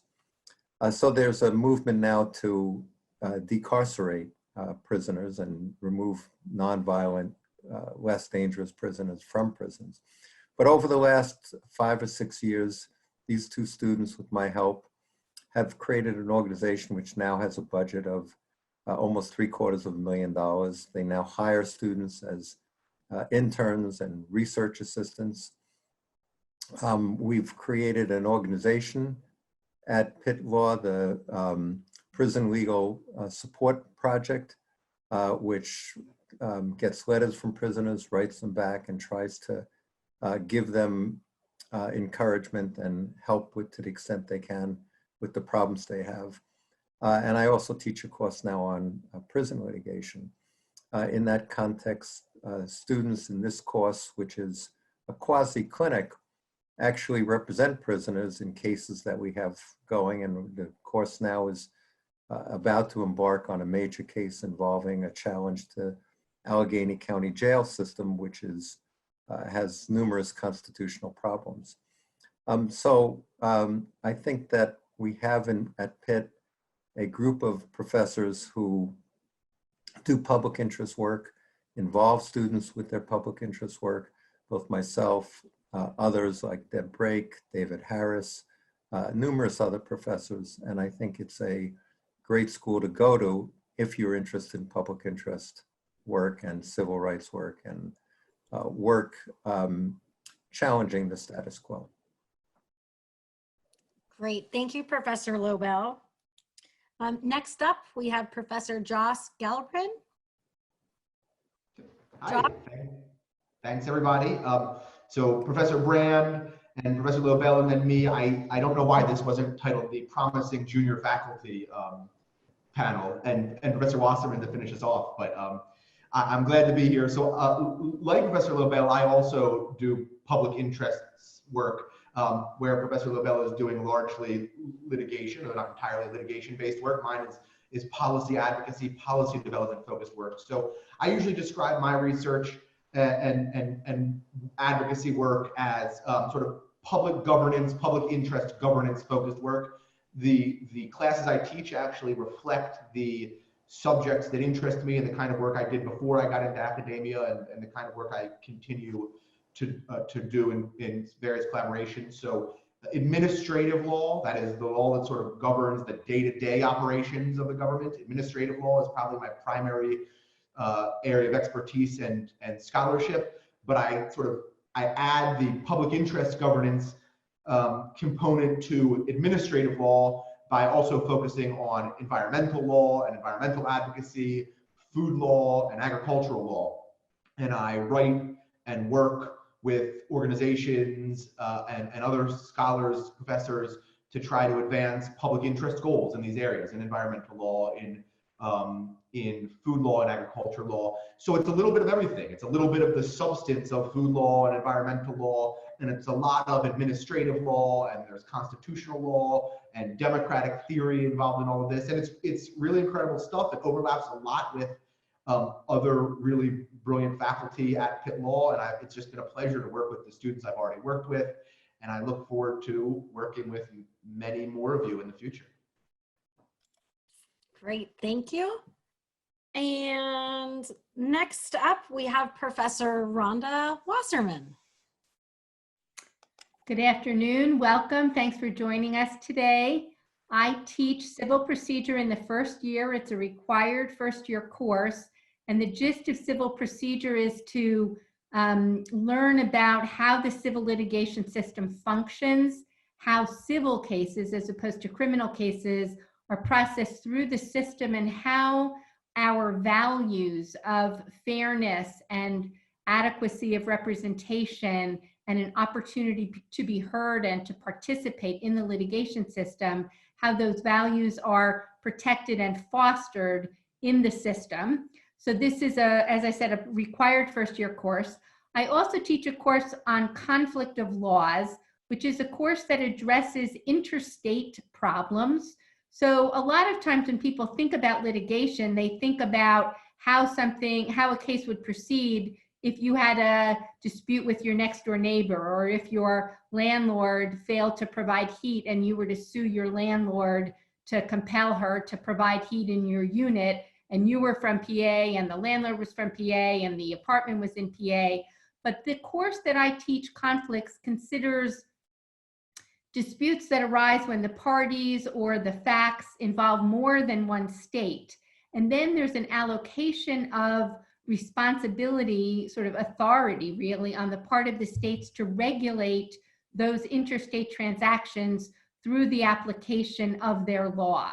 So if I were to own an apartment, let's say in Ohio, and I didn't properly heat the unit and one of my Ohio tenants sued me here in Pittsburgh where I live, then there would be a question about who gets to resolve that dispute. Can it be heard in Ohio? Does it have to be heard in Pennsylvania? And which state's law would govern? So a lot of what I do involves this allocation of authority between states and also between countries. So in addition to teaching Civ Pro, the first-year course, and conflicts, I also teach a course called Transnational Litigation in U.S. Courts. So you can imagine these sort of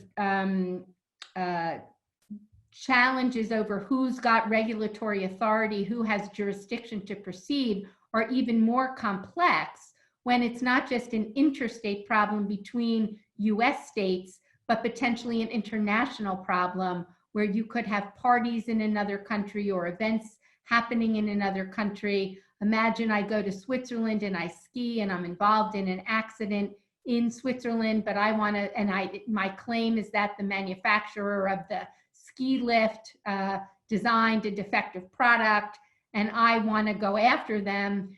Can I sue them here? Is Swiss law going to apply? Is Pennsylvania law going to apply? Might there be federal law that Congress has enacted? Might that apply? So I address these kinds of jurisdictional allocations of authority between states and between countries. I also teach family law and I teach some other related courses, but that's sort of what I teach. And my research is related to those subjects. So one of the principal areas of my research is class actions and other forms of aggregate litigation where the system permits one or a very small group of individuals to sue on behalf of a much larger group of people who suffer the same problem. So imagine that there's God forbid, a plane crash and hundreds of people are killed in the same accident. Do we really want there to be 300 lawsuits against the airline, or might it make sense to have a single lawsuit where all of the estates of all of the people who died in the accident are represented in the context of a single class action? You could understand that that would be a much more efficient resolution of the controversy, but I think you also could see that the individual families might prefer to have their own representative, to hire their own lawyer, to have greater control over their own family's case. So there are many, many fascinating issues that arise in connection with these efforts to package cases in an efficient way that present other potential problems. So that's one of my areas of research. Another of my areas of research involves interstate family law disputes and the obligation of states to recognize judgments rendered by other states. So I'll just give you one quick example. There was a state that passed a law that said it was not going to recognize adoptions by gay and lesbian parents. This is before the Supreme Court had held that gays and lesbians had a constitutional right to marry. So this was a law that was enacted before that. but the state, I believe it was Oklahoma, said we're not going to treat children of gay couples that were adopted, say in California, we're not going to treat those parents as parents if they were to come to Oklahoma. And so it seemed to me that that was, again, a real challenge between, or a controversy between not just the litigants, but between the governments of California and Oklahoma, because California has determined that this couple is a perfectly fine adoptive family. They've approved the adoption. And so the question is, do we really allow another state to say, well, we don't approve of your lifestyle, and so we're not going to recognize the parent-child relationship that was approved and certified and sort of sanctioned by a court in another state. So those kinds of obligations under the federal full faith and credit clause of the Constitution relate to both my family law course and my conflict of laws course, and raise really interesting questions regarding the allocation of authority between the states and the obligations of states to recognize and enforce each other's laws and judgments. The only other thing that I want to mention before we open things up for questions is that I'm the faculty advisor to a number of a number of student groups, one of which is a large public interest organization in the law school called the Pitt Legal Income Sharing Foundation, with the rather unfortunate acronym of PLISF. And that organization is a group of students that engage in fundraising efforts throughout the year. And then toward the end of the year, around this time actually, they create an opportunity for their fellow students to apply for summer scholarships to help fund positions that their fellow students accept with public interest organizations. And the purpose of this student organization, PLISF, is to provide these scholarships so that students can take these jobs that would otherwise be non-paying, so that the students can do the work they love. They can work for, say, the Abolitionist Law Center that Professor Lobel mentioned a minute ago, where they could work for some international human rights organization that Professor Brand and the Center on International Legal Education would hook them up with.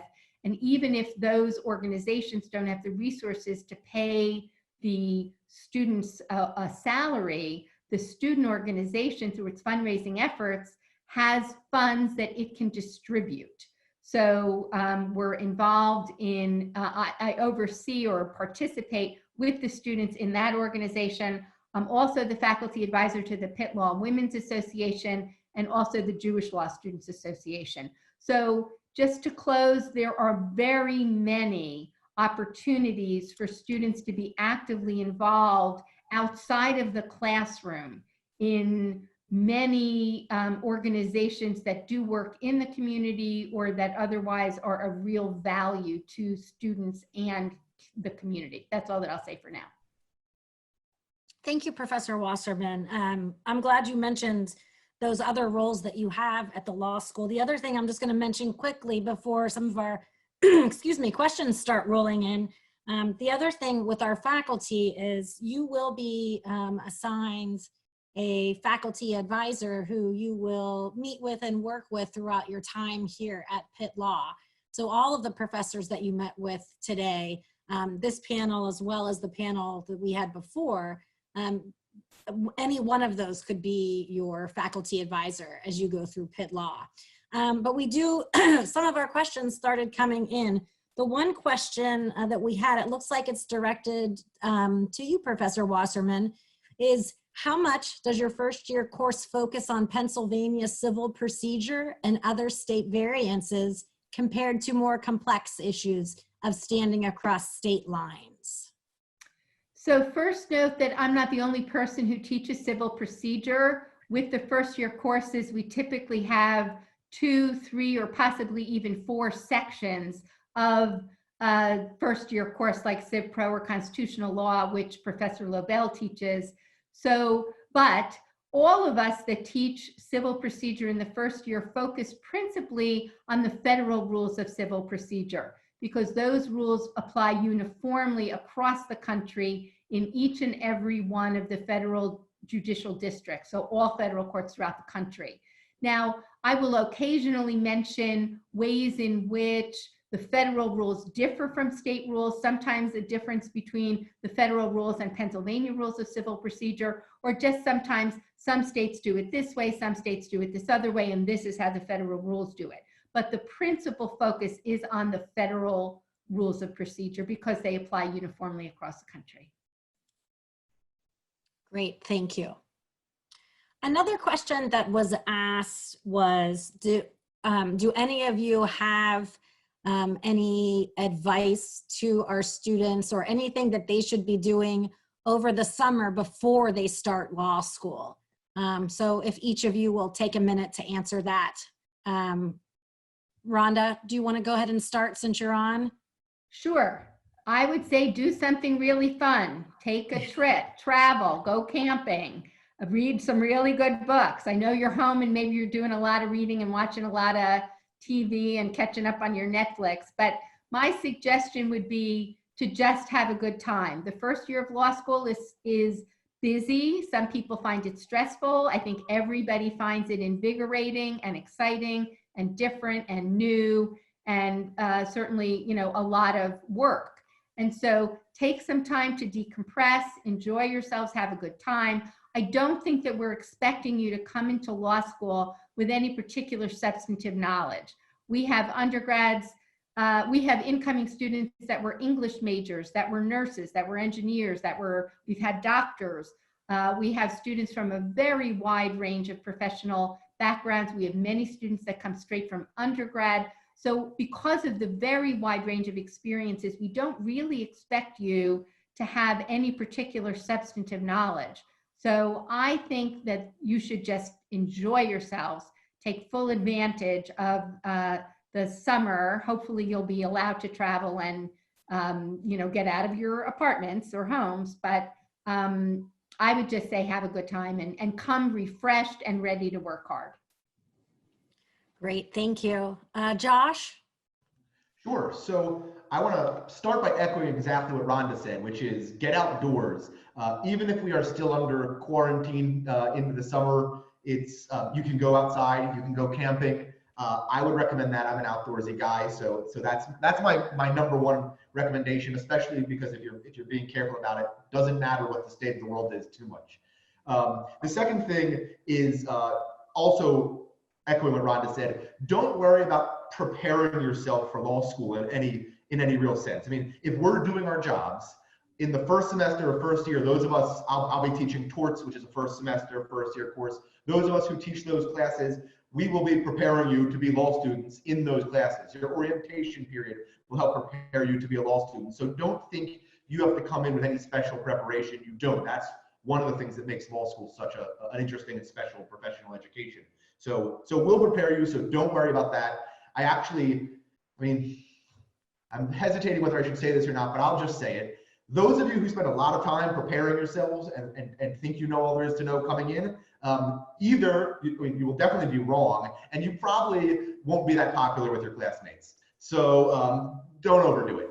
Besides being wrong, you know, if you want to have friends, you're better off not knowing much when you come in. And finally, if you do want to try to, you know, do something that'll get you ready for law school, I would say read some books about the things you're interested in, that you want to change in the world, that you want to help make the world a better place. Read books about big picture things that you will get excited about and passionate about, so that when you do get into the nitty gritty and some of the boring things that we have to do to prepare you, especially in the first year of law school, you can do that and fit it into the big picture to decarceration or international human rights or justice in the civil procedure system or environmental justice or whatever the number of things that get you excited might be. Read the big picture books about that so you remember why what you're doing is so important, not just for the grades and the jobs and the paycheck, but for making the world a better place. Great, thank you. Ron?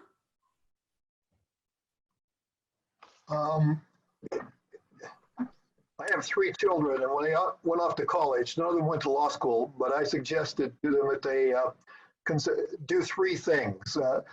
Number 1, work hard. Number 2, have fun. And number 3, get to know a professor well. So I would suggest you use your summer to think about those three things. Think about how you can apply yourself well in law school, because you do need to do that.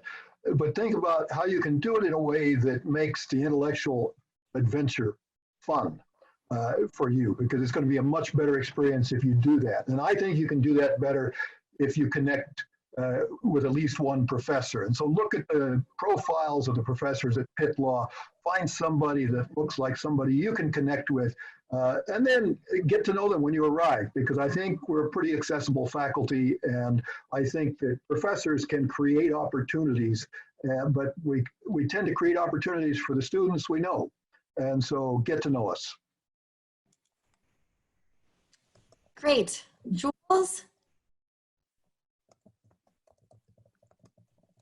Wait. That, am I now unmuted? You're on now. Go ahead, Jules.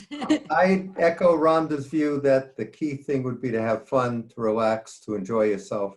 But I'd add one other thing, which is in my experience teaching first-year constitutional law, what students lack the most often is some real experience. Not experience in the law, but experience in working in some area which exposes you to some of the issues that you'd come up with in civil procedure or constitutional law or whatever the course is, property.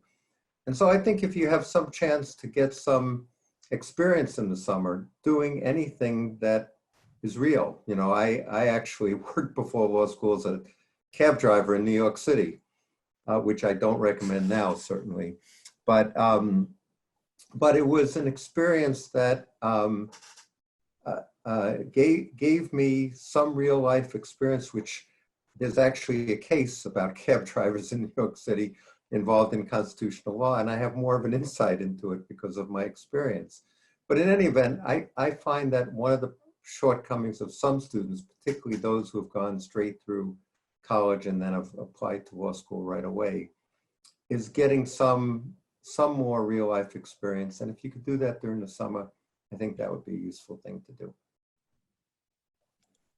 Great. Thank you all for your advice. We do have some specific questions. It looks like this one goes to Professor Brand. What opportunities are common for students who are interested in international law to participate in outside of the classroom? There are a lot at Pitt Law. What you'll find your first year is your courses don't focus on international matters, so that's a good time to find the other opportunities that are outside the classroom. The Center for International Legal Education sponsors programs throughout the year. Very early in the year, we have one just to introduce you to all the opportunities that are available. We have separate programs on study abroad, on internships abroad.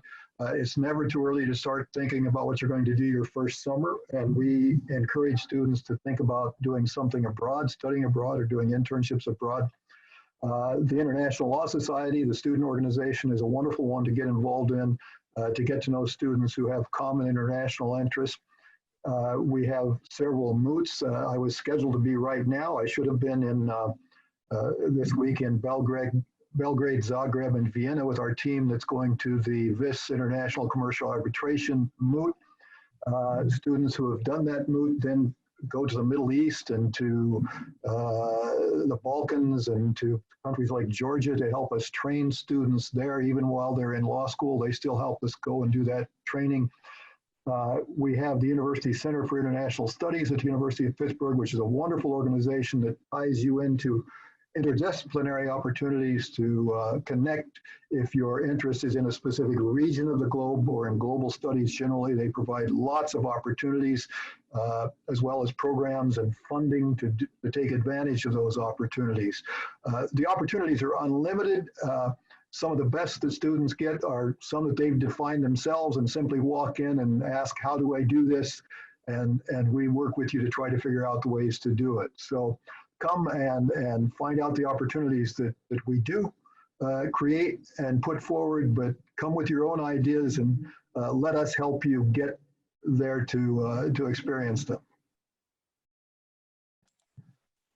Great, thanks, Professor Brand. I know In the meantime, there's been some little bit of chatter about book recommendations for folks. So please take a look at some of those recommendations in the chat box. Does anybody have any other questions for our panelists here today? We have another breakout session here in about 5 minutes, but if there are no other questions, we can.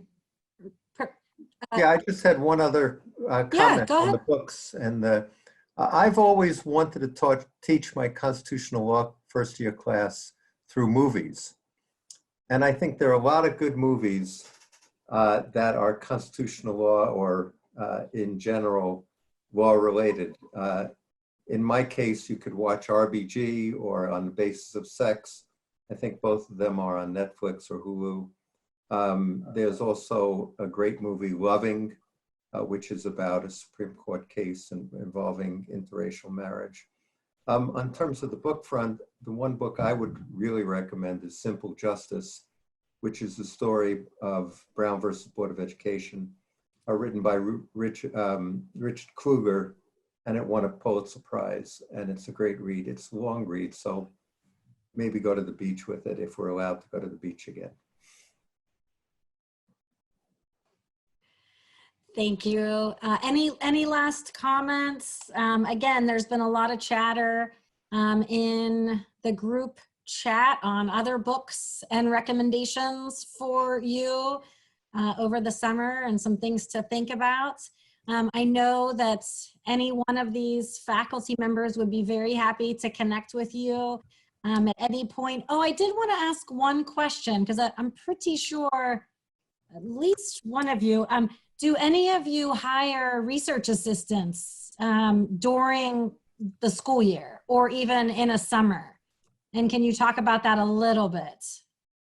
I have in the past, and it depends on the research projects. I usually ask students to help look up discrete questions of law that I want to answer that I might not know the answer to, and it can be done remotely, it can be done in person. But I've had great luck working with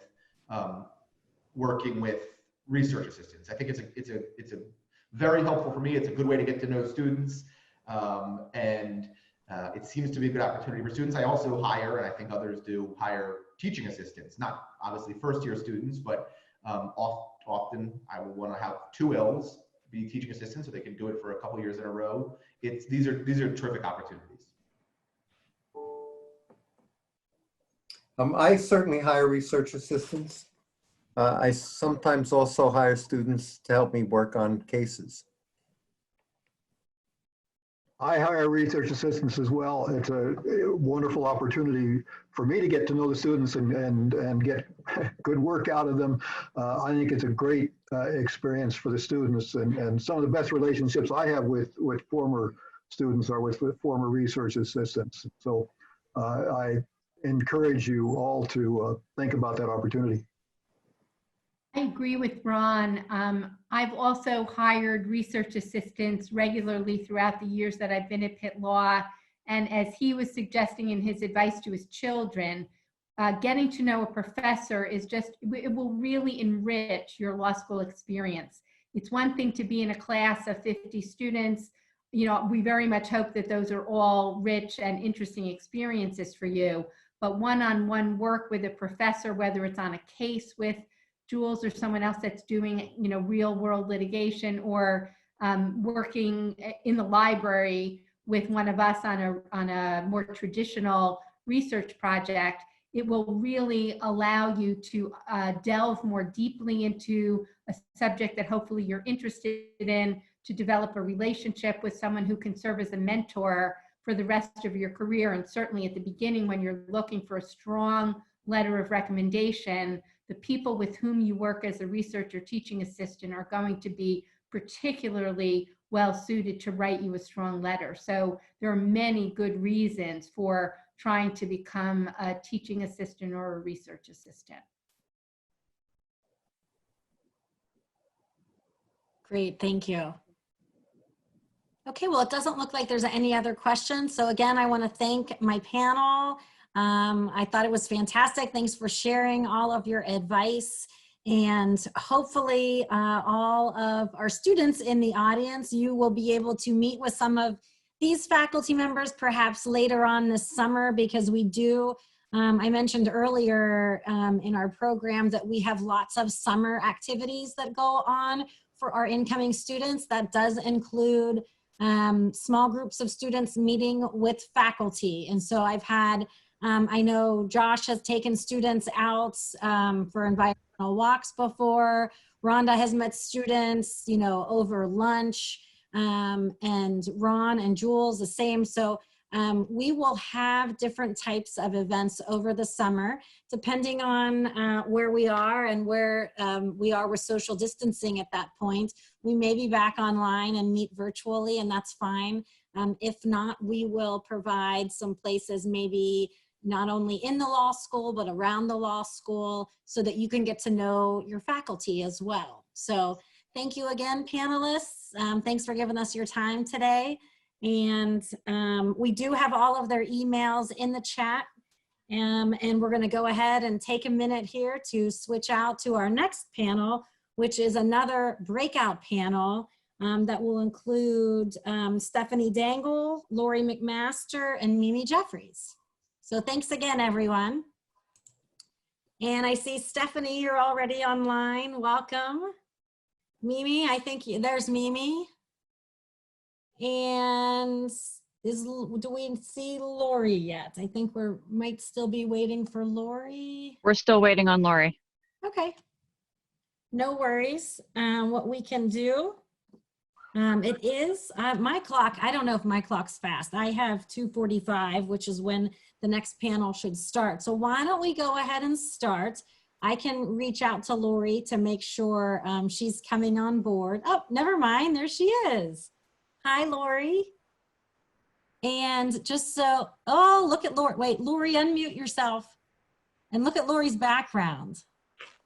Sorry, I am floating above Oakland. I love it. That's fantastic. Okay, so I think what we'll do, and again, as we move ahead, we will hear from all of these beautiful ladies, it looks like, and we're going to open it up at the end for question and answers. So we have about 45 minutes. I believe we're going to get started with Stephanie Dangle. No, I'm sorry. I'm going to start with me. All right, Mimi, you're okay. on. Sorry. No, don't worry.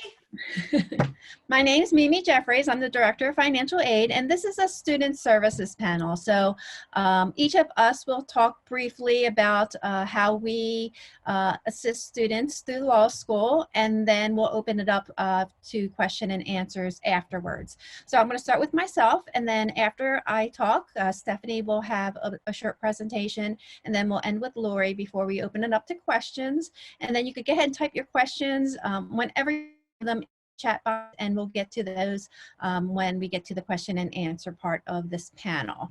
So my name again is Mimi Jeffries. I'm the Director of Financial Aid. I know you as admitted students have already received lots of emails from me and contact from me. So, and I encourage you to continue to email me and contact me if you have questions. But I run the Financial Aid office. I want to talk a little bit about the services of financial aid.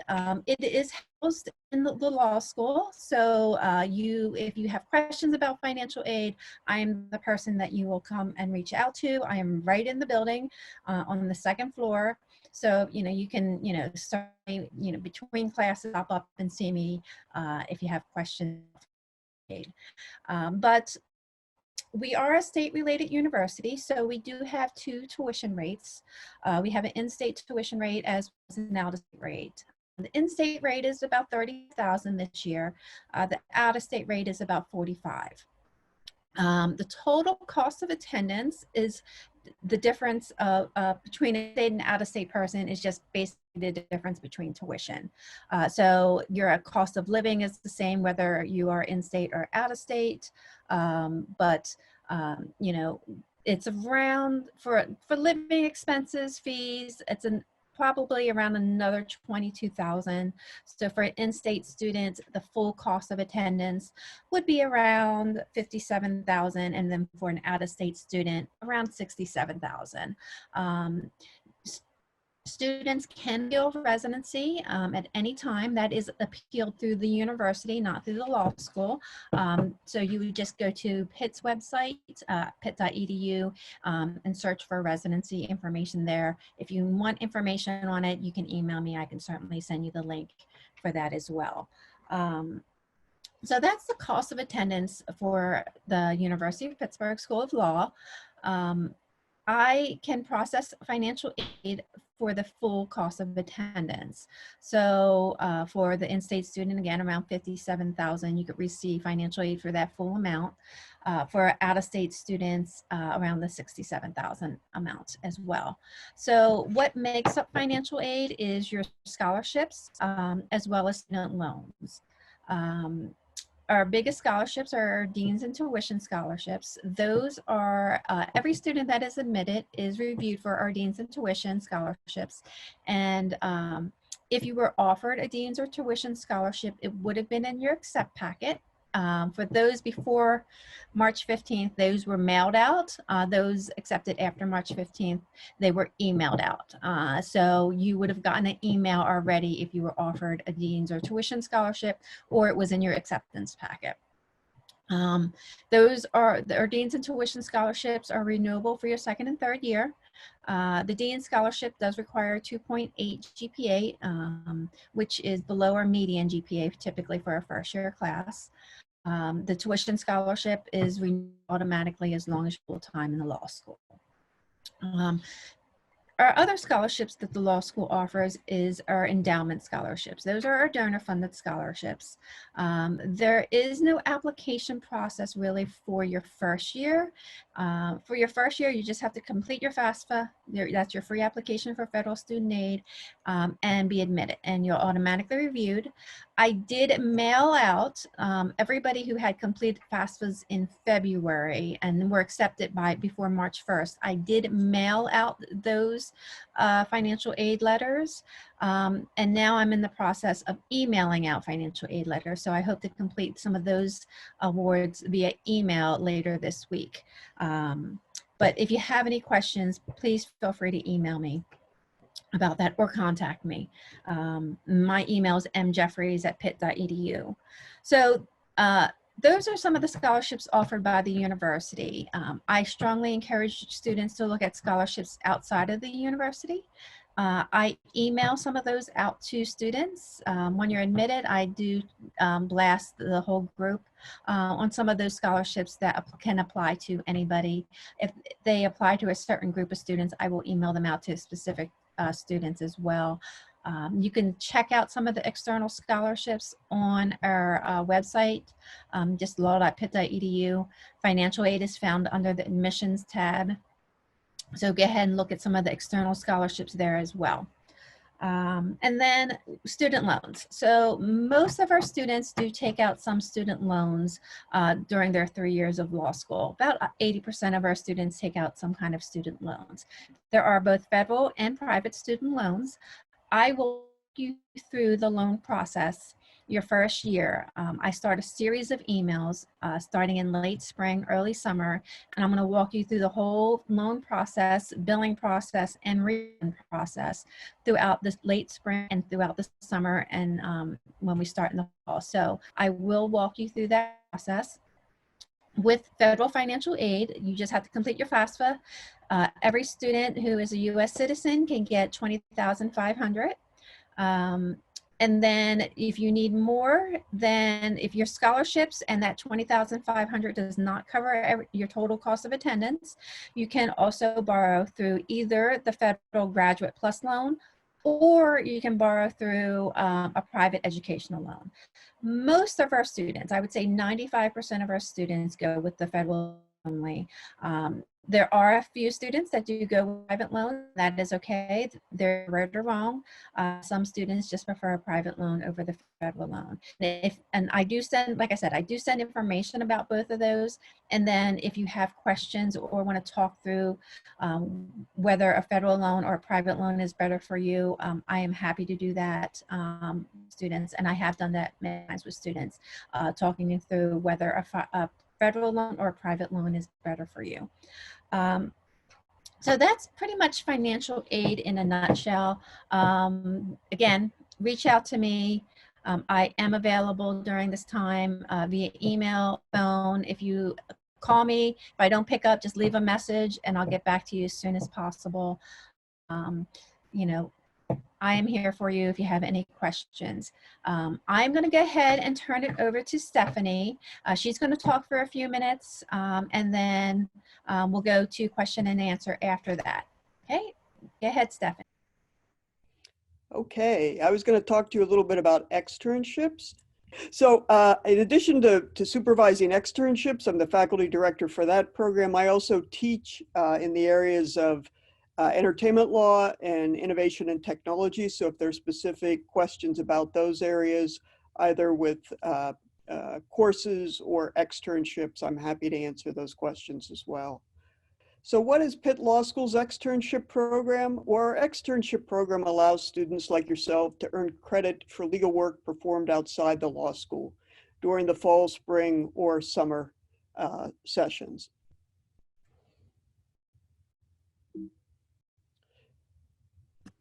And I thought it might be kind of fun to do top 10 reasons to do an externship.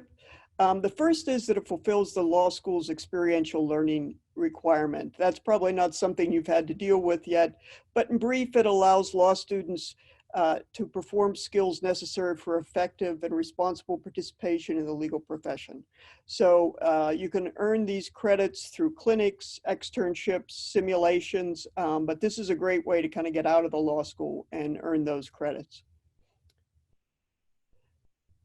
Externs learn through real-world experience, not through books or lectures. And many of you have probably already had externships in your other programs, but I think what's interesting is that our extern work in a wide variety of law and work settings. They're working on real projects under the supervision of experienced lawyers, but they're also getting guidance from law school faculty such as myself.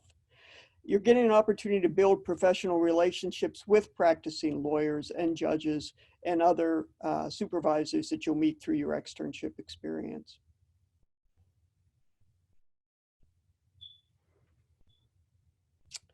You get a better understanding of the legal culture and the professional norms. Being a lawyer, like all professions, comes with its own culture and norms, and the best way to learn to deal with those is while you're in law school and under the supervision of a faculty member as well as someone at your site. Ethical issues are something that lawyers have to deal with on a daily basis. Again, you can try to simulate that in a classroom setting, but it's much more valuable if you can get real-world ethical experience. And the same with work-life balance issues. You get an opportunity to see how different work settings offer different work-life balances. Working in government is maybe a more 9-to-5 job, whereas working in a law firm may involve longer hours, but trade-offs obviously in terms of compensation and the kind of work that you're doing. So externships get instruction and feedback, not just from their externship supervisor, but you get feedback from me as well. I do supervision through online responses every week. You'll be submitting journals and written assignments, as well as logging your hours. And I respond to those on a weekly basis. I also do phone calls and coffees with students who have specific concerns that might arise from their externship. And finally, the best reason to do an externship is to get outside the law school. It's a little tricky these days because you want to get outside your home as well. But one of the things that we've had to juggle in recent weeks is coming up with a virtual program for our externs, which I can talk to you about a little bit later. So when can I do my externship? Well, you can do it the summer, fall, or in the spring semester. If you do it over the summer, the credit will show up in the fall semester, but many students do 1 or even 2 externships during the summer because of the extended period. Where can I do my externship? Well, that's one of the great things about our externships. We have a long list of externships with judges, government agencies, prosecutors, public defenders, nonprofit and public interest organizations. But we also work with students to identify their particular area of interest. As I mentioned, I've done a lot of work in the entertainment industry and the local startup sector. So I've helped students identify opportunities there. You can work locally, nationally, or internationally. But typically you do have to work at your externship sites. We don't want, under normal circumstances, to have telework arrangements because we want you to have that one-on-one contact. But if necessary, we are now prepared to telework. So we're not stopping for anything and when it comes to finding our students valuable opportunities. So we now offer an opportunity to extern with for-profit entities, including small companies, social enterprises, which are these double bottom line companies with a social and financial mission, and even some small law firms offer opportunities for externships that they cannot afford to pay the students, but they can nonetheless provide a really valuable learning opportunity. These involve some additional requirements and approval in advance. We're happy to work with you, but I wanted to bring that to your attention because it's opened up a lot of opportunities for externships that we've not previously had. So how do you find your externship? Well, this is a great way to start thinking while you're at home. Start researching all the ways that lawyers have found to use their legal education and identify some places in Pittsburgh, or if you're willing to go to DC for a semester or interested in doing an international internship, you can start to identify these opportunities now. Rochelle McCain, who is head of our professional development office, and I run the externship program together. We're happy to give you suggestions. And if there are particular areas of law that you're interested in, faculty members who teach in those specialties are often a great source for ideas about where to extern. So how do I earn the credits? Well, 42 hours per credit, and the hours and satisfactory performance are confirmed by your supervisor. You submit your hours weekly with a short description online. As I said, you complete weekly journal entries and class assignments that help you get the most educational value out of your externships. And then at the end of the semester, you and your supervisor submit an evaluation. So who will supervise my externship? Again, there's a site supervisor that's either a lawyer, or if it's a policy-related externship, can be someone who's a specialty in policy work.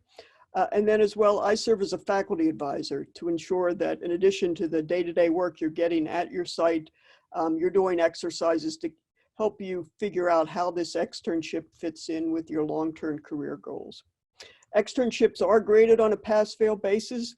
The requirements are very straightforward. So as long as you fulfill the requirements, you get that pass grade on your transcript, but you also get a valuable professional relationship with someone who you can keep continuing that relationship in the future. So where can I get further information? Well, if you go to the Pitt Law website and under academics and experiential learning, you'll see a tab for externships that will direct you to some additional information. My email address is sad11@pitt.edu. I've also listed Rochelle's email address. And before you begin an externship, there's a mandatory orientation, which is a great place to ask additional questions. But again, I'm always online and free to answer your questions once the externship starts. Okay, that's it for me. Okay, we'll go ahead and turn it over to Lori. Well, hello, everybody. It's wonderful to meet you. As Mimi said, my name is Lori McMaster, and I am the Executive Director for External Relations here at Pitt Law. And as you see, I'm very highly placed because I'm very high up in the sky. So I really appreciate this chance to talk with you today. Let me give you just a little bit of background concerning sort of who I am and a little bit about what I've done before today.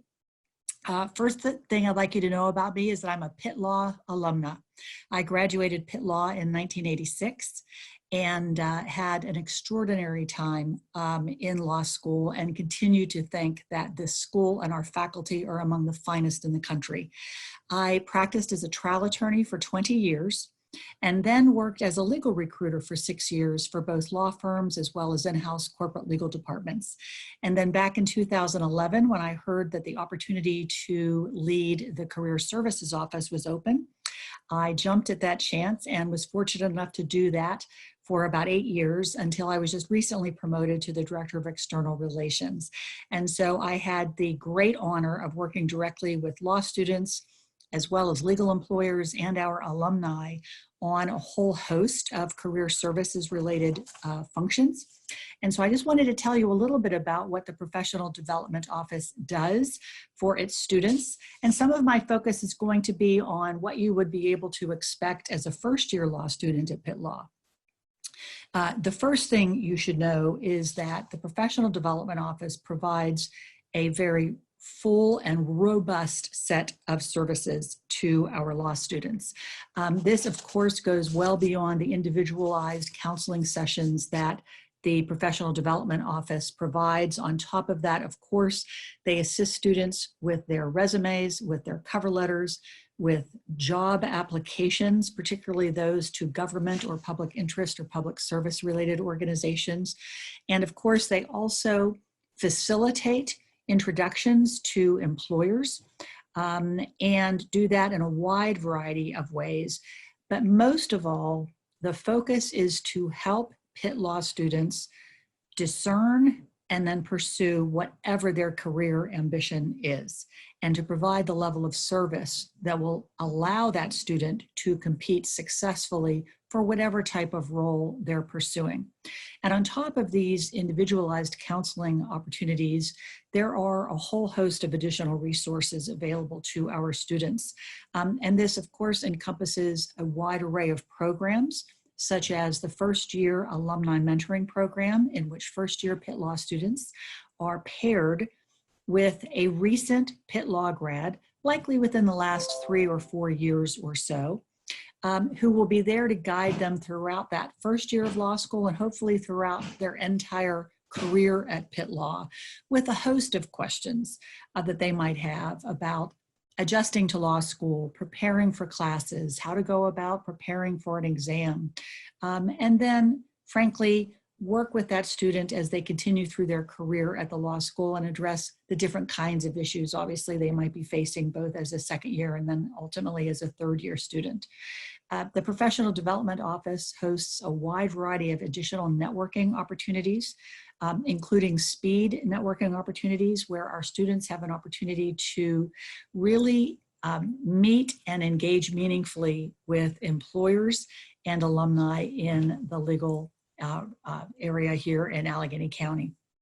Beyond that, of course, they also have additional programs such as the Lawyer to Lawyer program, which is among our most popular, in which the Professional Development Office escorts students to various employment sites in the city, whether that be law firms of every size, judges' chambers, an in-house corporate legal department, public service agency, even a sports team such as the Pittsburgh Penguins or the Pittsburgh Pirates, to meet with attorneys and others working in legal capacities within those organizations, so that our students have an opportunity to really talk directly with these lawyers about what their typical day is like, what was their career path before currently working in their present role, what advice might they have for students.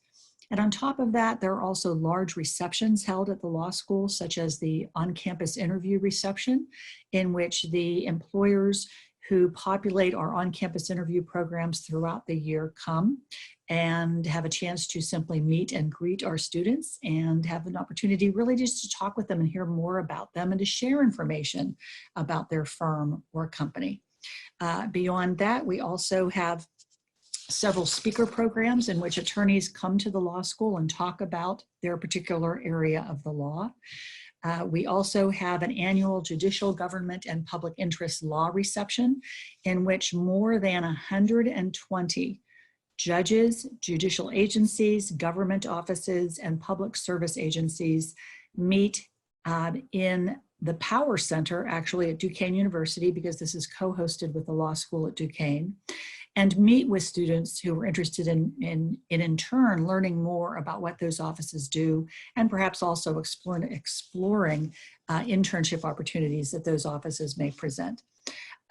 We also have an event every year, which is the Solo and Small Firm Career Expo, which just actually occurred a little bit over a month ago, in which both solo attorneys and small law firms, meaning firms of say 10 or fewer attorneys, can come to the law school, meet with students in our lobby, and talk with them about their practice area.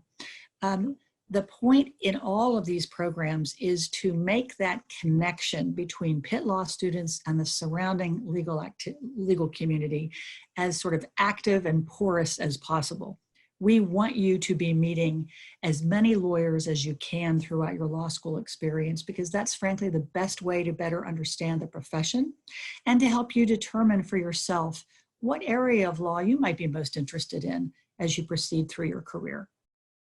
I'm thrilled to say that the career counselors at Pitt Law, of whom there are 4 full-time career counselors, which is a wonderful ratio and an unusual ratio, and speaks, I think, to the law school's commitment to our students and helping them achieve their career services related goals. They're there to assist you, and your agenda really does become their agenda. There are wonderful online resources via our platform called Pitt Law Works, which includes informational resources, notices of upcoming events, and access to alumni employment information so that you can have a sense too of where your peers have gone to work before you. The career satisfaction of our students with the quality of the career services counseling they receive in the professional development office is extraordinary. We have an approval rating of over 90%, of which we're very, very proud. And of course, all of this is done in an effort to help you achieve whatever your goals are ultimately, both during law school as well as on a postgraduate basis. And the value and efficacy of these services is really borne out by our employment data, which of course you can look at online at Pitt Law's website.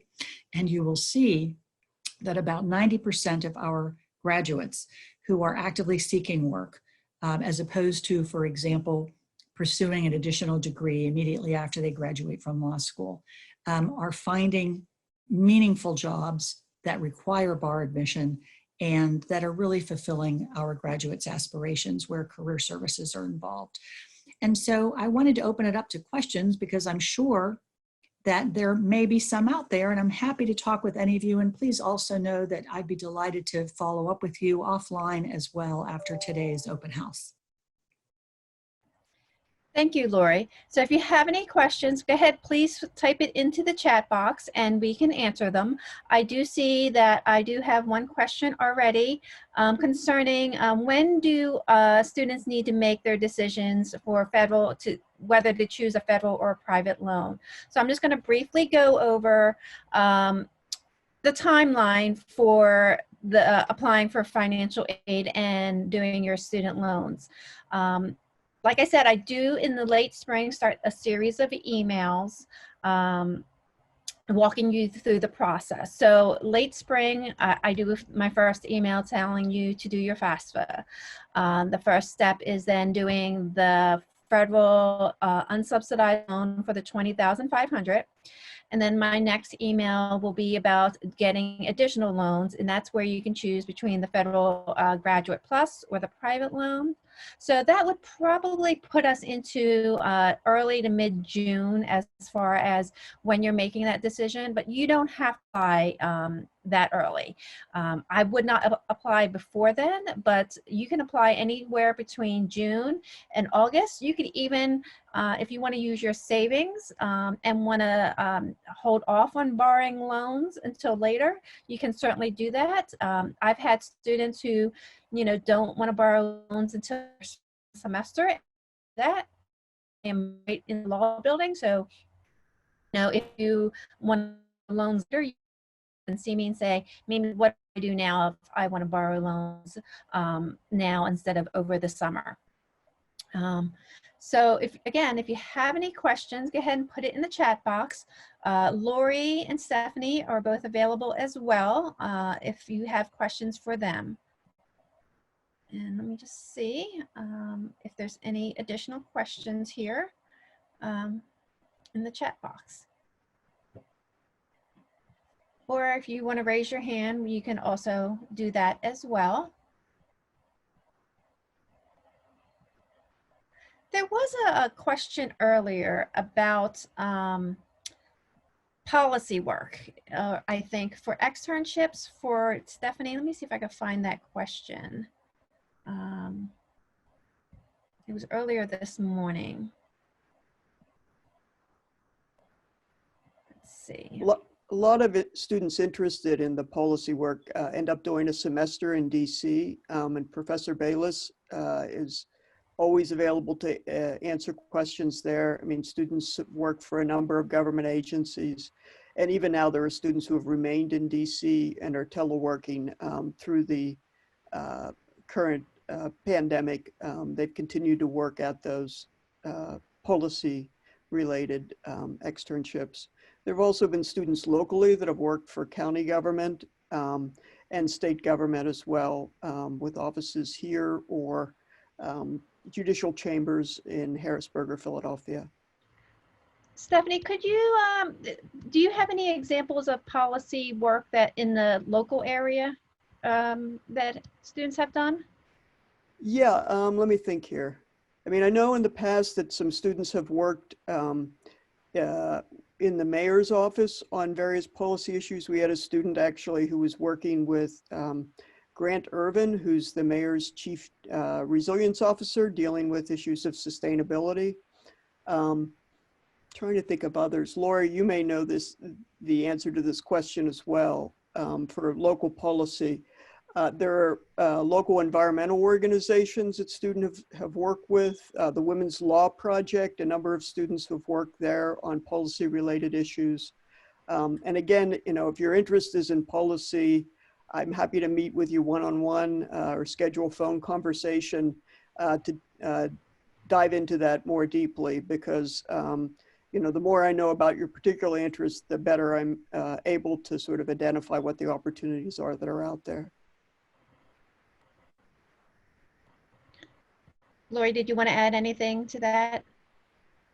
I just wanted to say that it is really an extraordinary opportunity. I think that our students have the chance to participate not only in the Semester in DC program, in which there are many policy-oriented opportunities extended to them, but the fact that in Pittsburgh, because Pittsburgh is known as an eds and meds city, meaning a city whose economy is very much now driven by technology, by education, and by healthcare in the medical field, Pittsburgh itself is also a city where policy-driven analysis and conversations are occurring all the time.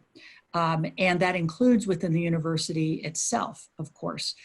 And given the dual degree opportunities that Pitt Law extends to its law school students to engage with both the University of Pittsburgh as well as Carnegie Mellon, there are many opportunities within all of those rubrics in order to really pursue your passion for policy-driven work. Thank you, Lori. So I have another question here. It's again financial aid. It's concerning the public interest scholarship. I know that the committee has met concerning the public interest scholarships, and I think decisions will be going out this week via email on the public interest scholarship. So just keep an eye on your email either this week or next week. So hopefully you'll be hearing from Allie concerning the public interest scholarships. Another question I have is concerning loan interest. When do students start getting charged interest on their loans? So you're on both the federal and the private loans, you are not charged interest until the funds have been dispersed. So the funds usually disperse once for the fall semester and once for the spring semester.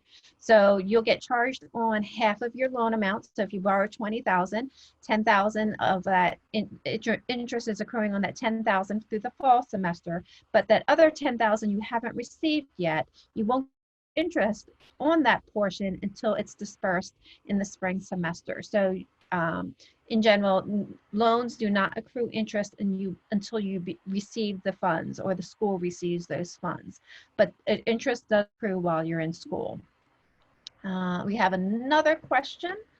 Again, it's about financial aid. It's regarding the appeals for in-state tuition. I'm reading that you must live in Pennsylvania for 12 months to qualify. Would this mean that law students could appeal and apply for in-state in their second and third year? Students can apply for in-state residency at any point. However, you do not get automatic in-state residency your second or third year just because you've lived in Pennsylvania for a year. If you have lived and worked, so if you are currently, working in Pennsylvania now and not a student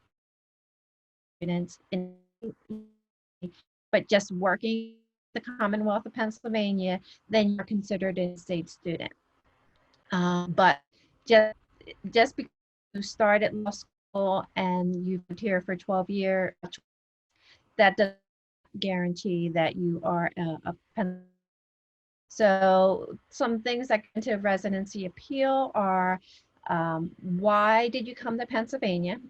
So if you just came to Pennsylvania for schooling and you plan on moving back home to whatever state you came from, that does not constitute gaining residency. So they look at why did you come to Pennsylvania and whether or not you plan on staying in Pennsylvania after you graduate. So if you do plan on moving out of state again after you graduate, you most likely will not gain residency. So like I said, you can appeal anytime. There is a fall deadline and a spring deadline each year.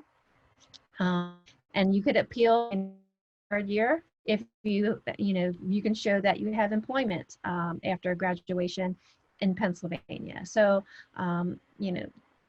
just living here for 2 months does not guarantee residency. You do have to prove that you are not planning on leaving after you graduate.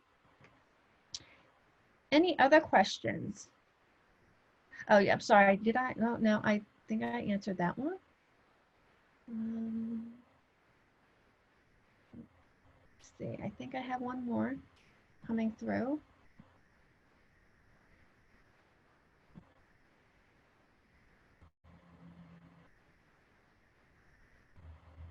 Okay, if there's no more questions, we could take a short break before the next panel, which starts at 3:30. Our email addresses are in the chat box, so you are welcome to email Lori, Stephanie, or I about any questions. We are here for you. And before I leave, if Stephanie or Lori have anything to add before we close and give everybody a break, and then we'll come back at 3:30. Lori, Stephanie, anything? So Mimi, if you don't mind, I just wanted to take a moment. I have to tell everybody that I am among the most biased people you're going to hear from today because I had mentioned to you that I graduated from Pitt Law.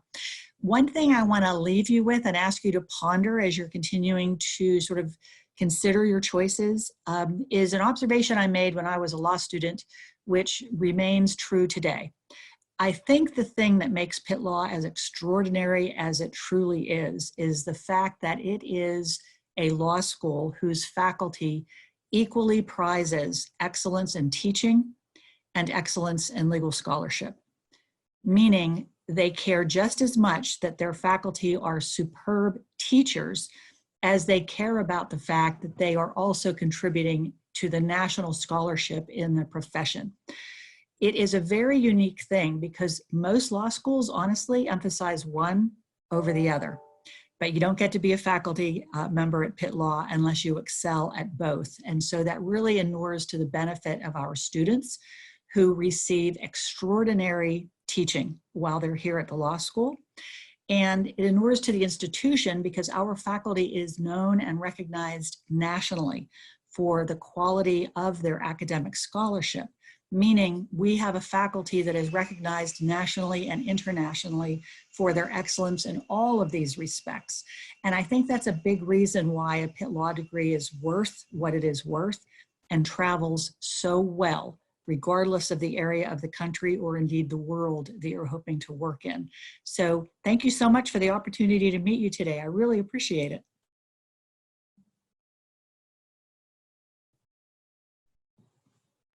Looks like you might have one other question, Lori. They want to know how the mentoring between 1Ls and alumni, how are the students paired? That's an excellent question. So we actually have a survey that we send out to the first-year students who wish to participate in the program to ask them essentially the kind of mentor they'd be most interested in having. And some students have told us, well, you know, I'd really like to have a mentor who's practicing in this particular area of the law. Other students have said, you know, I'm a married law student with a family. I would love to be mentored by someone who attended law school under similar circumstances. And then we do the same thing for our alumni mentors. We in turn ask them, you know, what kind of a student mentee are you interested in? And again, some of them say, well, I really want to be a mentor to a student who, like me, wants to be a trial attorney. And others will say, I really want to mentor a student of color or a student who may have been the very first person in their family to attend college, for example. I mean, the responses are pretty wide ranging. And then in a very scientific process, Charmaine and McCall and I sit down at a really big table where we have all of these surveys printed out, and we go through them one by one and try to match them as best we can in a way that will assure the fact that this student and this alum are going to have a really good exchange and a great positive relationship. Lori, don't give away all of our scientific data. Yeah, it's very scientific. And it's a fun meeting too. We just love it. We get so excited when we've matched someone so perfectly. We do. We like to do a little happy dance. Oh, it's all great fun. It's all great fun. Oh, and I just got a wedding invitation, save the date, in the mail yesterday between an alum and a student they ended up mentoring who we matched in that program. Now, we do not advertise this as a service associated with the 1L mentoring program, but I just want to tell you this because it speaks to the quality of that very scientific process that Charmaine and I engage in.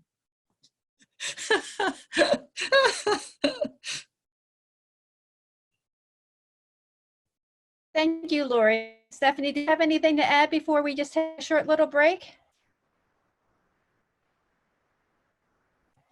I guess the one thing I would add is just how important it is to go to a law school with a smaller class size. I mean, I myself went to a law school that had a class size similar to Pitt's, and I had opportunities to go to larger law schools.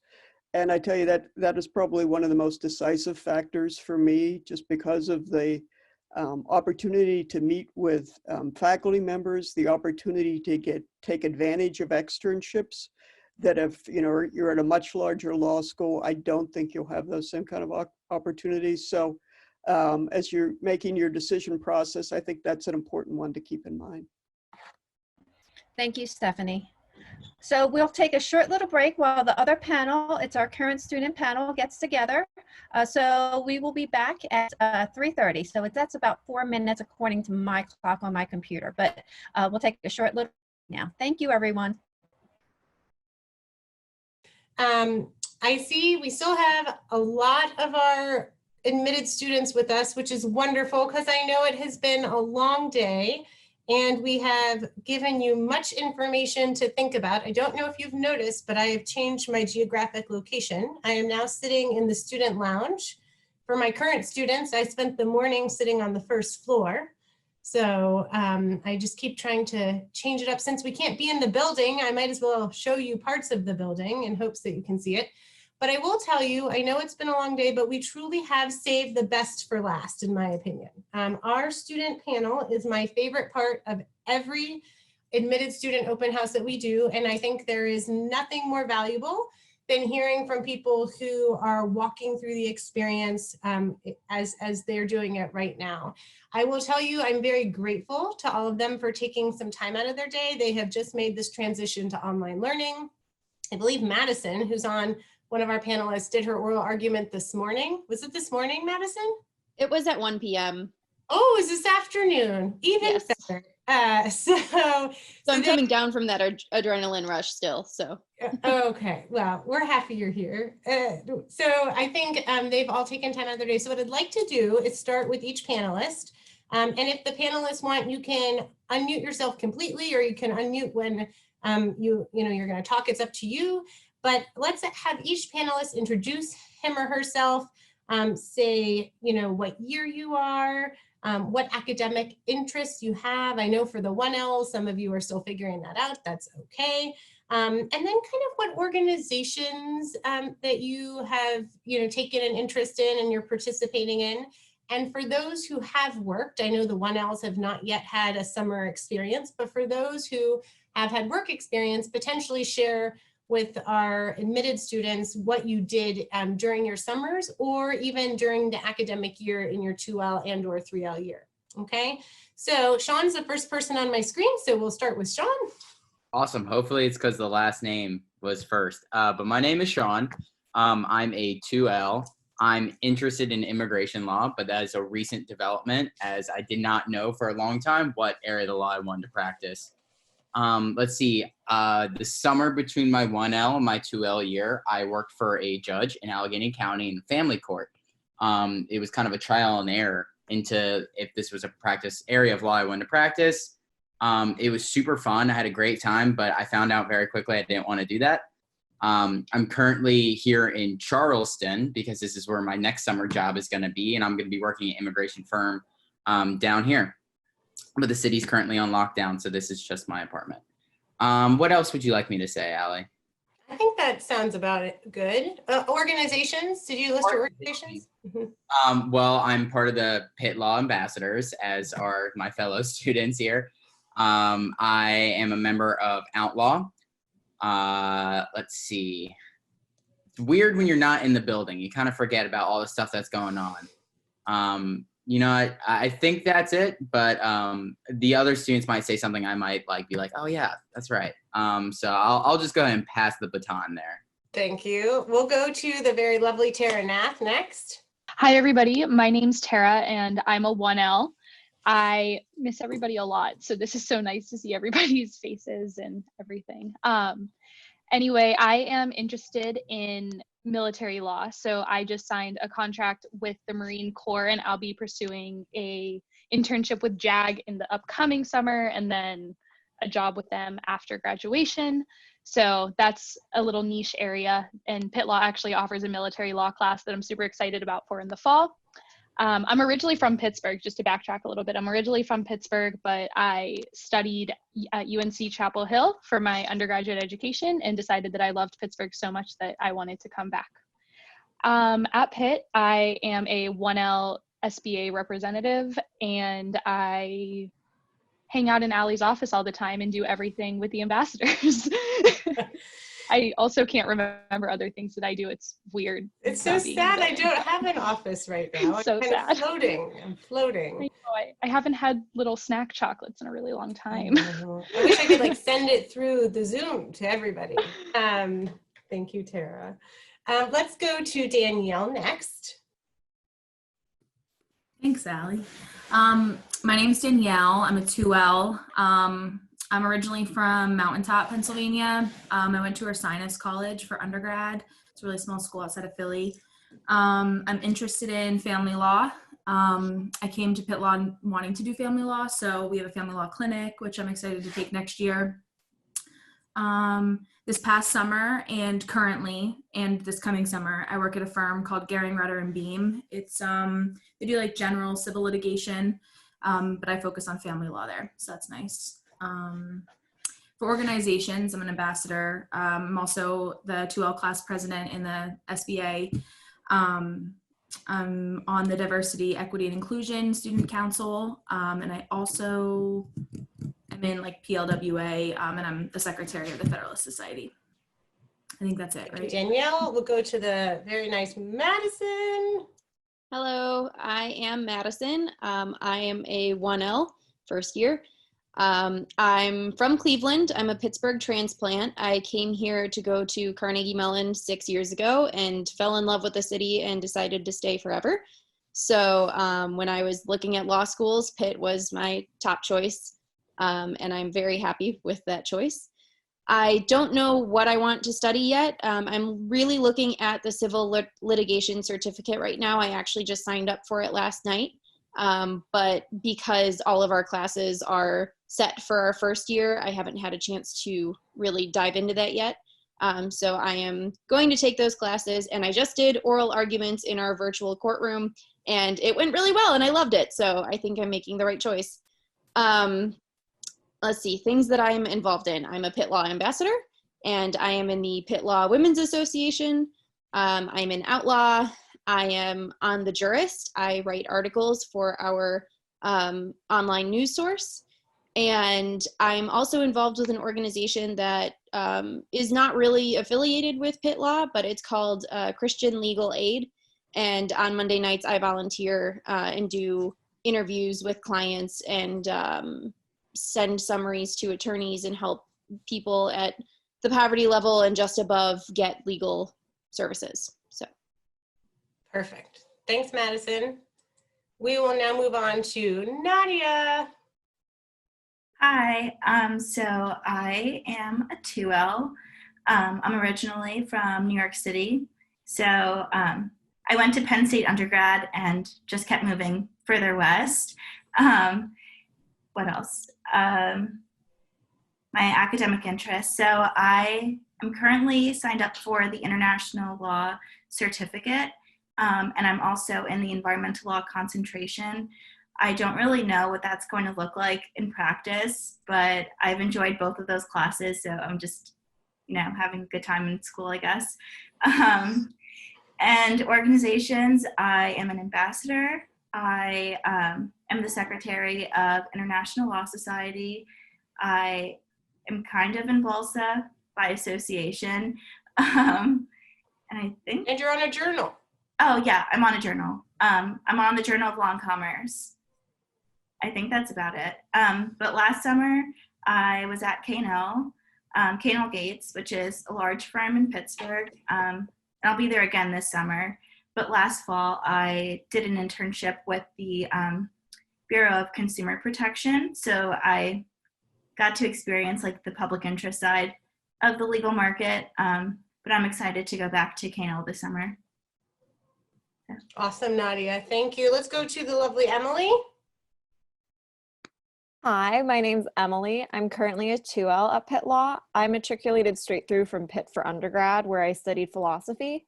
My focus at Pitt is doing government agency type work. So last summer I worked with the Pennsylvania Department of Transportation and their litigation office downtown. What I'm involved in around school, let's see if I can remember. Ambassadors, I'm heavily involved in Pitt Law Women's Association, If, When, How, which is our organization for reproductive justice. And I'm also heavily involved in our tech journal, which I will be taking over as editor-in-chief next year. Thanks, Em. And we will finish with our lovely 3.5L, Caitlin Solridpath. Hello, I actually just explain to them why you're a 3.5L. Right, and I also realized I'm the only one graduating on this panel, I think. So that's always a perk, graduating in the middle of virtual learning. But again, my name is Caitlin. I am a 3.5L because I'm a joint degree student here at Pitt. So I'm also getting my master's in public health at Pitt's Graduate School of Public Health in the Department of Health Policy and Management. And so I'm from outside of Philadelphia originally. I actually grew up about 10 minutes from Ursinus College, Danielle. And I went to Elon University down in North Carolina for undergrad. And then I came back up to Pitt for law school as well as public health school. I was looking predominantly at schools that had the joint degree program, and Pitt was a great fit for that. So within Pitt Law, I'm also doing the health law certificate program as well as the public policy concentration, which I completed by participating in the semester program, which I did last spring. And so also at Pitt Law, I'm really involved in the public interest law organization called PLISIF. I have actually been the secretary of that organization for the past 3 years and have just passed on my baton, which has been a relief, but also really exciting to see how it'll progress in the future with the new students coming in. Looking at my experiences, it's been a very diverse group of work experiences, but they all are health related to some degree. So I have worked for the city of Pittsburgh as a food policy intern. I have also worked for a large healthcare management company and done more of the corporate side of healthcare. I've interned at the U.S. Agency for International Development in their Office of General Counsel. That was my semester in DC position, so that was really exciting to learn more about the federal government. I was actually in the Bay Area last summer for a nonprofit organization that uses law and policy to promote health around the country, and working specifically on the community level for the most part, with some federal contracts as well. And what else? I've also participated in some research on the public health side, but have like a really big emphasis on law and policy. So it's really neat to see that intersection. So for example, I did research on emergency preparedness, which is very relevant right now, and looking at surveillance and like reporting requirements and the powers that a governor or even your local mayor has when there's a national emergency. And that's about it, I would say. Thank you, Caitlin. So my hope is that this will also be another very interactive panel. Again, I know you've had a lot going on today and your minds are full of a lot of information, but I do think these students have so much information to share about what it's like to be at our school. And I think especially right now, because we are doing this virtually, I think the importance of dialoguing with all of these students is even more critical, because we desperately wish we could welcome you to our building so you could experience Pitt Law and feel what our community is like. And right now, this is the closest way we can bring our community to you. So I think the questions that you ask will be very helpful. I believe Mr. Hoshing just joined us. Where's Chemo? There's Mr. Hoshing. Hello, Chemo. Do you want to give a quick introduction and tell everyone your name, where you're from, what your academic interests are, and where you have worked while you're in law school? I can do most of it. But first, I want to know how do you do that background thing? Oh, I will teach you that later, Mr. Hoshing. All right. So my name is Kimo Hoshing. I am from Jamaica. I am probably the only international student on this panel. I came directly from Jamaica in 2018. I did college there, and I did the LSAT there, and applied to schools, and Ali loved me, so I came to Pitt. My first summer, I worked for a federal judge in the federal courthouse downtown in Pittsburgh. And actually, Chemo, they heard from Judge Linehan earlier today. Oh, that's good. Yes, so Chemo is with Judge Linehan. For those of you who are with us from 12 to 1, she was the federal magistrate judge who joined us, and Chemo worked with her last summer. And so I worked with Judge Linehan. It's good to keep contact with her because she is amazing in the Pitt community, in the Pitt law community. Everyone loves her. And this summer, I'm going to be working at a law firm downtown. Luckily, they haven't postponed anything because of this pandemic. They called me the other day saying, everything's fine, don't worry. Start date stays the same, except I won't be traveling to the other branches in Cincinnati and all those other places, which is sad, but at the same time, I still have my job. My interests, I'm still not sure. If you all have your interests, that's good. I still don't have mine. I'm interested in law in general. So this summer, I'll be exposed to business litigation, oil and gas, energy law, real estate, secured transactions, all of that. They told me I'd be exposed to a majority of different areas. So hopefully this summer I'll get to find my interest. Perfect. Thank you, Kimo. So it looks like we have two questions. One question about housing and one question about picking the right law school, and some relocation questions. So first, let's start with the housing question. I know people weren't sure where people live. If everyone wants to give just a quick description about where they chose to live, I think that might be wise, because I know we have a wide array of geographic locations where you are all situated. So why don't we start with you, Madison, and then I'll just call in each person and you can say where you're located and potentially quickly how you found your way to that location. Hi. So I'm in a kind of weird, unique situation. My partner and I met at CMU and have been dating for 4 years, and we're in East Liberty. He ended up building a house there, which is about a 10 to 15 minute drive to Pitt, depending on the traffic, and about a 20 to 25 minute bus ride. So I do take the bus in every day.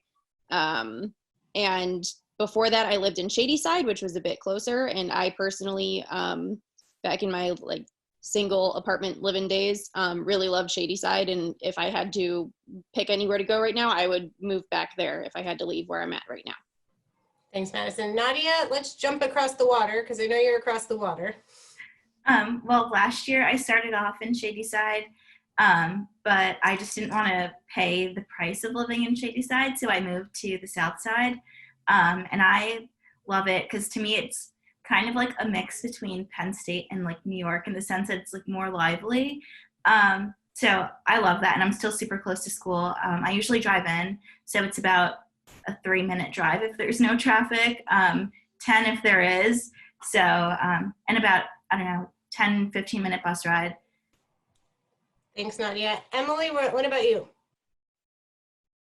I don't really have a helpful answer because I just kept my apartment from undergrad since I went straight into law school, but I live in Oakland and I know a lot of friends who live in Highland Park, Bloomfield, East Liberty, Shadyside, Mount Washington, and Southside, and it's a relatively easy commute and people seem to love it.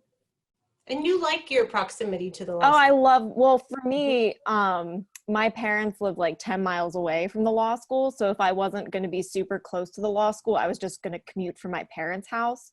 So I walk into school every day from my apartment in North Oakland, and I love that.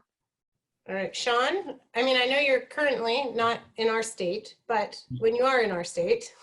I'm in Shadyside. Pittsburgh's very much a city of different neighborhoods.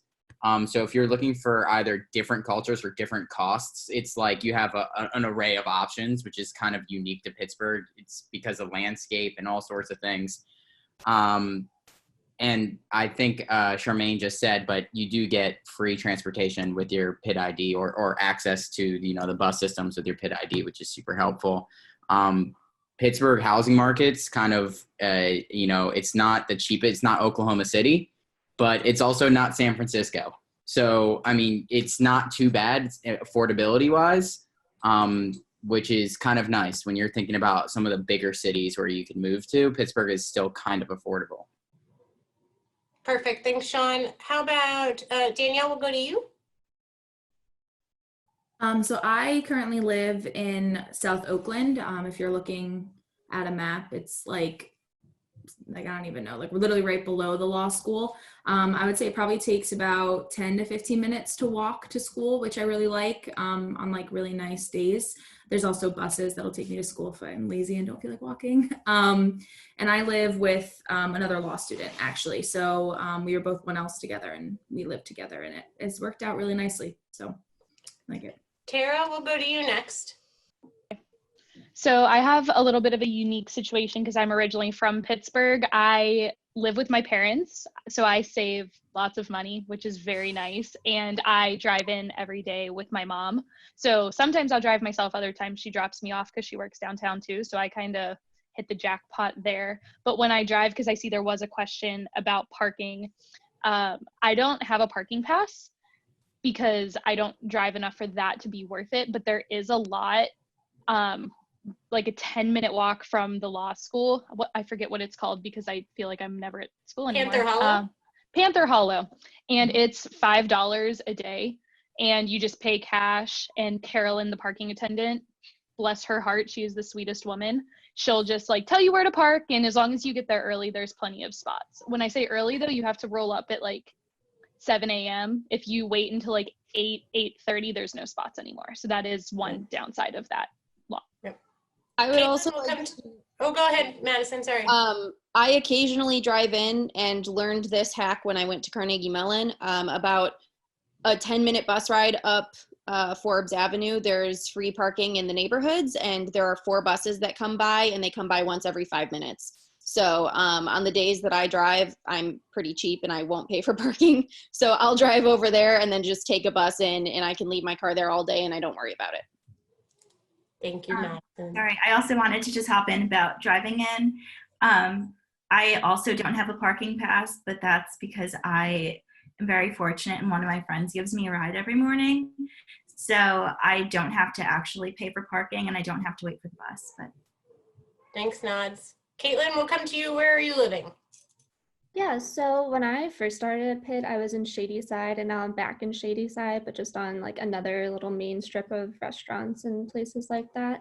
So I would say I've predominantly lived there. I was also in like the cusp of East Liberty, Highland Park for about a year and a half as well. So it's a nice blend between more of the small city town life in Shadyside compared to the more residential over in Highland Park. And I've liked both experiences so far. I think it really just depends on what type of housing situation you're looking for. Like I know in Shadyside, it's either big apartment buildings or more of the houses that have been turned into a few different apartments. Whereas Highland Park, maybe you can get together a group of people and you have an entire house. So some differences there. I would say affordability wise, they're more or less the same. Obviously, when you're living by yourself, it's always going to be more expensive. But if you're a person that like me, I like to have my own space. Living by myself is really nice unless you're quarantining. But I would say that looking at other cities, it's pretty affordable. I mean, if you're coming from, Penn State and you're kind of in the middle of nowhere and you're used to that housing market, Pittsburgh is going to be more expensive. But if you're coming from another comparable city or even from Philly, it's going to be the same, if not cheaper. And so it's just something to consider.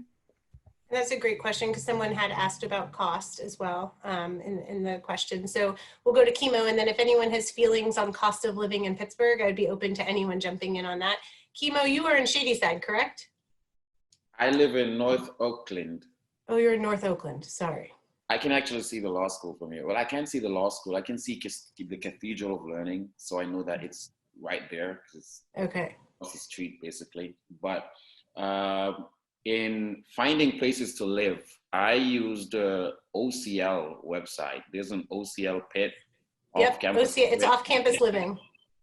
That's how I found my roommate as well.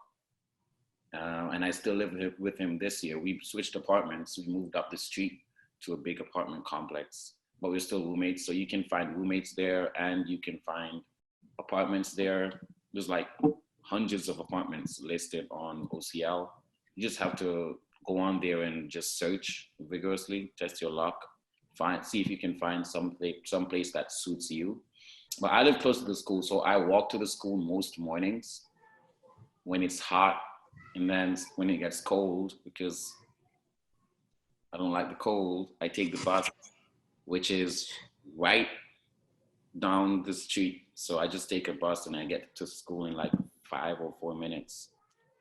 Thank you, Kibo. I will say, and I do see your question, Matt. I'm going to come back to it in 1 second, but since we were on the topic of housing and cost, I actually think Nadia might have a good perspective on this coming from New York in terms of cost of living in Pittsburgh. And then if anybody else wants to jump in, I know Madison came from Cleveland. Thoughts on cost of living in the Pittsburgh area real fast. Nadia? So before I got to law school, when I was looking at Pitt, I was like, oh my God, this is so cheap. I'm going to live in like the nicest apartment. because it's still cheaper than like rent in New York. And my deal with my parents is if I lived in New York and went to school in New York, then I would live on my own. And so they were like, okay, well, if you're going to live on your own anyway, you might as well go somewhere cheaper. And I'm really happy that I didn't make that decision to go and live in the most expensive complex in Pittsburgh, because it's really not necessary. Like, you can find so many nice apartments relatively cheap. I mean, to me, this is all like really cheap. Like, when I talk about it to my friends at home, they still can't believe that I have a 2-bedroom and like pay the price that I pay. So it's all a matter of perspective. Madison, did you have any thoughts on cost coming from a different city? Yeah, coming from Cleveland, I mean, Cleveland is the city that takes a dump and is the butt of a lot of jokes. Except for Detroit, we're still better than Detroit. But my mom will say, oh my gosh, Pittsburgh is so expensive, but it's not much more expensive than Cleveland, and it actually is less expensive than just about every other city. So I don't know. I come from a cheap city that didn't recover from the recession as well as Pittsburgh did, so things are still a bit cheaper there, but not by much. Does anyone else have a thought on cost before we move on? I mean, I came from Philly, and I would say that Pittsburgh is a little bit more affordable. And I think you get a little bit more space for your money too, which is nice. Especially like I said, live in South Oakland, and I live in a 3-bedroom house. And between my roommate and I, we each pay about $610, and then plus utilities. But so I think that maybe can give you a little perspective about getting a house with things included for about $1,200 to $1,300. Perfect. Thanks, Danielle. This is, Matt, we're going to circle back to your question. The question is, when choosing a law school, were any of the panelists debating between Pitt and a top 14 law school? If yes, why did you ultimately choose coming to Pitt? It's totally up to the panelists. I don't know if anyone was choosing between a top 14 law school, and if you don't want to divulge that, that's totally fine. I don't know if there's anyone who feels strongly about answering this, but ultimately I think what would be valuable is hearing kind of what drove you to choosing. Ultimately, everyone on this panel chose Pitt over another law school. I don't know if it was over a top 14 law school, but you made a choice to be with us. So I think maybe we'll start with Sean and Caitlin, and then open it up to anyone else who has insight to offer. Absolutely. So this is a great question. One of the things that drew me to Pitt was the faculty. When you read their bios, you can kind of get on the website, you kind of get like big eyes, like, wow, these are some really intelligent, hardworking people. And you meet them in person, and they're super personable. They're able to, answer your questions and be your friend. And it's been a weird experience, because I never thought I'd, become friends with professors. But each individual law school is going to have a culture. And it's normally emanating from different policies and procedures that they have in regards to their students. One of the things that I really liked about Pitt's culture is that once you're in the school, they want you to succeed. And they give you so many opportunities, resources, and different people to help you succeed. They don't kind of set it and forget it. Once you're in the school, you're really much a part of the team, and you're going to have many opportunities, whether it's career-wise or inside the school in terms of organizations, to succeed and do really well. And Pitt's really invested in, once you get into the school, that we want to keep you and we want you to do well. So that is definitely one of the things that drew me, as well as the faculty, to Pitt Law. Thank you, Sean. Very good. Let's head over to hear from Caitlin. Yeah, so again, as I mentioned in my intro, I was looking at schools that specifically offered joint degree programs that really whittled down my list of schools that I was applying to and visiting and things like that. I ultimately chose Pitt because there's a few reasons. Affordability really came into play. I also am a Pennsylvania resident, so I was able to take advantage of that in-state tuition. The reputation of the school, I think it's just wonderful. And it's a national institution as well. It's not just if you are in Pittsburgh, then that's your law school that you go to. The University of Pittsburgh name goes across the country and across the world, really, especially with all of our involvement in the international law community. And so that was one of the reasons. I also, knowing that I was interested in health law, Our health law certificate program is astounding, as well as our graduate school of public health. So those were really big factors for me, as well as we have a semester in DC program. When I was looking at Pitt Law, or when I was looking at law school in general, Pitt was one of the very few schools that offered a structured DC program. And that was something that I was really interested in, especially because I'm more on the public policy track, not really the traditional legal route. So now those are more prevalent, and I would say after spending a semester in DC, there are a lot of other schools that have programs like Pitt's, but I feel that Pitt's is still like very well developed and they have wonderful contacts in that region if that's something that you see yourself doing. And so knowing like the reputation and that I can take my law degree to other places across the country was really important to me. And then everything that Sean said as well, just the overall culture of the law school and that sense of community. Perfect. Thank you so much. I will say there was another question. I think it would be great. Madison, did you want to say something? Oh, yeah. Go ahead. For anyone who doesn't know, T14 means top 14. So like the Yales, the Harvards. I didn't know that until a couple of months ago. So it might be, you know, good to explain. I didn't have to choose between a T14 school and Pitt, but I did apply to basically all of those schools for undergrad, and that was a whole process. Ended up at Carnegie Mellon, and I, you know, thought maybe I should apply to one of those schools again as I was looking at law school, but there were two main drivers that brought me to Pitt Law. One was that I knew I wanted to stay in Pittsburgh. And if you know the geographic location you want to end up in, going to law school in that place is a really good idea. Obviously, if you come in with a degree from Harvard, everyone's going to respect that in Pittsburgh. But, you know, having the connections in Pittsburgh can be really beneficial after graduation. And then the other thing, too, was I'm a first generation. Because of how you did it. Get the actual thing on the leash.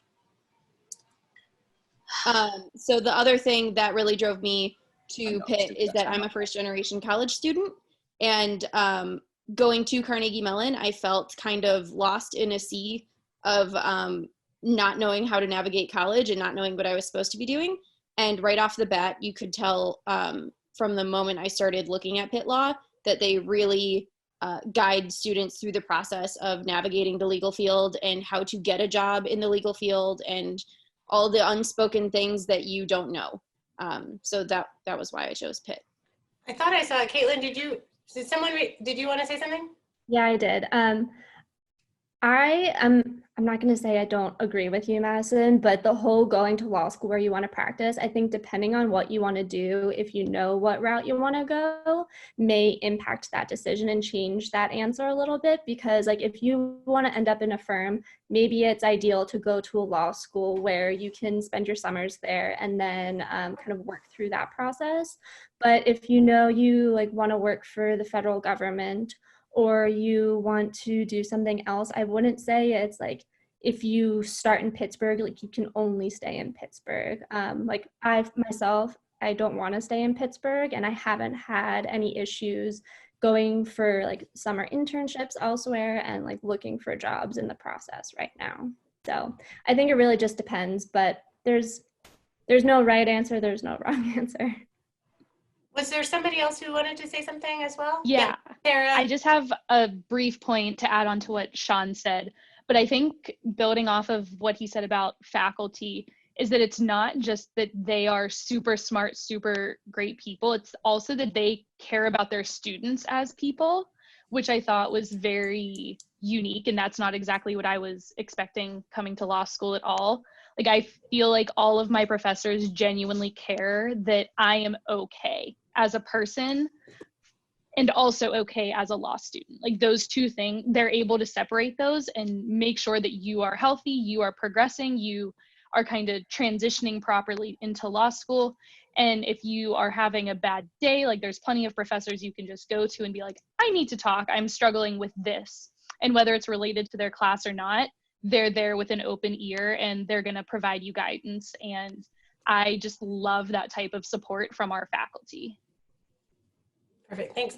Tara, you kind of drove us to the next question, which was fantastic. And it said, really focused was on, can you give some advice in transition to law school and share some experiences in Pitt Law and Pittsburgh City in general? So I think there's kind of two parts to this question. First is transition to law school, and then maybe the second part is experiencing the city, I think, a little bit as well. In terms of transitioning to law school, I think maybe let's start with Emily and Chemo, and then we'll hit the transitioning to Pittsburgh after that. So for transitioning to law school, I tend to be a very anxious type A kind of person. So I was very much like, I want to do everything I can to be prepared.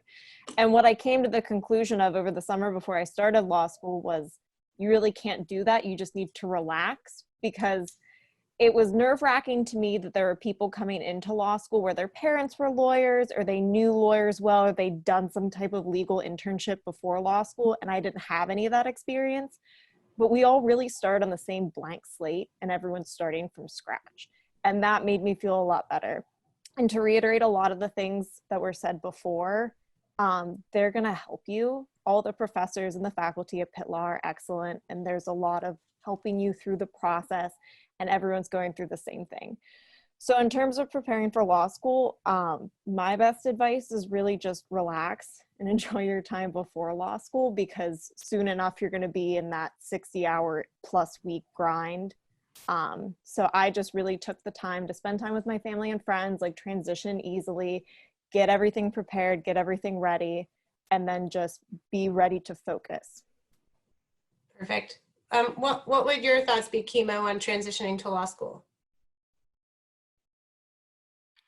I wish I had that form of thinking. So I was very uptight about law school, about moving to the United States in general. And so I was worried. I watched all these videos of students at Yale and how they study and what a brief is, how to brief for a class, how to do all that stuff. And I was a bit consumed over the summer. And I have a grandpa, he's a retired lawyer. He said, Chemo, don't worry about it. Whatever you learn now makes no sense. When law school starts, that's when you start learning. It's something entirely new. You get a clean slate. So nothing in the past should affect law school going in the future. So you should just relax and enjoy it. I did not. And when school started, I was uptight, and it was, everything came at once, 6-hour readings and all that. So my advice is the same: relax. Enjoy your summer, because when school starts, it'll start. It takes some getting used to it, but everyone gets used to it. Thanks, Chemo. And then for the latter part of the question, and I'll be honest, if Danielle and Nadia, if you want to weigh into the transition to law school, and totally, we'd love to hear your thoughts as well. But the real question was advice on transitioning to law school and/or Pittsburgh as a city. And then I don't know if anyone wants to, once you guys answer that, I think more collectively as a group, we could talk a little bit about the city, because when we're not socially isolating, there's actually a lot to do in the city. So let's go to Nadia and Danielle, though, about on making the transition to law school and to the city.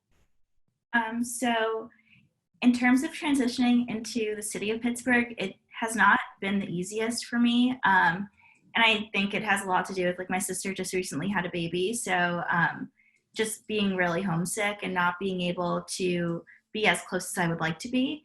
But I think over time, and the position I'm in now, I'm a lot more comfortable and accepting of the city of Pittsburgh. So I am embracing it for, like, what it can offer. And I am in a really fortunate position as the K&L Gates Diversity Fellow. So that has definitely helped shape my transition into the city, and just being grateful for what I do have.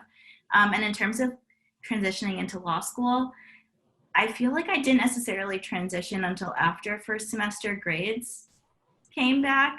And that's just because I'm type A. And so for me, like, my experience in undergrad, I was an English major, so I had to do a ton of reading and be able to, like, digest that reading. So in undergrad, the work looked the same, although I was reading very different material. But then taking final exams and preparing for finals is really when I kind of understood how law school worked. And so second semester for me, I was able to more smoothly, I guess, transition into law school after knowing what finals are like, and going through them myself. Yeah. And how about you, Danielle? What are your thoughts on transitioning to the city and even transitioning to law school in and of itself? Okay, yeah. I think for coming to law school, mine's a little bit different than a couple other people, just because I worked as a paralegal before I came to law school. So I took 2 years off to kind of clear my mind of undergrad and work and see what kind of thing worked best for me, if work was it, or if law school was it, or if going to law school and being a lawyer was even it. So I think that kind of helped transition, because it kind of also helped me mature a little bit after undergrad to kind of get a sense of what the real world looks like and kind of what you need to do to be a lawyer. So I think that helped coming in. And then for some experiences, I guess, in Pitt and Pittsburgh, I think the city is just very fun. There's just a lot of things to do here. When I came from Philly, I was kind of looking for a city that was similar but had more of a small town feel, and I think Pittsburgh has that. I also think there's just a lot of things to do, like Pirates tickets are really cheap if you like going to sporting events, because they're not very good, but that's okay. And there's also just like a lot of sweet restaurants and breweries and things like that to go to, and kayaking in the rivers, which is really fun. You can rent kayaks for $15 an hour, which is pretty sweet if you like doing outdoorsy things. And we're not far from a lot of stuff. Like, we're not far if you want to like visit Canada one weekend and go to Toronto, which I think is kind of cool. Like, just a lot of things to do around here, which I really liked. And a major airport if you like to travel as well. Does anyone have any thoughts on the city in general outside of, what Danielle just say? Like, is there anything anyone on the panel feels strongly about, like what they like to do in the city? Tara, go ahead. So I am one of those people that grew up here, and then I left because I was like, I will not stay in Pittsburgh. That is not me. Everyone stays here. I'm getting out. And I went to UNC Chapel Hill, which is a very, like, the campus is the town. So I was nervous transitioning back and going to a city campus after being in a campus that was like UNC, where it is the entire town. And I feel like being in a city campus style is really awesome for law school, because you have such great access to internships and things like that.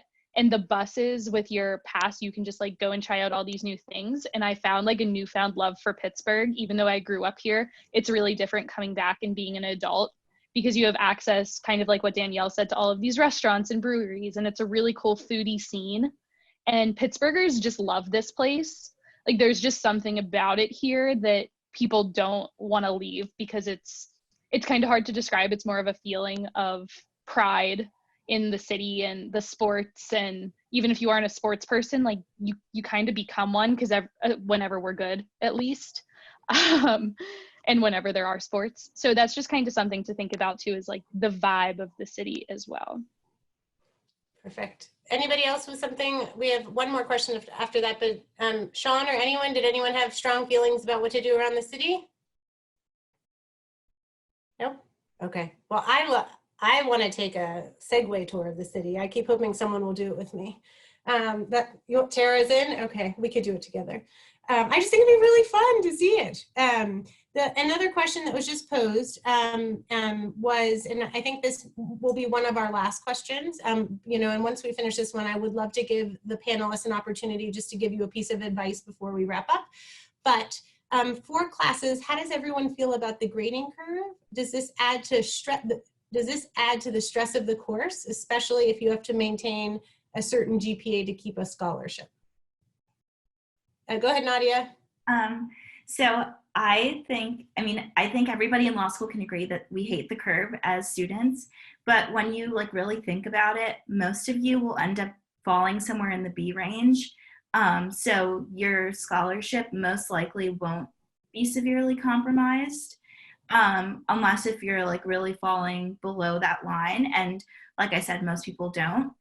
So I think once I realized that, it took the stress on me to get an A in every class, because realistically, many of us won't get A's in every single class. You'll get an A here or there, but like you'll get a lot of B's too. And once you like realize that that's still really good, and it's still like, I don't know, putting it in perspective, and a B is really good in law school. It just makes it a lot more manageable, I think. Yep, Sean, go ahead. Law school is very much its own unique thing. Absolutely. I don't think anybody can say otherwise, but I think it's important to realize that you're here for a reason. You've been accepted to Pitt Law for a reason, and it's because you're smart and you work hard. I think everybody who gets accepted to Pitt has a really unique talent for doing well in school and being an industrious worker. So keep the things that work well for you. You obviously you've been in school since preschool. So do the things that work well for you, and then learn how to law school. And the great thing about Pitt is that there's a lot of resources to help you learn how to law school, because it really is its own thing. But when it comes down to the stress of the grading curve and the anxieties and the idea that it's very competition and there's a reason for that. It's because of how the bar works, and how employment works, and focus on the things you can control. You can't control how your classmate next to you is going to do. The only thing you can control is how much work and time you put in, and who you talk to, and who you reach out to, and the resources you take advantage of. So I learned very quickly that it was going to be better for me to stop worrying about the curve and just start going to work, and then what happens.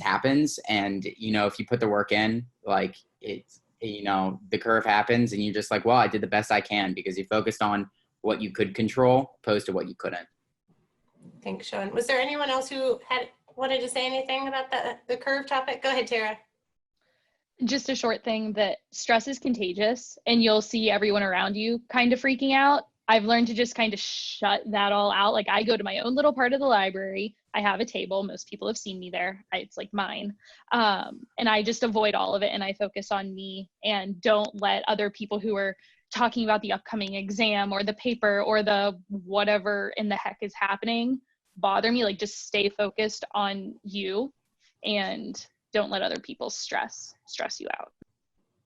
Thanks. And Madison, you wanted to say something? Yeah, as far as maintaining the GPA for the scholarship, I haven't heard many people stressed out about that. And like Nadia said, you will mostly probably get Bs. So, I think the minimum requirement is a 2.8, and I don't think I've heard anybody really stressing out about GPA and scholarship. Where I've heard the stress come from, and where my own stress has come from, is how grades are going to look to employers and getting your jobs. But as far as maintaining that scholarship goes, I just wanted to stress, I really don't feel like that's a huge concern for a majority of our students. Okay. There was one other question. You guys can just shake your head yes or no. The question was, are there job opportunities on campus that you've taken advantage of, or that you've worked on campus? From my understanding, I don't believe any of you have held an on-campus job, but if I'm wrong, please feel free. Oh, Caitlin, you have, okay. Kind of an on-campus job. I guess Yeah. there's a couple different buckets. I was a graduate student researcher, and so it was actually in the public health school, but it was very law and policy driven. And I found that opportunity because of myself being a joint degree student and in that school. And one of my professors and advisors over there, actually, she was the principal investigator on this study. And so she kind of informed me. But depending on what area you're interested in, there's always opportunities. I know a lot of students that are interested in IP law, they work closely with the university, and they have some legal externships kind of in that perspective, as well as working in the overall university office of general counsel. I know there's opportunities. So there's a entire portal for student employment, and I would say every semester there are at least a handful of law-related jobs that students have taken advantage of. Perfect. So I know we've gone a little bit over our time. I imagine that's not surprising to any of our panelists. They know I like to talk a lot.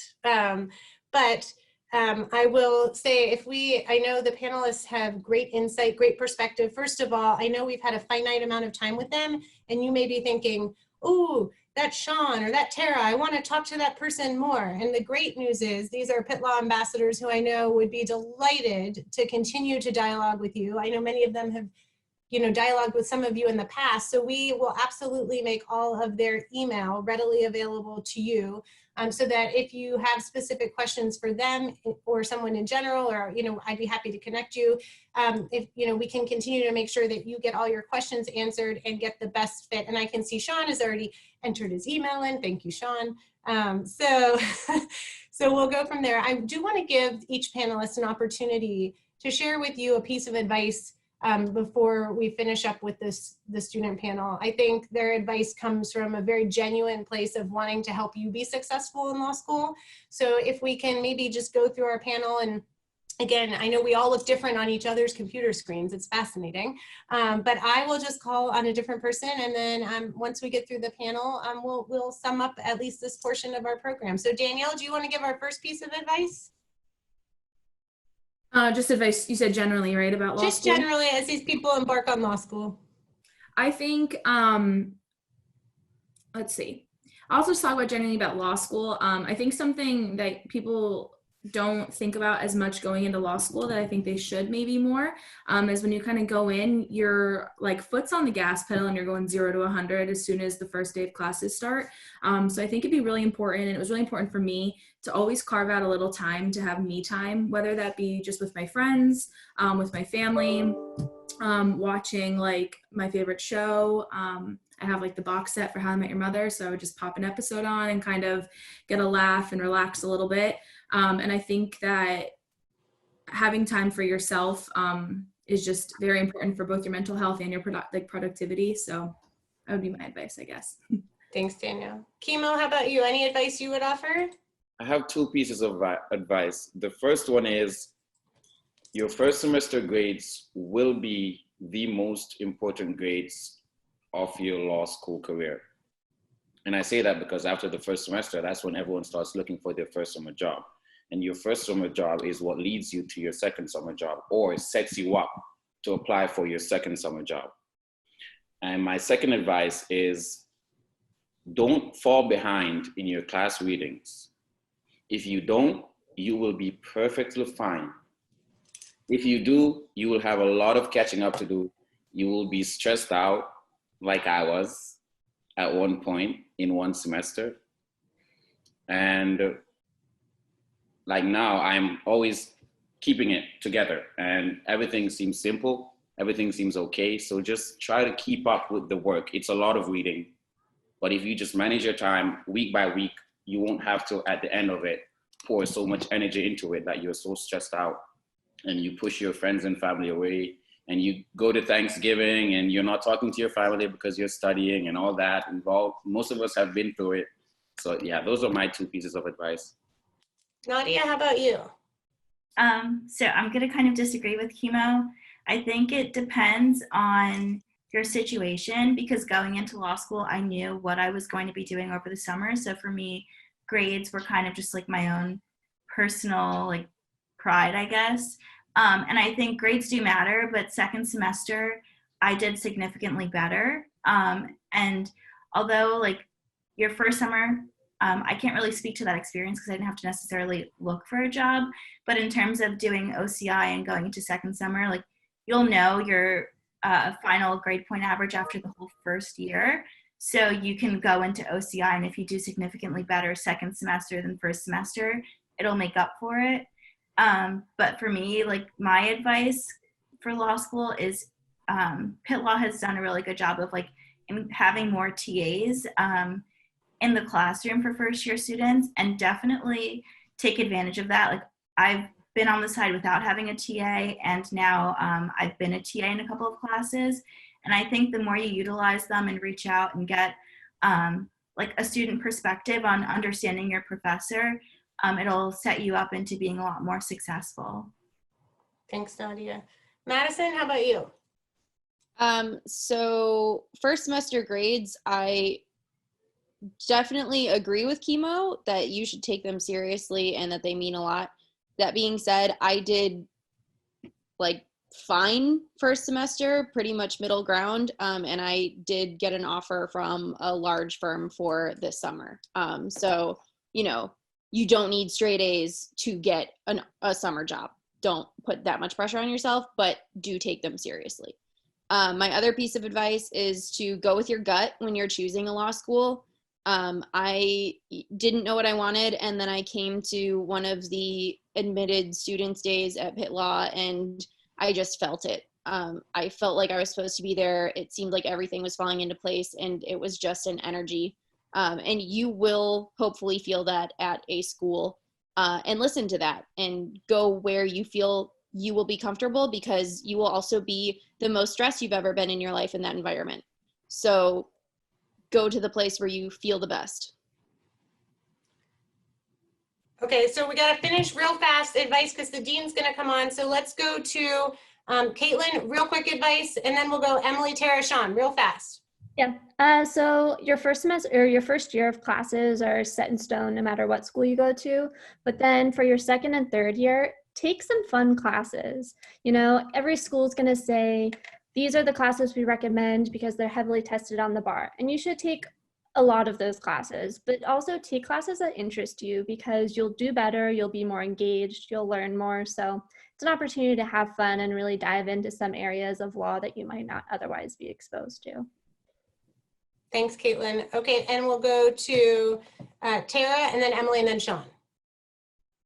So work-life balance is like my favorite phrase. I get to school at 7 a.m. and I work until 4. I go home and law school does not exist for me anymore. I go to the gym for a couple hours. I hang out with my parents. I call my friends. Like, I do whatever I want, but law school doesn't exist. And so find that balance of what works for you, because it doesn't have to consume you for 24/7, and it shouldn't, because that's not healthy. Perfect. Emily, we're coming to you. I just want to echo a lot of the things that Tara and Danielle already said. Basically, law school is going to be overwhelming, but don't let go the things that you love doing before law school. So before law school, I always like have a fun book I read before I go to bed, and I was averaging like 100 pages a day. That's what I like to do. So law school, I still do that. I don't get in as many pages as I would like, but I still keep that as part of my life. I still keep all of my friends from before law school as part of my life, and that was super important to me. So just make sure you have that, like whether it's scheduled time like Tara does, or it has to be a little more structured just to keep everything together, but keep that as part of your life, because it's going to make you happy and it's going to be better for your mental health overall. Thanks, and we'll finish with you, Sean. Piece of advice. Definitely always ask the questions that you're afraid sound too stupid in your head, because I guarantee you another student is going to have that same question. For me, I didn't ask what briefing a case was until 3 weeks into law school, and I regret that, because I know other people who didn't know, and we were all looking at each other like, why didn't anybody ask? It just seemed like something we were supposed to know. So ask the questions you're afraid sound too stupid. Wonderful. Thank you, Sean. And thank you to the whole panel for being so generous with your time. I do believe Dean Wildermuth is with us. Panelists, thank you. I will talk to you soon. Thank you, panelists. Dean Wildermuth, are you with us? All right. I want to thank all the panelists too. That's why we all are here at the law school. It's great to see everybody. Great to see all of you and all those great answers. I loved it. I think what's even more confusing on Sean's point is not just briefing cases, but then you hear that there are case briefs, and the briefs are what people submit as part of their argument to an appellate court. What is too many words, right? The same word over and over again, we're using it. So always ask those questions. But hey, we are so happy that all of you spent the day with us today. It's been a great day. And again, we hope that you've gotten a lot of your questions answered. You have lots of great email addresses now, so you can talk to the students. And I just want to echo one final thing, and that is, yes, I always have my handy Pitt blanket in the back. That's for you, Shar. And I also want everybody to know it is really about where you feel like you fit. We have a lot of great things happening at the law school. You can feel the community spirit. You can feel how people connect at Pitt Law. And this is a really important thing at our law school. And we hope that this is something that interests you, that you could see yourself being a part of.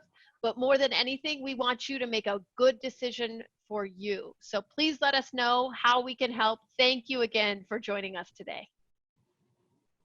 Thank you. And usually at the end and the conclusion of our day, we have our wonderful Pitt Law ambassadors take you on a tour of the law school. Since we are doing this virtually, we do have a brief 2-minute video that we're going to share, and then we'll come on just to say goodbye and wrap up. Kim, are we ready for the video? To be honest, my perception was a textbook version, and it was just an old, steel mill kind of city. But now it seems like a very vibrant and just up-and-coming city. If you want to make things happen, this is the place you want to be. You want to be in Pittsburgh. I see the future of Pittsburgh as being this great cross-section of companies, from some of the oldest companies that have been in the United States to new large upstarts like Google, Uber, or Facebook. And at the same time, with the robust startup and tech community that's here, you have a great need for not just legal professions, but people of a lot of different backgrounds. Everyone here is so willing to help one another, and there's really a sense of community here. One of the best things about Pittsburgh is that there's a ton of different neighborhoods that all kind of have their own vibes. Going to school in Oakland is a great resource for students. It's one of the cultural centers of the city. You have the ability to visit the Carnegie Museums right down the street from the law school. You can visit Phipps if you need a chance to relax and really take in some beautiful scenery. It's really a great environment to learn in and live in. I know I visited countless friends in other cities, and it kind of made me realize how good I really had it here. Pittsburgh's been ranked as one of the most affordable cities, in some years the most affordable city. That's great for somebody just starting out and living on a budget. For Pitt students, you can certainly get discounted tickets for a lot of events. And if you like sports, Pittsburgh's a great place to be. Downtown we have the Andy Warhol Museum. There's the Mattress Factory, which is a fascinating museum on the North Shore. On a really nice day, one of the best things to do is to take a break in between classes or on the weekends and walk over to Shenley Park, which is right down the street from the Barker Law Building. There's kayaking that people love to do when it's warm out. There are trails, there are biking trails. I was extremely surprised by how friendly and accepting all of the professors and students were. There's this idea about law school that it tends to be really competitive and kind of aggressively scary or nerve-wracking, but at Pitt Law, you really get an opportunity to know your colleagues and the fellow students that you're studying with and respect each other and support each other. And I think that is definitely one of the best things about Pitt Law. Or whatever you want to do, Pitt Law has an avenue that you can explore that. And beyond that, there are staff members who are willing and want to help you succeed. My experiences in Pittsburgh and my experiences at Pitt Law will always have such a special place in my heart. You just have to experience it.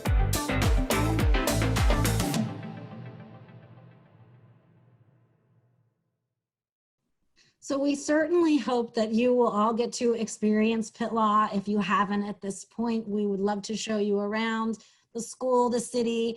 So hopefully we'll be able to do that one day in the very near future. But in the meantime, if you have any other questions about Pitt Law, feel free to reach out to any one of us, our students, our faculty, the administration, my staff. Everybody really is willing to help here. Everybody put their emails online. We are going to put the videos back online for later view. For everybody who's accepted, congratulations on your acceptance to Pitt Law. We hope you will come to Pitt Law. And our deposit deadline was extended from April 15th to May 15th. So I will let both Allie and Mimi say goodbye as well. Mimi, do you want to go first?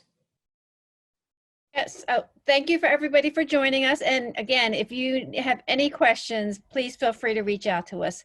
Thank you for joining us today. And if I can just echo the Dean's sentiments and Charmaine's sentiments, I think Dean Wildermuth said it so beautifully. It's about picking the right school for you. We believe that each of you belong with us. We think you would enhance our community, and we would love to have you. And our hope is that after today, you've gotten a little bit more of a feel for what it would like to be. And if you need anything, as Charmaine and Mimi and Dean Wildermuth said, we're here to help. And one last thank you to Kim Getz, our Director of IT. If it wasn't for her, this probably wouldn't have happened so smoothly. And thank you for your patience. Everybody be safe out there, and feel free to email us, call us, FaceTime us, Zoom with us. What else do we have? Skype for Business and Microsoft Teams. So we're happy to connect in any way. Thank you so much. Have a great day. Be safe and be well.